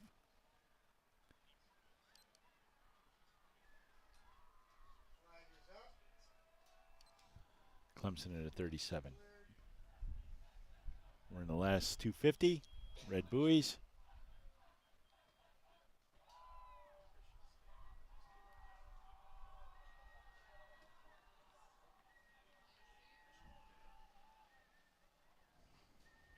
Clemson may have made a move on TCU. It's going to be a tight race there for second place in this B final. Embry-Riddle has things well in hand as long as nothing goes wrong here in the last 10 strokes. TCU may have edged back up on Clemson. And they have half a length on Clemson as we hit the finish line camera. Embry-Riddle takes first place in the B final, followed by Texas Christian and Clemson.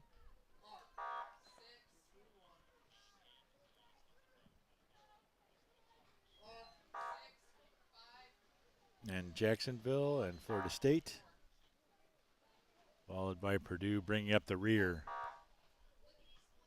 So great racing there again in the B final, the men's varsity 4. Next up we have the A final.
head back upstream, pick up the A final of the men's varsity 4 in progress.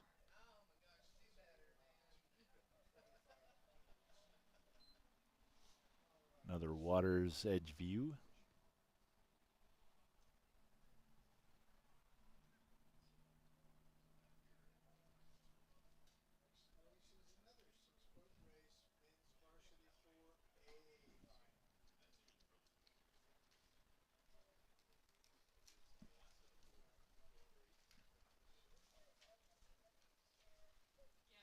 And you can see our racers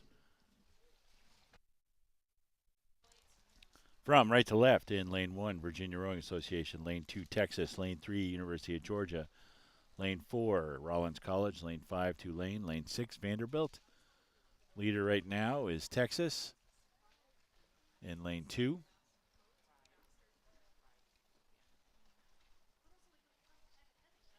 This one's for the medals. Good showing by University of Texas here.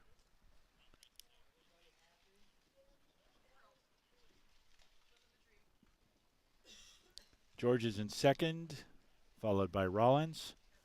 And then Vanderbilt out at lane 6.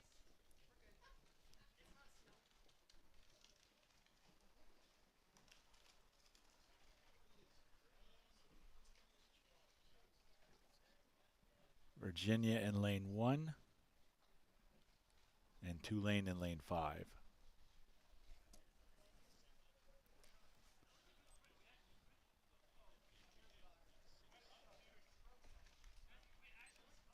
Longhorns taking it down the course at a 34.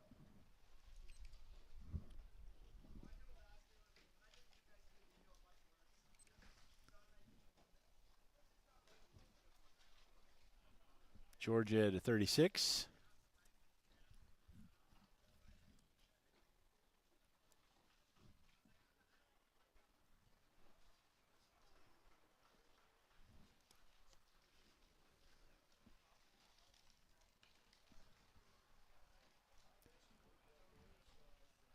Just across the 1,000, heading to the 1,500. Good race going on for third place in this one.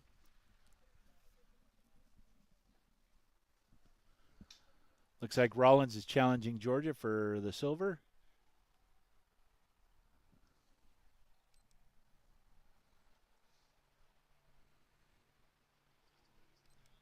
Rollins at a 35.2.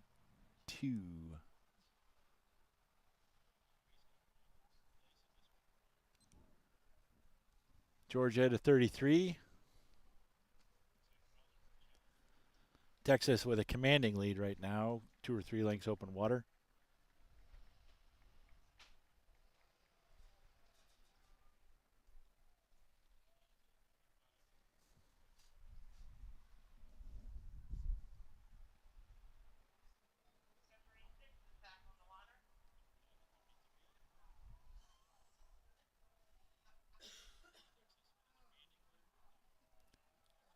Rollins giving Georgia a run here. It looks like also Vanderbilt out in lane 6 is making a move. Everybody in the hunt for the silver medal.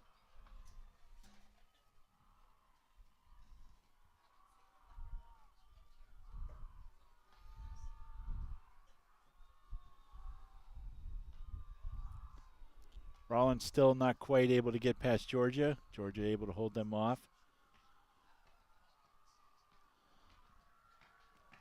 Vanderbilt certainly making a charge into the group.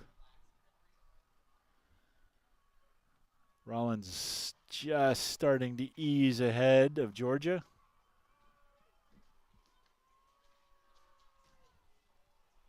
Coming up on the last 250. Might be a photo finish here between Rollins and Georgia for the silver.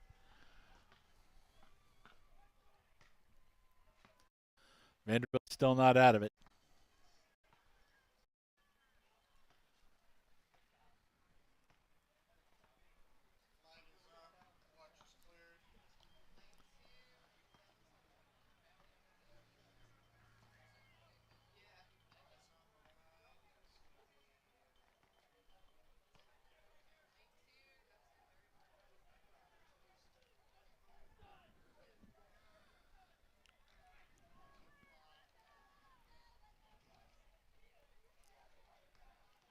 Definitely going to be a photo finish for the silver.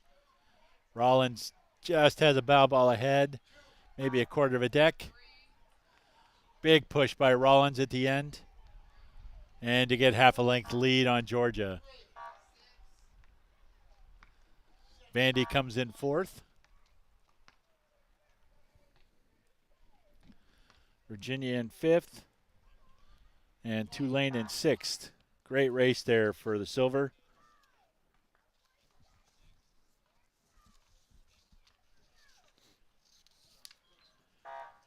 Your winners, Texas, coxed by Austin Kyanan. From Bow, Luke Mastrian, John Chaney, Pedro Colucci, Kafuri, and Patrick McKenna. Rollins in lane 4 wins the silver, coxed by Theo Preyes. From Bow, Bill Harris, James Cohn, Constantine Demetriadis, and Cooper Richards. And Georgia with the bronze medal, coxed by Luke Hagerman. From Bow, Joseph Fiegel, Jacob Yeager, Reed Trends, and Leighton Werlin. Great racing in the men's varsity 4.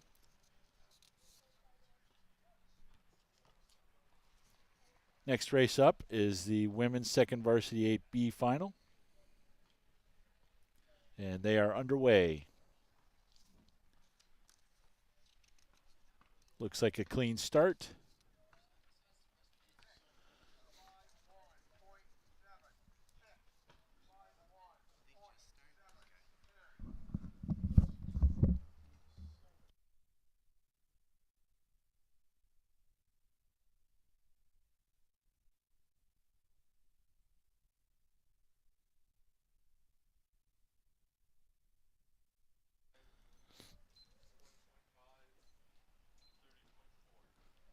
For the women's second varsity 8B final here, from right to left, we have William and Mary in lane 1, George Mason in 2, Florida in 3, Georgia Tech in 4, the University of Dayton women in 5, and Virginia Tech in 6. Georgia Tech looks to be in the lead with a slight edge over University of Florida.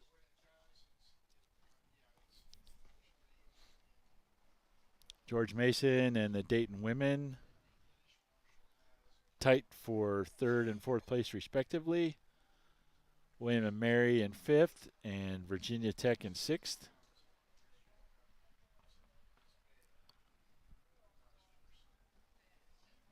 Two finals for this race. It's the B final. The next one will be for the medals.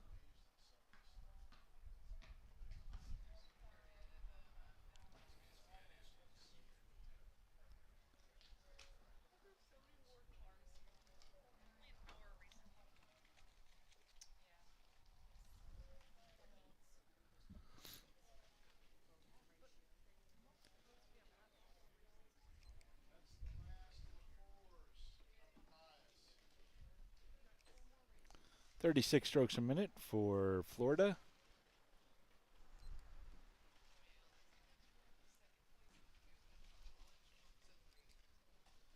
.35 strokes a minute for Georgia Tech.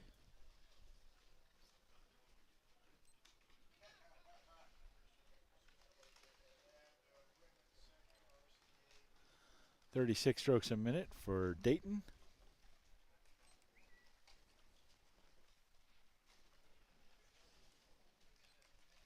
George Mason also at a 36. So everyone rated pretty evenly here.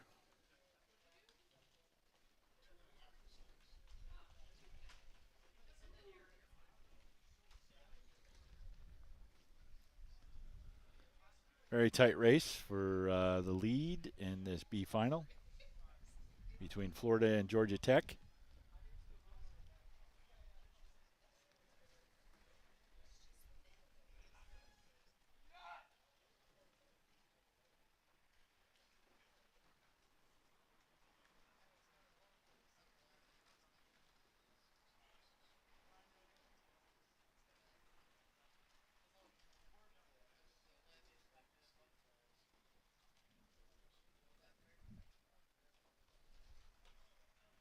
Should be just about across 1,000. It looks like Georgia Tech has edged out Florida here, about half a length lead.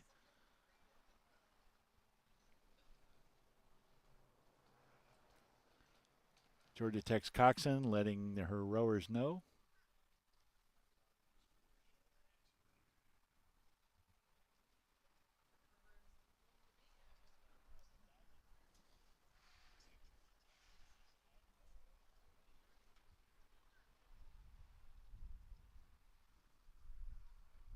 Florida not letting go, still holding that half a length down.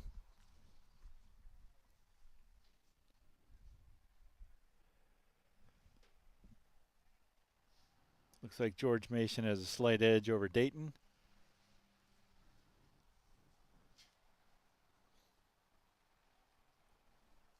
Georgia Tech starting to open up a little bit more distance on Florida, now with about a length lead. There's your Georgia Tech ladies.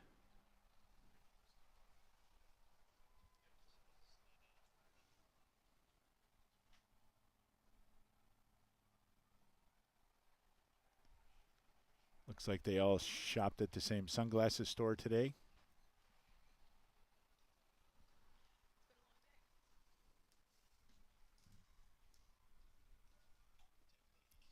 Georgia Tech now with just a little bit of open water over Florida.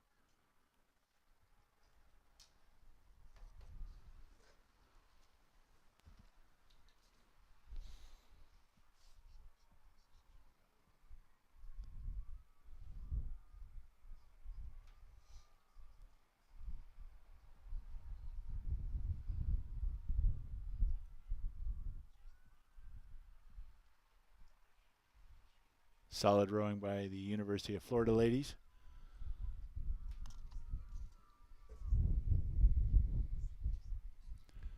Winds picking up a little bit more, still following winds.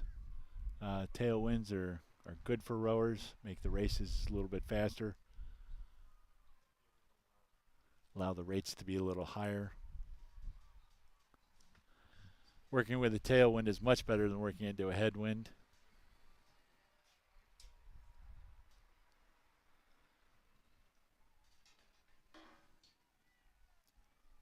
Florida still not letting go of Georgia Tech, still hanging on, staying in position. There's a view of the University of Dayton ladies.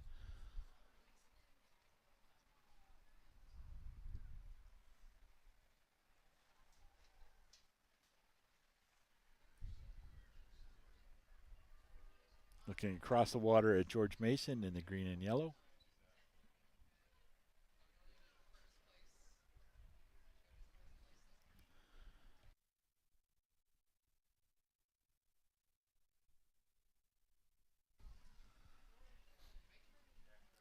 Into the last 250. Georgia Tech well into the red buoys now. Georgia Tech still holding on to their lead over Florida. They're pretty well clear of the rest of the field. Several lengths open on Mason and Dayton. Oh, Georgia Tech had a little bit of a crab there on the starboard side, trying to recover. And Florida was in position to take advantage of that. Georgia Tech's got to pull it back together.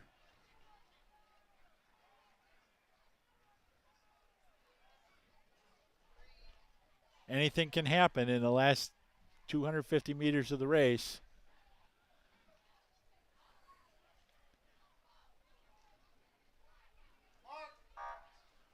Florida takes the win in the B final,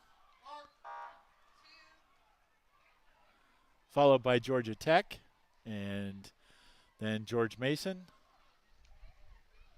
Oop, another crab here in the Dayton ladies.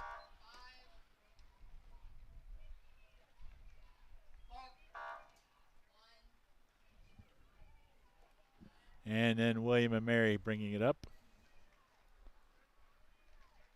followed by Virginia Tech.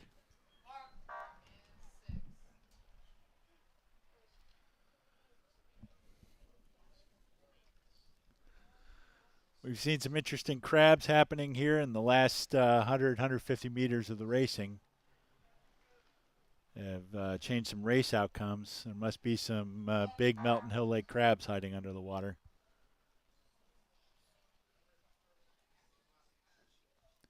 So Florida with the win in the B final, followed by Georgia Tech, George Mason, Dayton, William and Mary, and Virginia Tech. Next up will be the A final for the women's second varsity 8.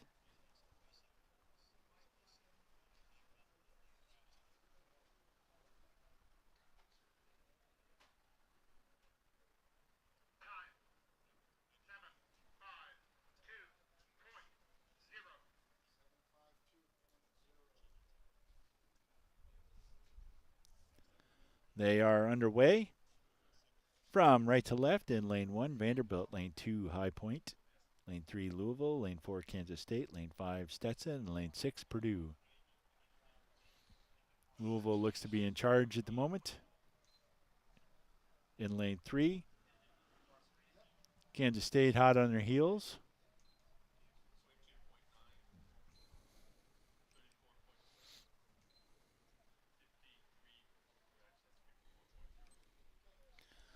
$34 strokes a minute for Louisville.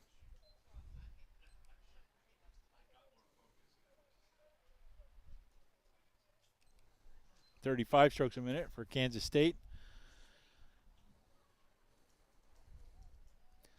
A lot of steering by the coxswains here. Every time the coxswains are on the rudder, it can slow the boat down a little bit. Also, it extends the distance that you row. A lot of things could be causing that. It's not necessarily the coxswains doing. Could be the rowers, misstroke here or there. Also, in a kind of worst case scenario, you can pick up some seaweed that gets caught on your rudder and makes your steering very difficult.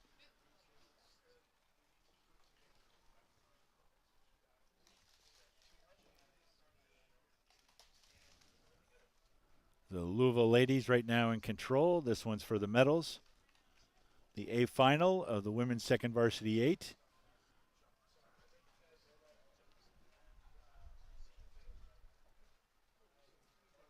Kansas State in second.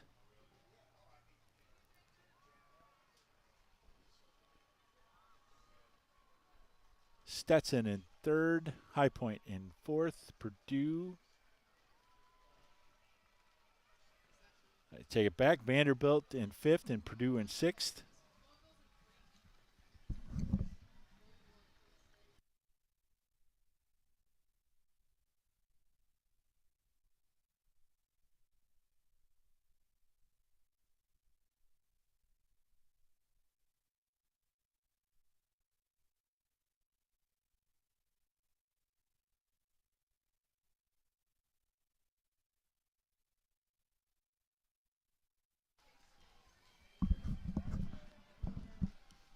Louisville now opening up a little bit of open water on K-State.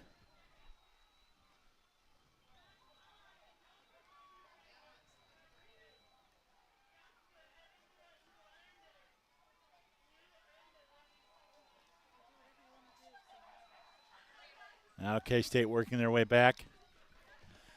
Coming up on the finish line.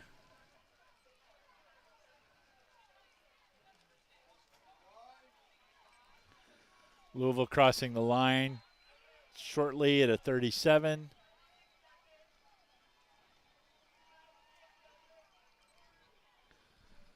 $35.5 for Kansas State. So your gold medalists, Louisville. Silver goes to K-State. Stetson captures the bronze. In the gold medalist boat, Louisville, coxed by McKenna Billington.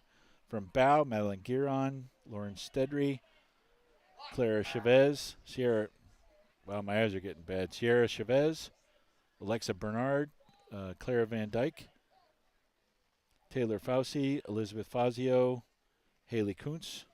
Kansas State, the silver medalists, coxed by Leah Rowan. From bow, Bryn Pollock. Harmony Liker, Anna Gurr, Madeline Barrett, Emma Johnson, Regan Walker, Mackenzie Storm, and Jaden Brandt. And from Stetson, the bronze medalists, coxed by Sophia Cornetto. From Bow, Asia Erickson, Emily Haynes, Abby Goulding, Allie House, Kara Hubbard, Julia Hickey, Jillian Dodge, and Riley of Liviero. Congratulations to the 2Vs for the ladies. Great race.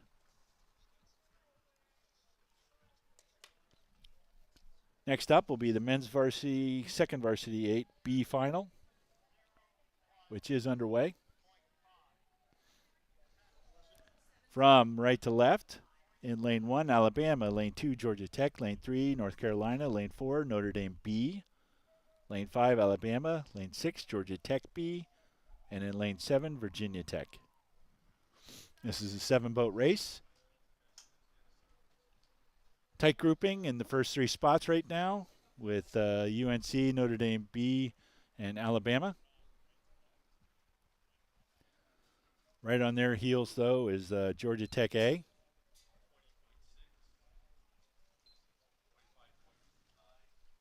North Carolina and Notre Dame B working to separate themselves from the rest of the group.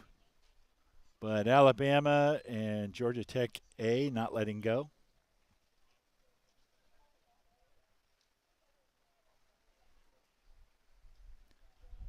Good racing so far.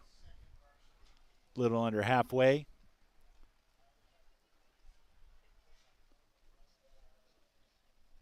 Should be coming up on the 1,000-meter mark in about 10 strokes.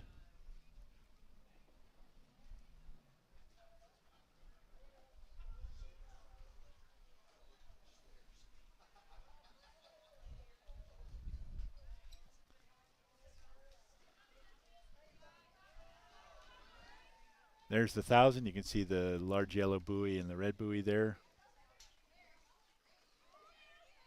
Notre Dame may have just edged into the lead slightly over UNC.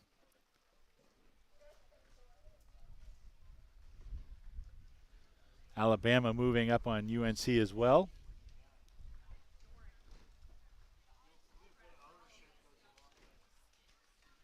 There are 2 Notre Dame boats in this event. This is Notre Dame B. Notre Dame A will be in the grand final. North Carolina has pushed back away from Alabama as they've made their charge, but you can see Alabama still trying to make that move. Notre Dame taking about 4 seats on North Carolina.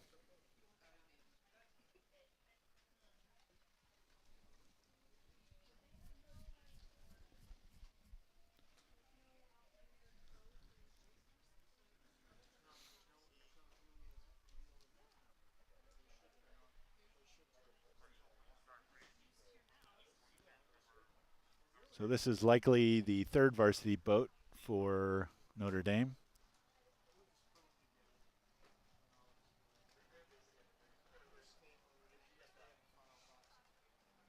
Speaks to the depth of their program.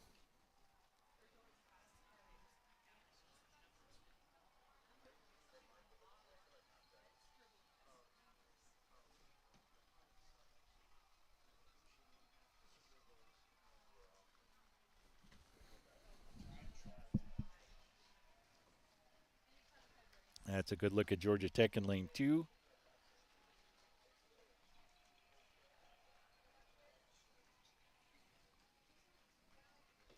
Notre Dame now getting about a length up on UNC. Alabama about a half a length down on UNC.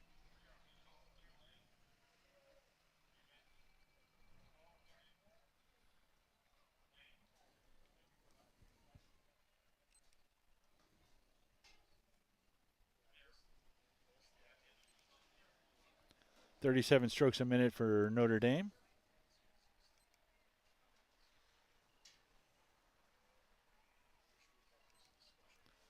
.36.5 for UNC.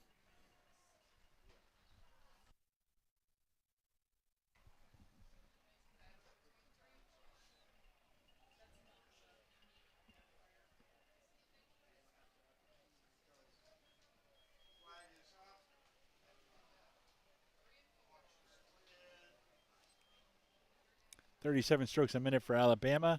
As we approach the finish line, North Carolina charging again. I don't think they're going to have enough.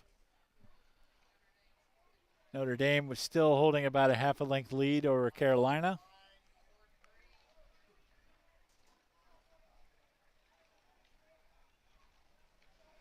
And Notre Dame will win the B final, followed by North Carolina and Alabama. George Mason.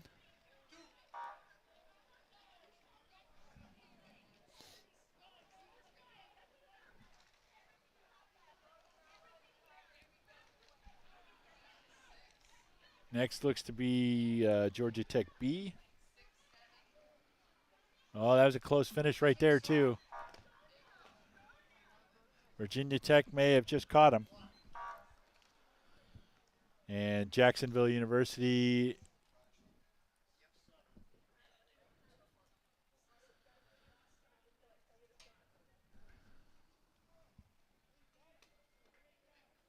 So the finish order was Georgia Tech B and then Virginia Tech and then Alabama B.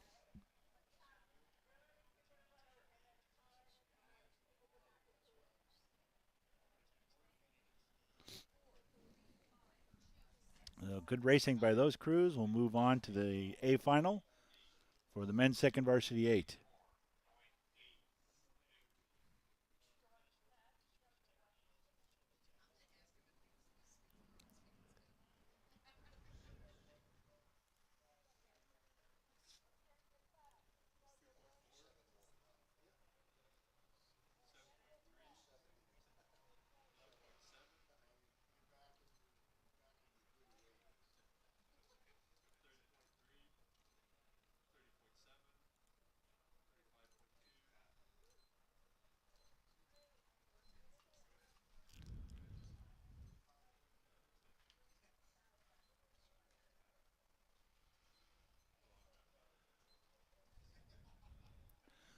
And we're underway on the grand final of the men's second varsity 8. From right to left, we've got Jacksonville University in lane 1, Embry-Riddle in lane 2, Columbia in lane 3, Virginia Rowing Association in lane 4, Purdue in lane 5, and Notre Dame A in lane 6.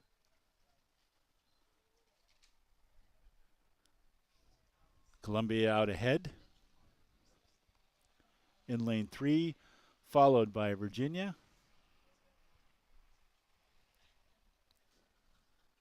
Then Jacksonville and Purdue look to be fighting it out for third place.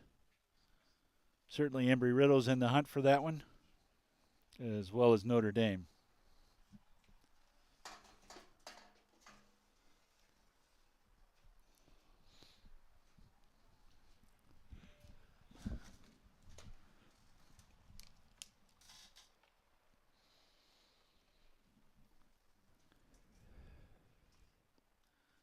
Columbia University, again, not a typical competitor at the SIRA Championships.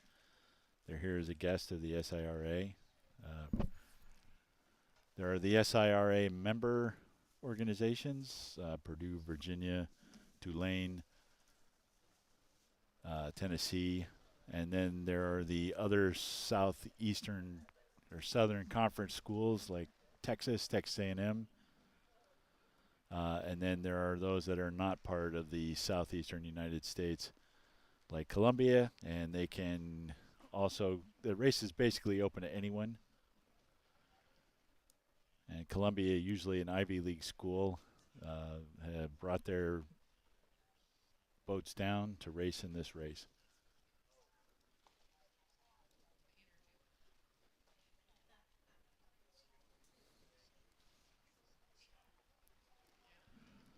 So Columbia solidly in control here, followed by Virginia Rowing Association.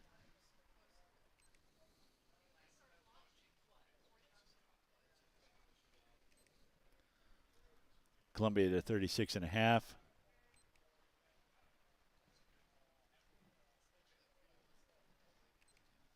Virginia to 35.5.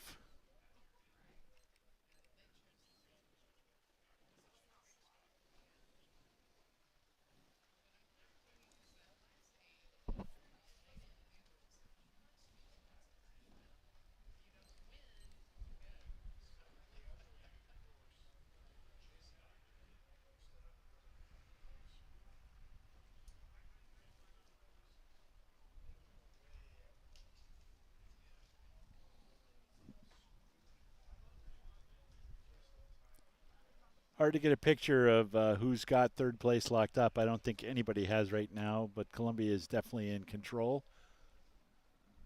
Virginia's definitely got a line on the silver medal. I think right now the bronze is anybody's guess. We'll get a better picture here. This is the look from the finish tower right now, though, with the telephoto lens.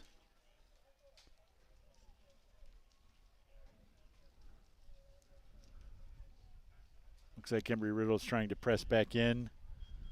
There's a view of the rest of the field. You can see all four boats across there. Notre Dame just pulling ahead of Purdue. Notre Dame's the closest boat. Purdue's just behind them. Embry Riddle might be ahead of Notre Dame by a seat.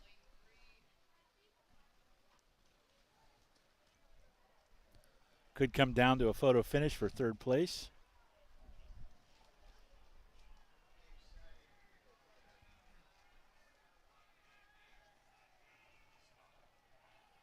But unless something terrible happens, Columbia's got the gold medal locked up for this 2V race. Silver medal should go to Virginia unless, again, something happens. But it's going to be a battle for third. And it looks like Purdue may have just edged ahead of everybody else for the bronze. That was quite a finish, ladies and gentlemen.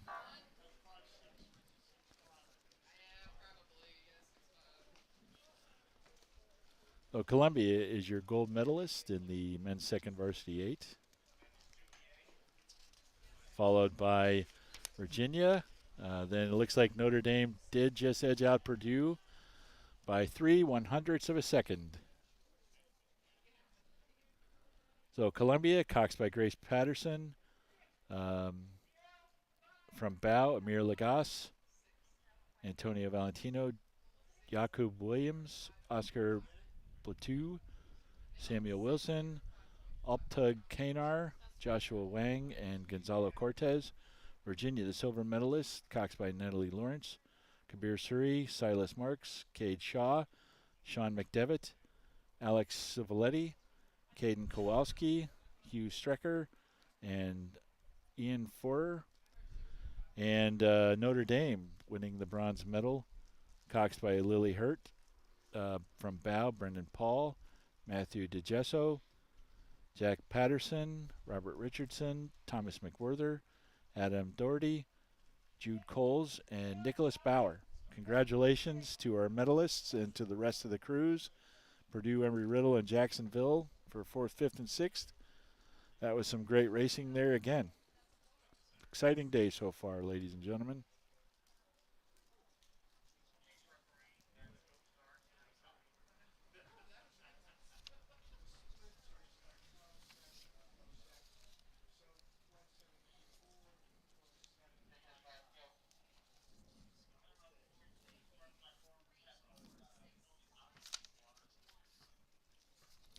Oh, now we move on to the club varsity women's 8s.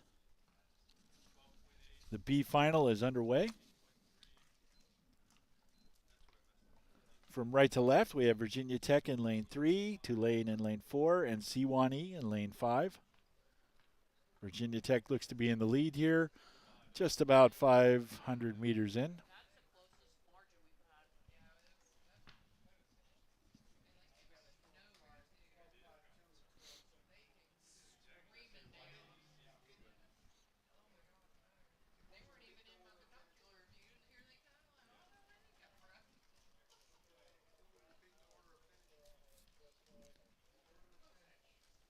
I believe if you go to the Here Now Sports website, you can see those photo finishes.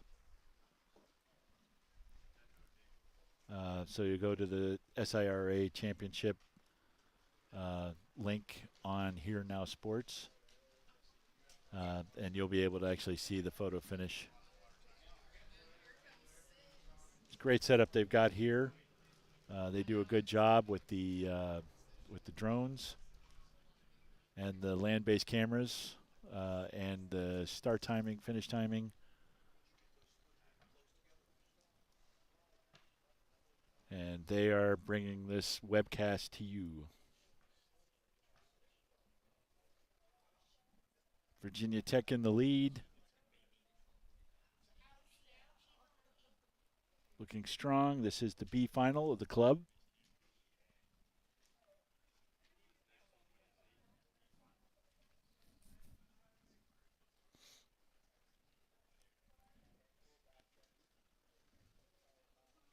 After this, we've got the A final of the women's club, and then the B final and A final of the women's varsity 8 open, and then the 3 finals for the men's varsity 8, and that will wrap up our racing day.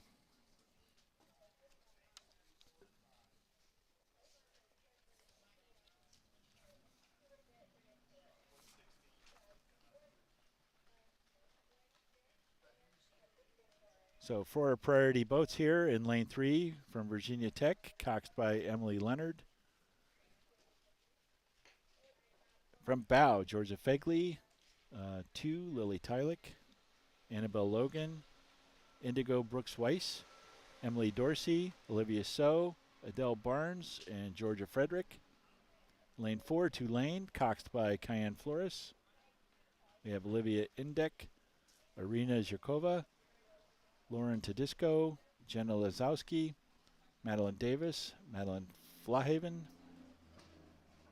Bailey Joyce, and Catherine Alley. And from Sewanee, coxed by Mish Arango Rojas. We have from Bow, Mary Alice Pierce, Juliana Dedman Sindri, Virginia Crouch, Elizabeth Becker, Alex McDonald, Lily Hawkins, Ada Digby, and Olivia Jefferson.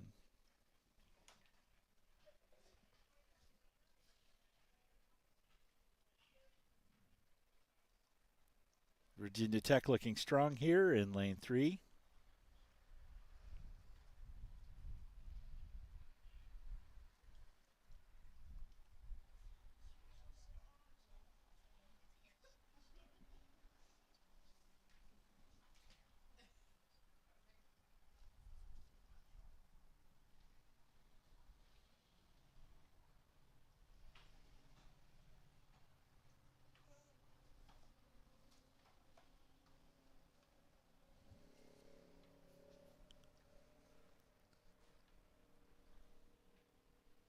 Field pretty spread out. Tulane in second place and Sewanee in third. Virginia Tech well in control.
Virginia Tech into the red buoys now.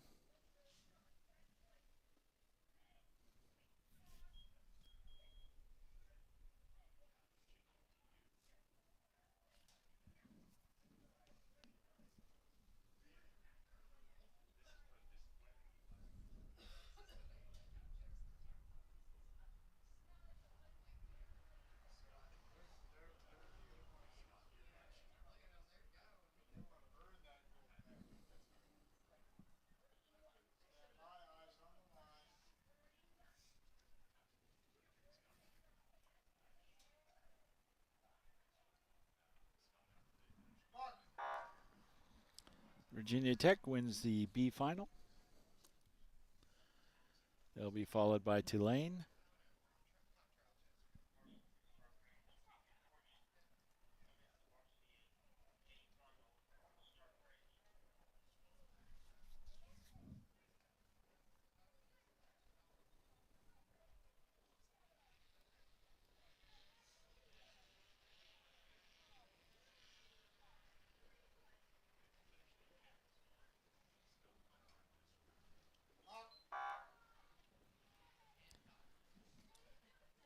And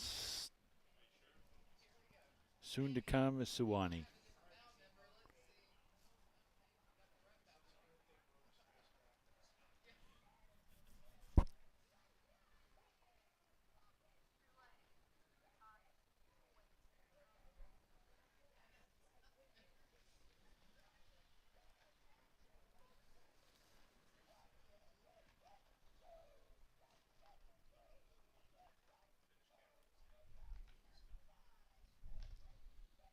Next up will be the A final of the women's varsity club level. A 6-boat race.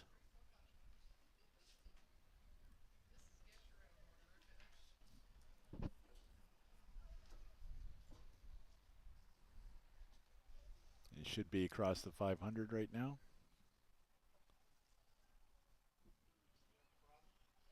Yeah, I'm just entering some times. I had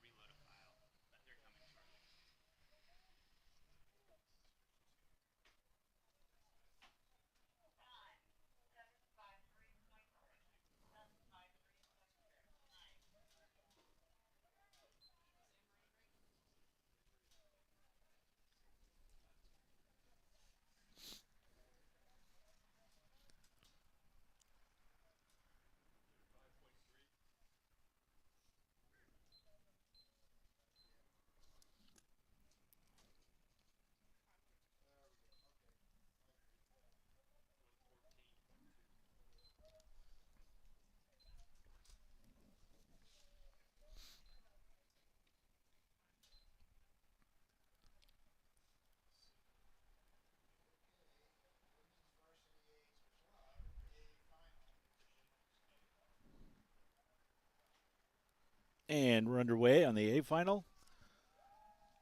From left to right, or from right to left, Liberty in lane 1, Wichita State in lane 2, William & Mary in lane 3, Clemson in lane 4, Georgia Tech in lane 5, Florida in lane 6. In the Liberty boat, coxed by Michael Diaz from bow, Kimberly Lausenhauser, Rachel Teague, Jada Lane, Lauren Thompson, Elise Marsalis, Allie Reed, Robin Payton, Elena Deegan. In Wichita State, coxed by Kelsey Cropper. From bow, Ricky Martin, Dakota Wyden, Ryan Moore, Aiden Parker, Mackenzie Amphone, Cassidy Barr, Bailey Wise, and Taylor Spinelli. They're up to about the 1,000 here. Clemson in the lead. In the Clemson boat, coxed by Jenna Gerstauler, Margaret Richards, Claire Rizzo, Lillian Crease, Hattie Segokin, Margaret Gossett, Catherine Sprouse, Sophia DeMann, and Sammy Rickhelm. Back in lane 3, William & Mary, coxed by Emma O'Horo. From bow, Shannon Williams, Sophia Sergrescu, Emily DeJong, Chloe Gang, Elizabeth Bocock, Maeve Hacklerode, Paige Beal, and Catherine Nelson. In lane 5, Georgia Tech, coxed by Nathaniel Ha, Allie Hannum, Faith Zhu, Anna Denisuk, Chandler Parker, Sophie Pegnia, Natalie Williams, Isabel Trudel, and Annalise Lloyd. And in lane 6 from Florida, coxed by Adrian Figueroa, Eva Galvi Moreno and bow, Andrea Hunt, Kaylin Sullivan, Taylor Hall, Aubrey Feldmeyer, Anna Claire Skipper, Anna Craig, and Sari Simon.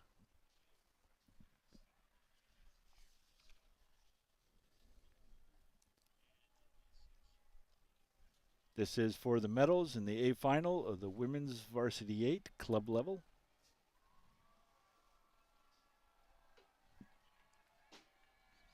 Clemson is in control.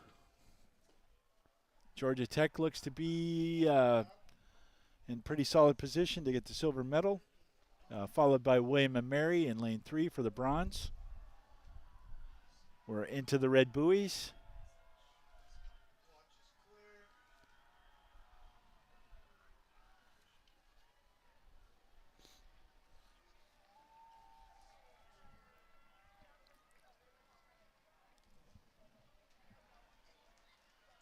Georgia Tech may have pulled ahead of William and Mary.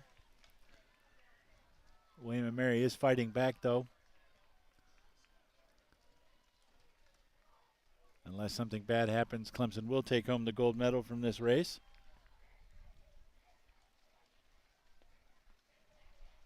And there's your gold medalist crew from Clemson.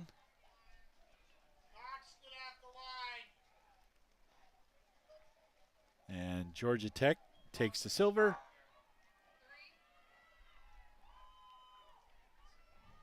William and Mary takes the bronze. Followed by Wichita, Liberty, and Florida.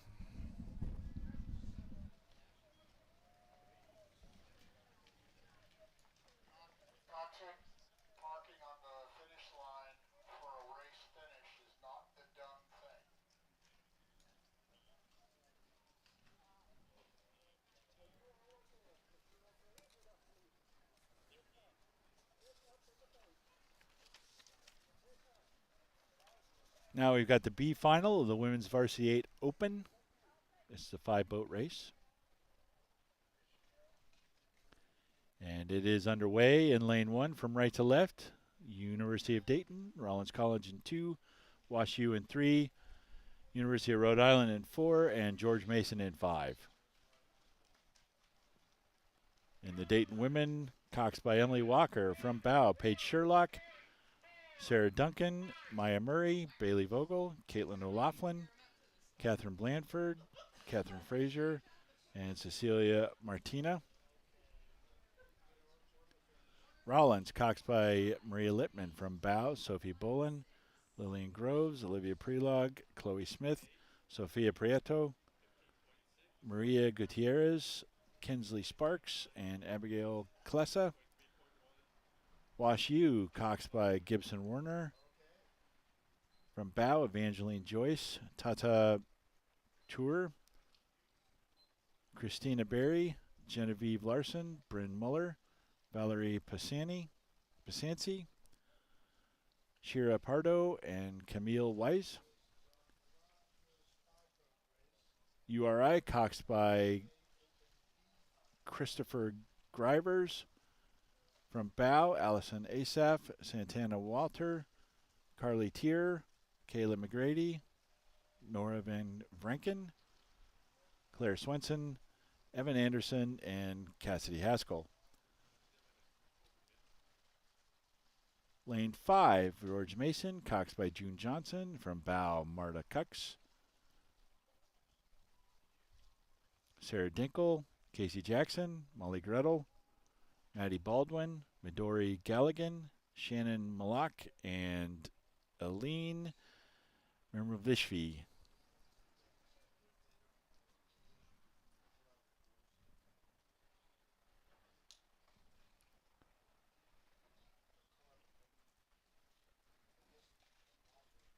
George Mason and Rollins seem to be sharing the duties of the lead here.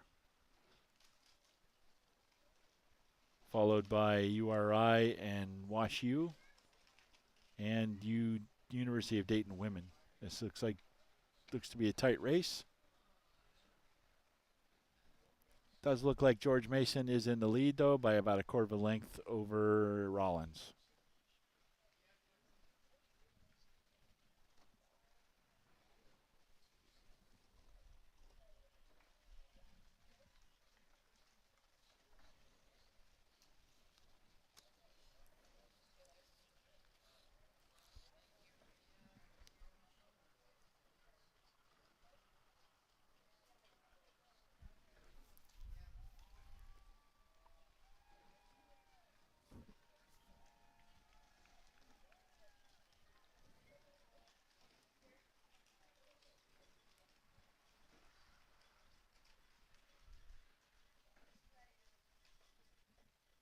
Rollins has possibly edged into the lead over George Mason. Once we get another shot from the air here.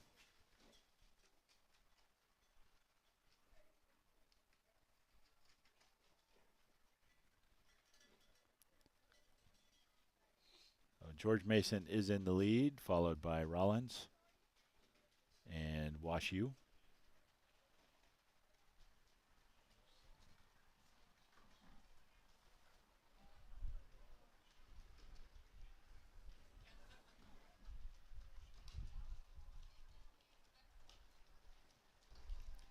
Washu making a move on Rollins in lane 2. George Mason still looks to be in control, but not by much. They're only about a quarter of a length up on Rollins. So right now this is anybody's race for the B final of the Women's Open Varsity 8.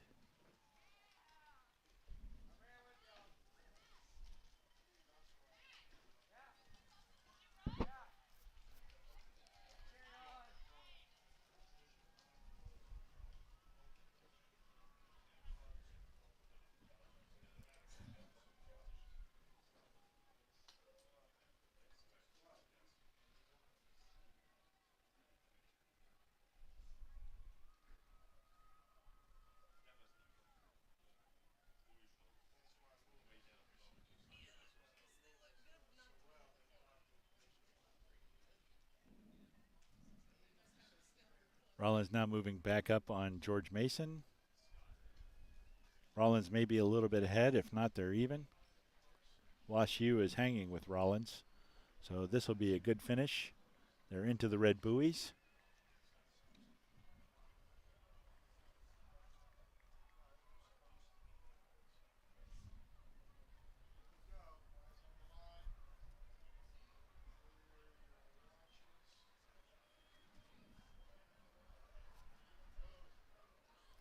Mason may have edged ahead again a little bit.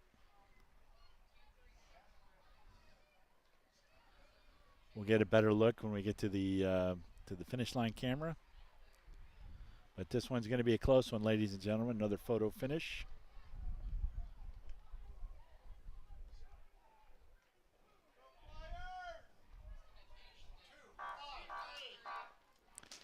Very close race there. We'll have the finish order momentarily. Rollins looks to have won it, followed by George Mason.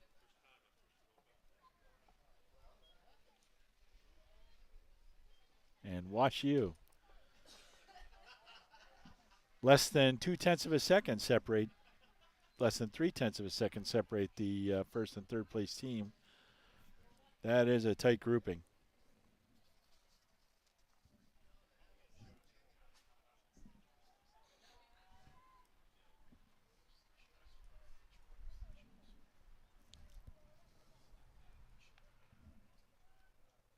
Next up will be the A final, the grand final for the Women's Varsity 8.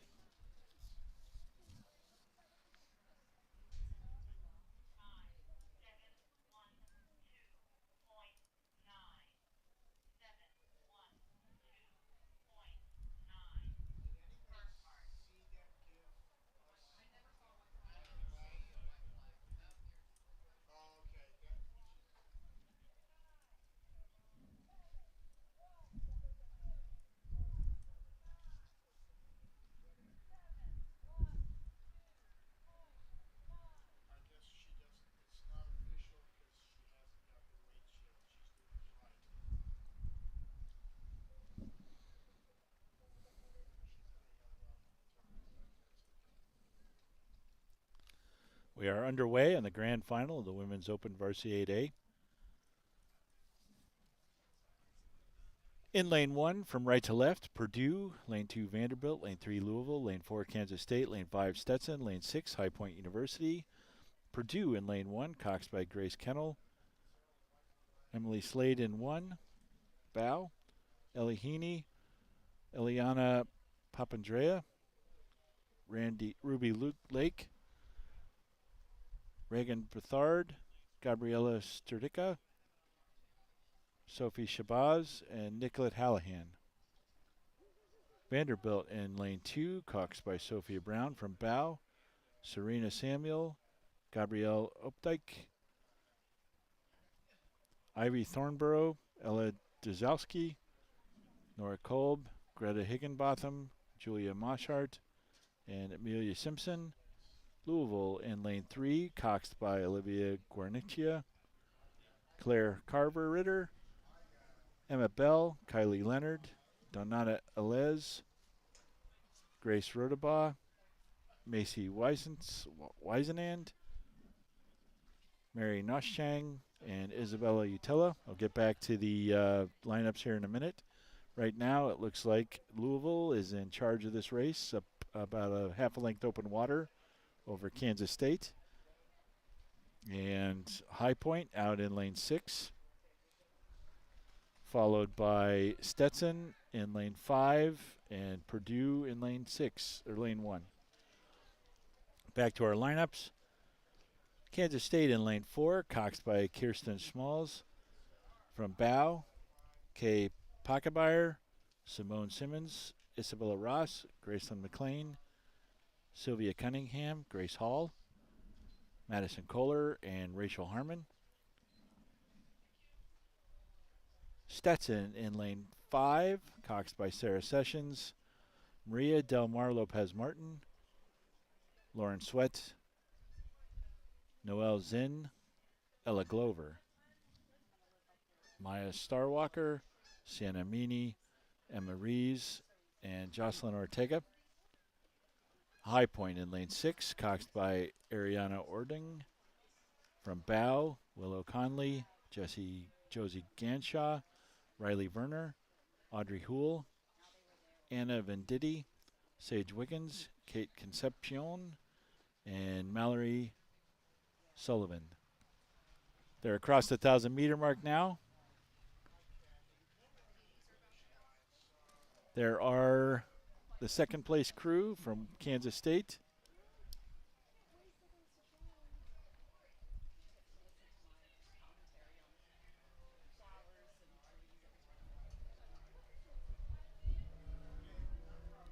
Louisville out in front.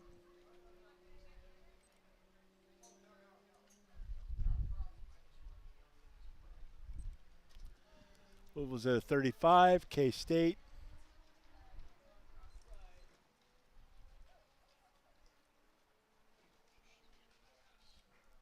K-State at a 37.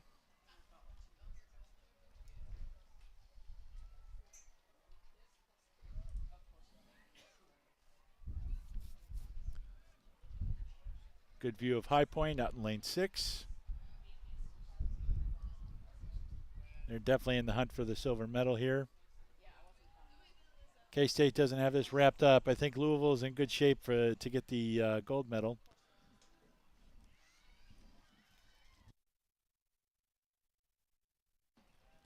Silver medal still could go to any one of the next 3 teams, although Kansas State does appear to be opening up a little bit of space.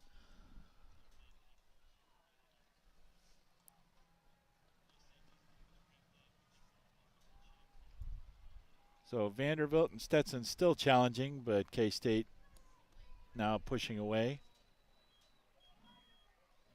Vanderbilt just easing ahead of Stetson.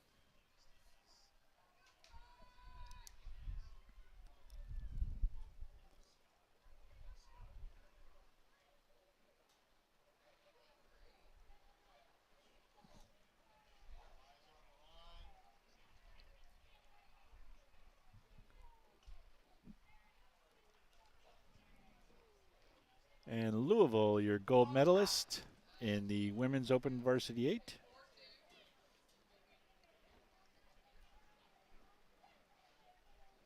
Followed by Kansas State and Vanderbilt. Stetson, High Point, sorry. Now Stetson and Purdue.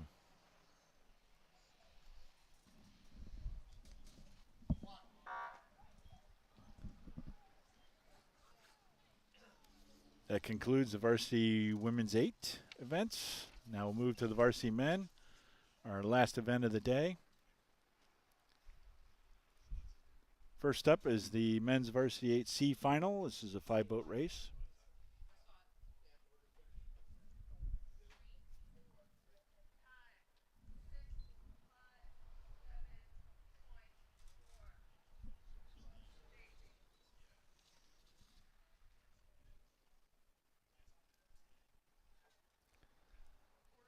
We're still running these rates on a still running the races on a 7-minute center. I'm going to have to switch over to just saying the last names of the folks in the boat. Otherwise, I probably won't have time to get everybody in and say anything about the race, so apologize for that. In lane 2, from right to left, we have Rhode Island and Florida in 3, North Carolina in 4. Lane 5 is Georgia, and lane 6 is Wichita. Lane 2, Rhode Island, coxed by Choi. From bow, we have Bukowski, Canavan, Pabote, Little, Butler Bassner, Cialski, Bork, and Malichi. Florida in lane 3, coxed by Yu. We have from bow Palanchik, Fernandez, McCreary, Silva, Spellmans, Filan, Bowman, and Weiss. UNC in lane 3, coxed by Zulu. In bow is Geist, Ashley, Rouse, Geist, Verdan, DeRamel, Severny, and Liu. Georgia in lane 5, coxed by Obrero. From bow, Drain, Mayette, Sparing, Lessing, Moschella, Keller, Sandlin, and Smith. Wichita State in lane 6, coxed by Wollsonecroft. From bow, there's Schmidt, Morrison, Nelson, Bundage, Rivas, Schlotterbeck, Mahuka, and Weston. Right now, your leader appears to be North Carolina, followed by Rhode Island and Florida. And then Georgia in lane 5 and Wichita State in lane 6.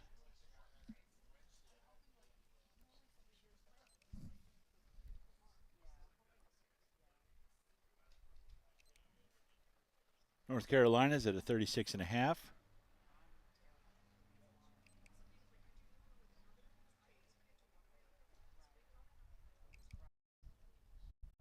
Rhode Island at a 37.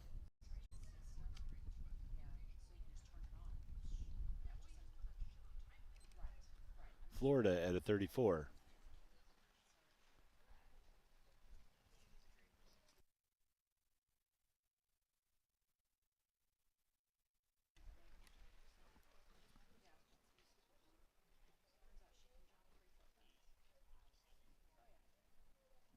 North Carolina pretty well in control of this. Good race going on between Rhode Island and Florida in lane 2 and 3. Also another good race going on in lane 5 and 6 between Georgia and Wichita State.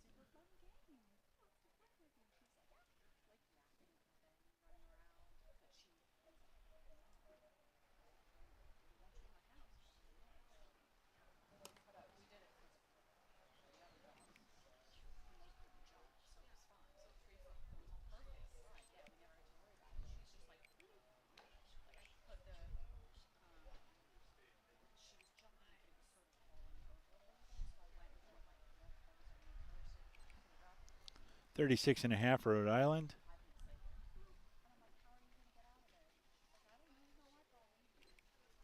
$34.5 for Florida.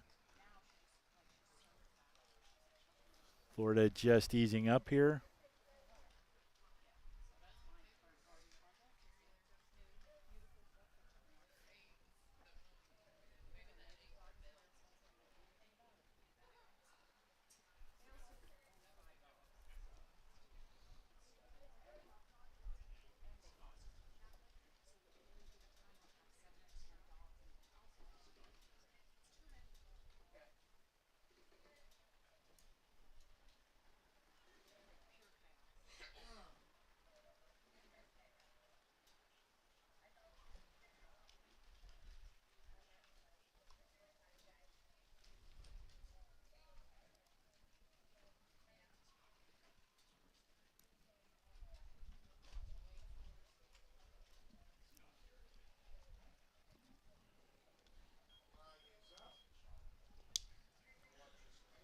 We are into the red buoys. North Carolina in control here. It's going to be a photo finish, though, between Florida and URI for second and third. Probably another photo finish between Georgia and Wichita State. So great races going on in lane 1 and 2 and lane 5 and 6.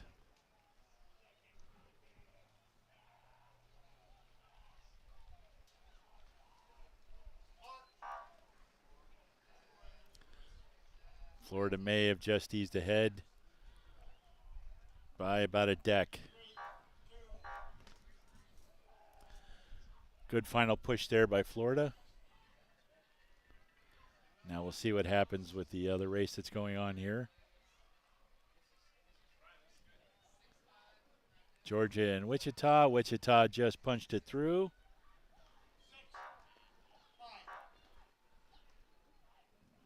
So great racing by those crews. And that will bring us up to the B final of the men's varsity 8.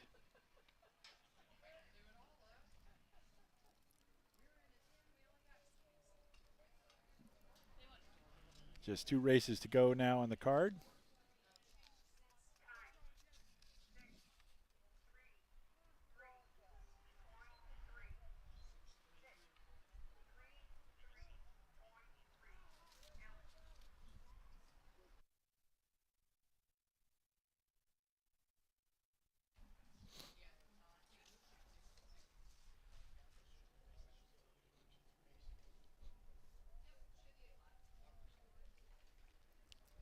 And the B final is underway from right to left. Virginia Tech in lane 1, FIT in lane 2, Embry-Riddle in 3, Fordham in lane 4, Georgia Tech in 5, Alabama in 6.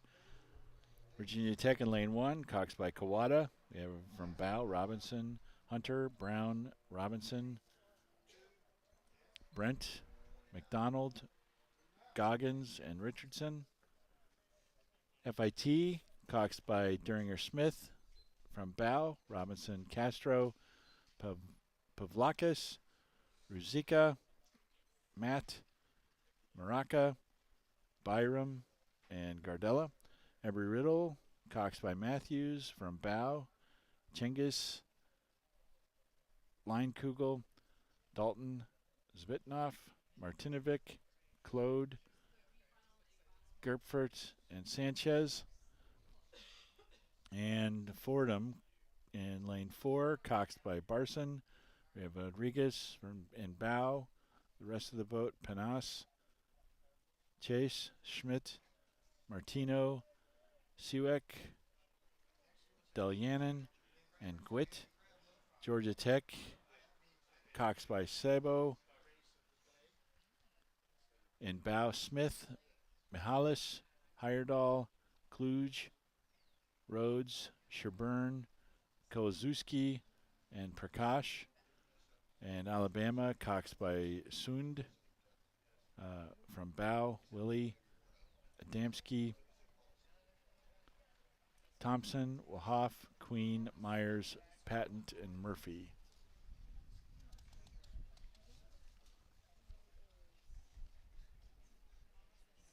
Right now it looks like Fordham might be in the lead, but Embry-Riddle and FIT were right there.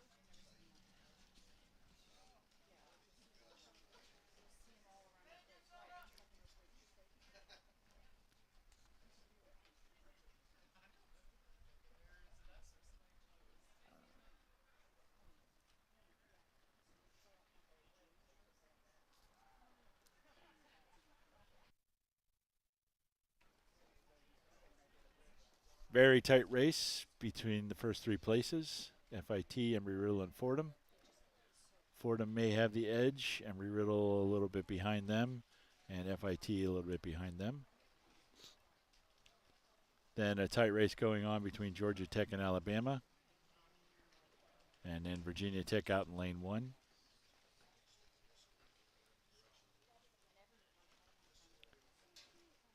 Fordham and Embry-Riddle starting to separate themselves a little bit from FIT.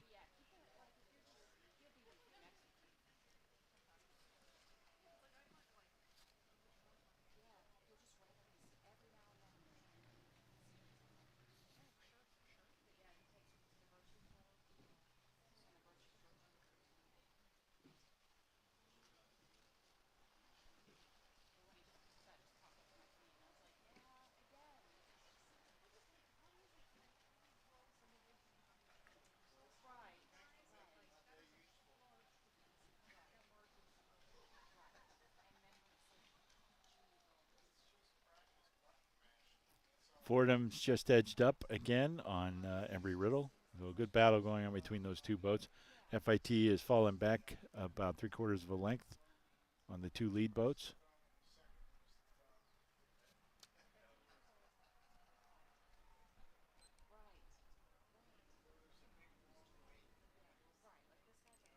Embry-Riddle right now at a 38.5.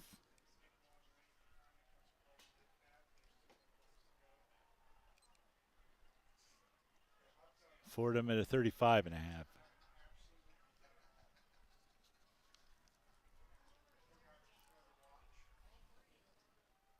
Embry-Riddle nudged ahead by about a deck.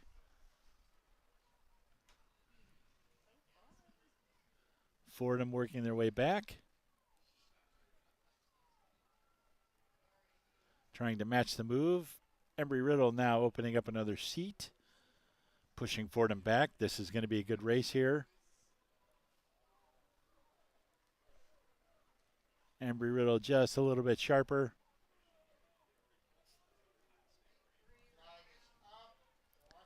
We're into the red buoys. Embry-Riddle now about a half a length up on Fordham.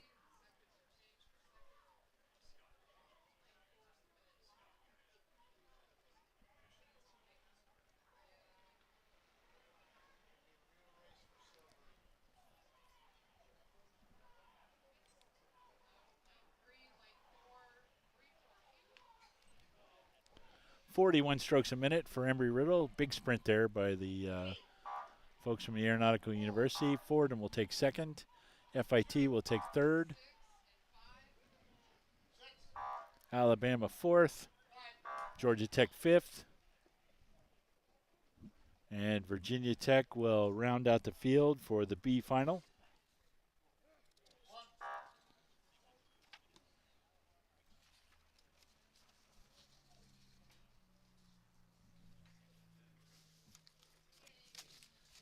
Now we've got the last race of the day. The A final for the men's varsity 8. This is a 6-boat race.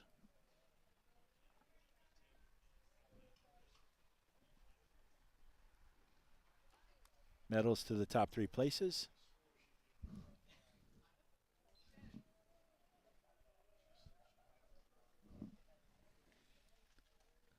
The start time was 13:16, so they should be underway.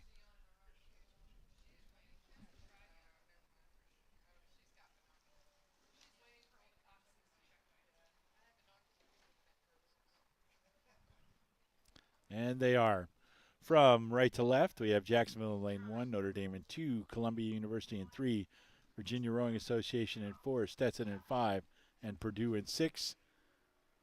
Virginia out to a bit of an early lead on Columbia. That's going to be a very close race between those schools. I'll give you the lineups here. Jacksonville, coxed by Bazanis. From bow, there's Evans, Fletcher, Galvin, Ritchie, Grunert, Leftesnis, Razanovic, and Lockett. Notre Dame, coxed by Murphy. From bow, Jackson, Kiley, Schönborn, Walsh, Barkhoff, Dowenhauer, Benson, and Tunney. Columbia, coxed by Audihadis. From bow, Jaff, Rao, Conway, Chakotay, Annawalt, Geiger, Allen, and Dodman. Virginia, coxed by Cheng. From bow, Gardner, Rutzel, Bollinger, Amato, Nyberg, Remigino, Growley, and Chadwell. Virginia's still up on Columbia by about a quarter of a length here. This is going to be a fun one. Let's move the Stetson in lane 5, coxed by Stewart.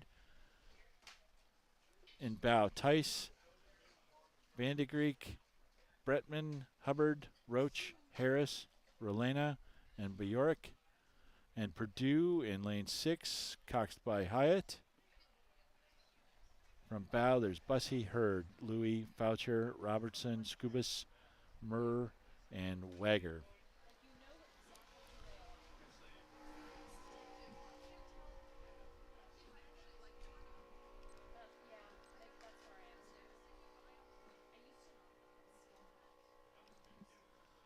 39 strokes a minute for Columbia University.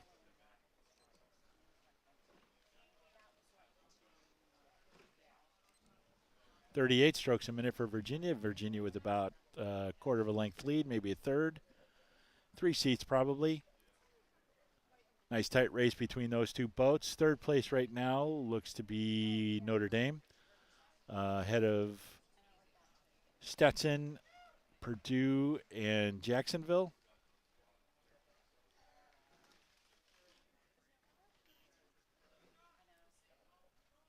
Very good race going on between Columbia and Virginia.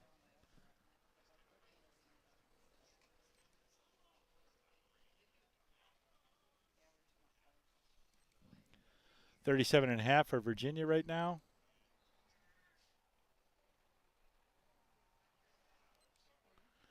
.37.5 for Columbia. Columbia moving back up just a little bit. Right now, just about even.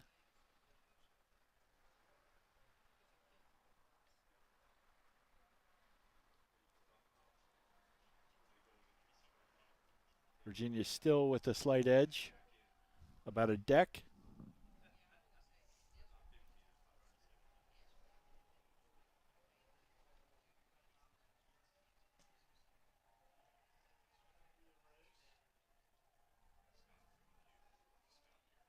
Rolling up on the 1,500 meter mark.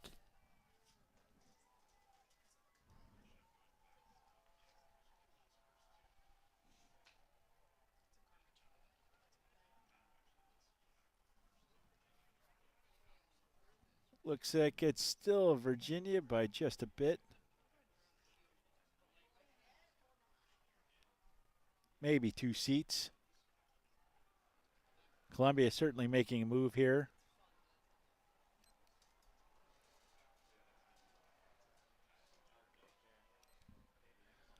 Columbia to 37.5.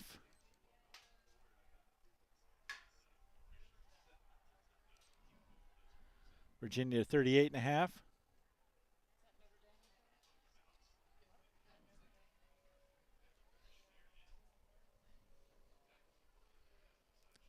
This one will likely be a photo finish, folks, although Columbia does seem to be making another move here. Virginia's going to have to respond. They're into the red buoys.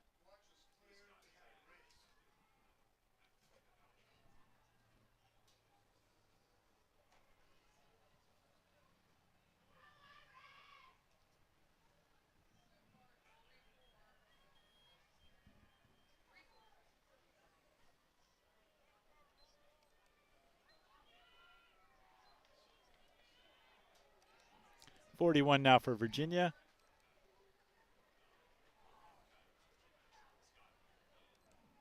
.39.5 for Columbia. Columbia's just got the edge here. And Columbia gets them by a deck.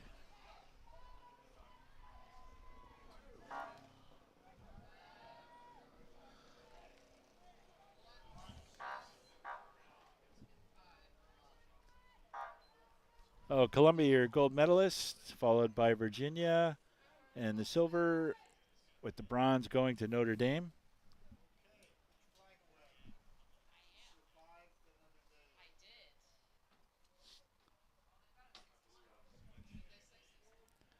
Purdue takes fourth.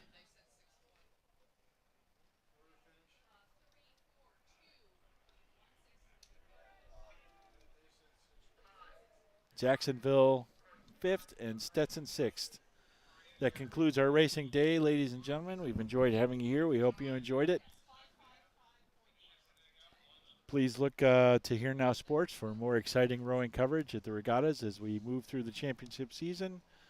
Enjoy your Easter weekend and have a great day.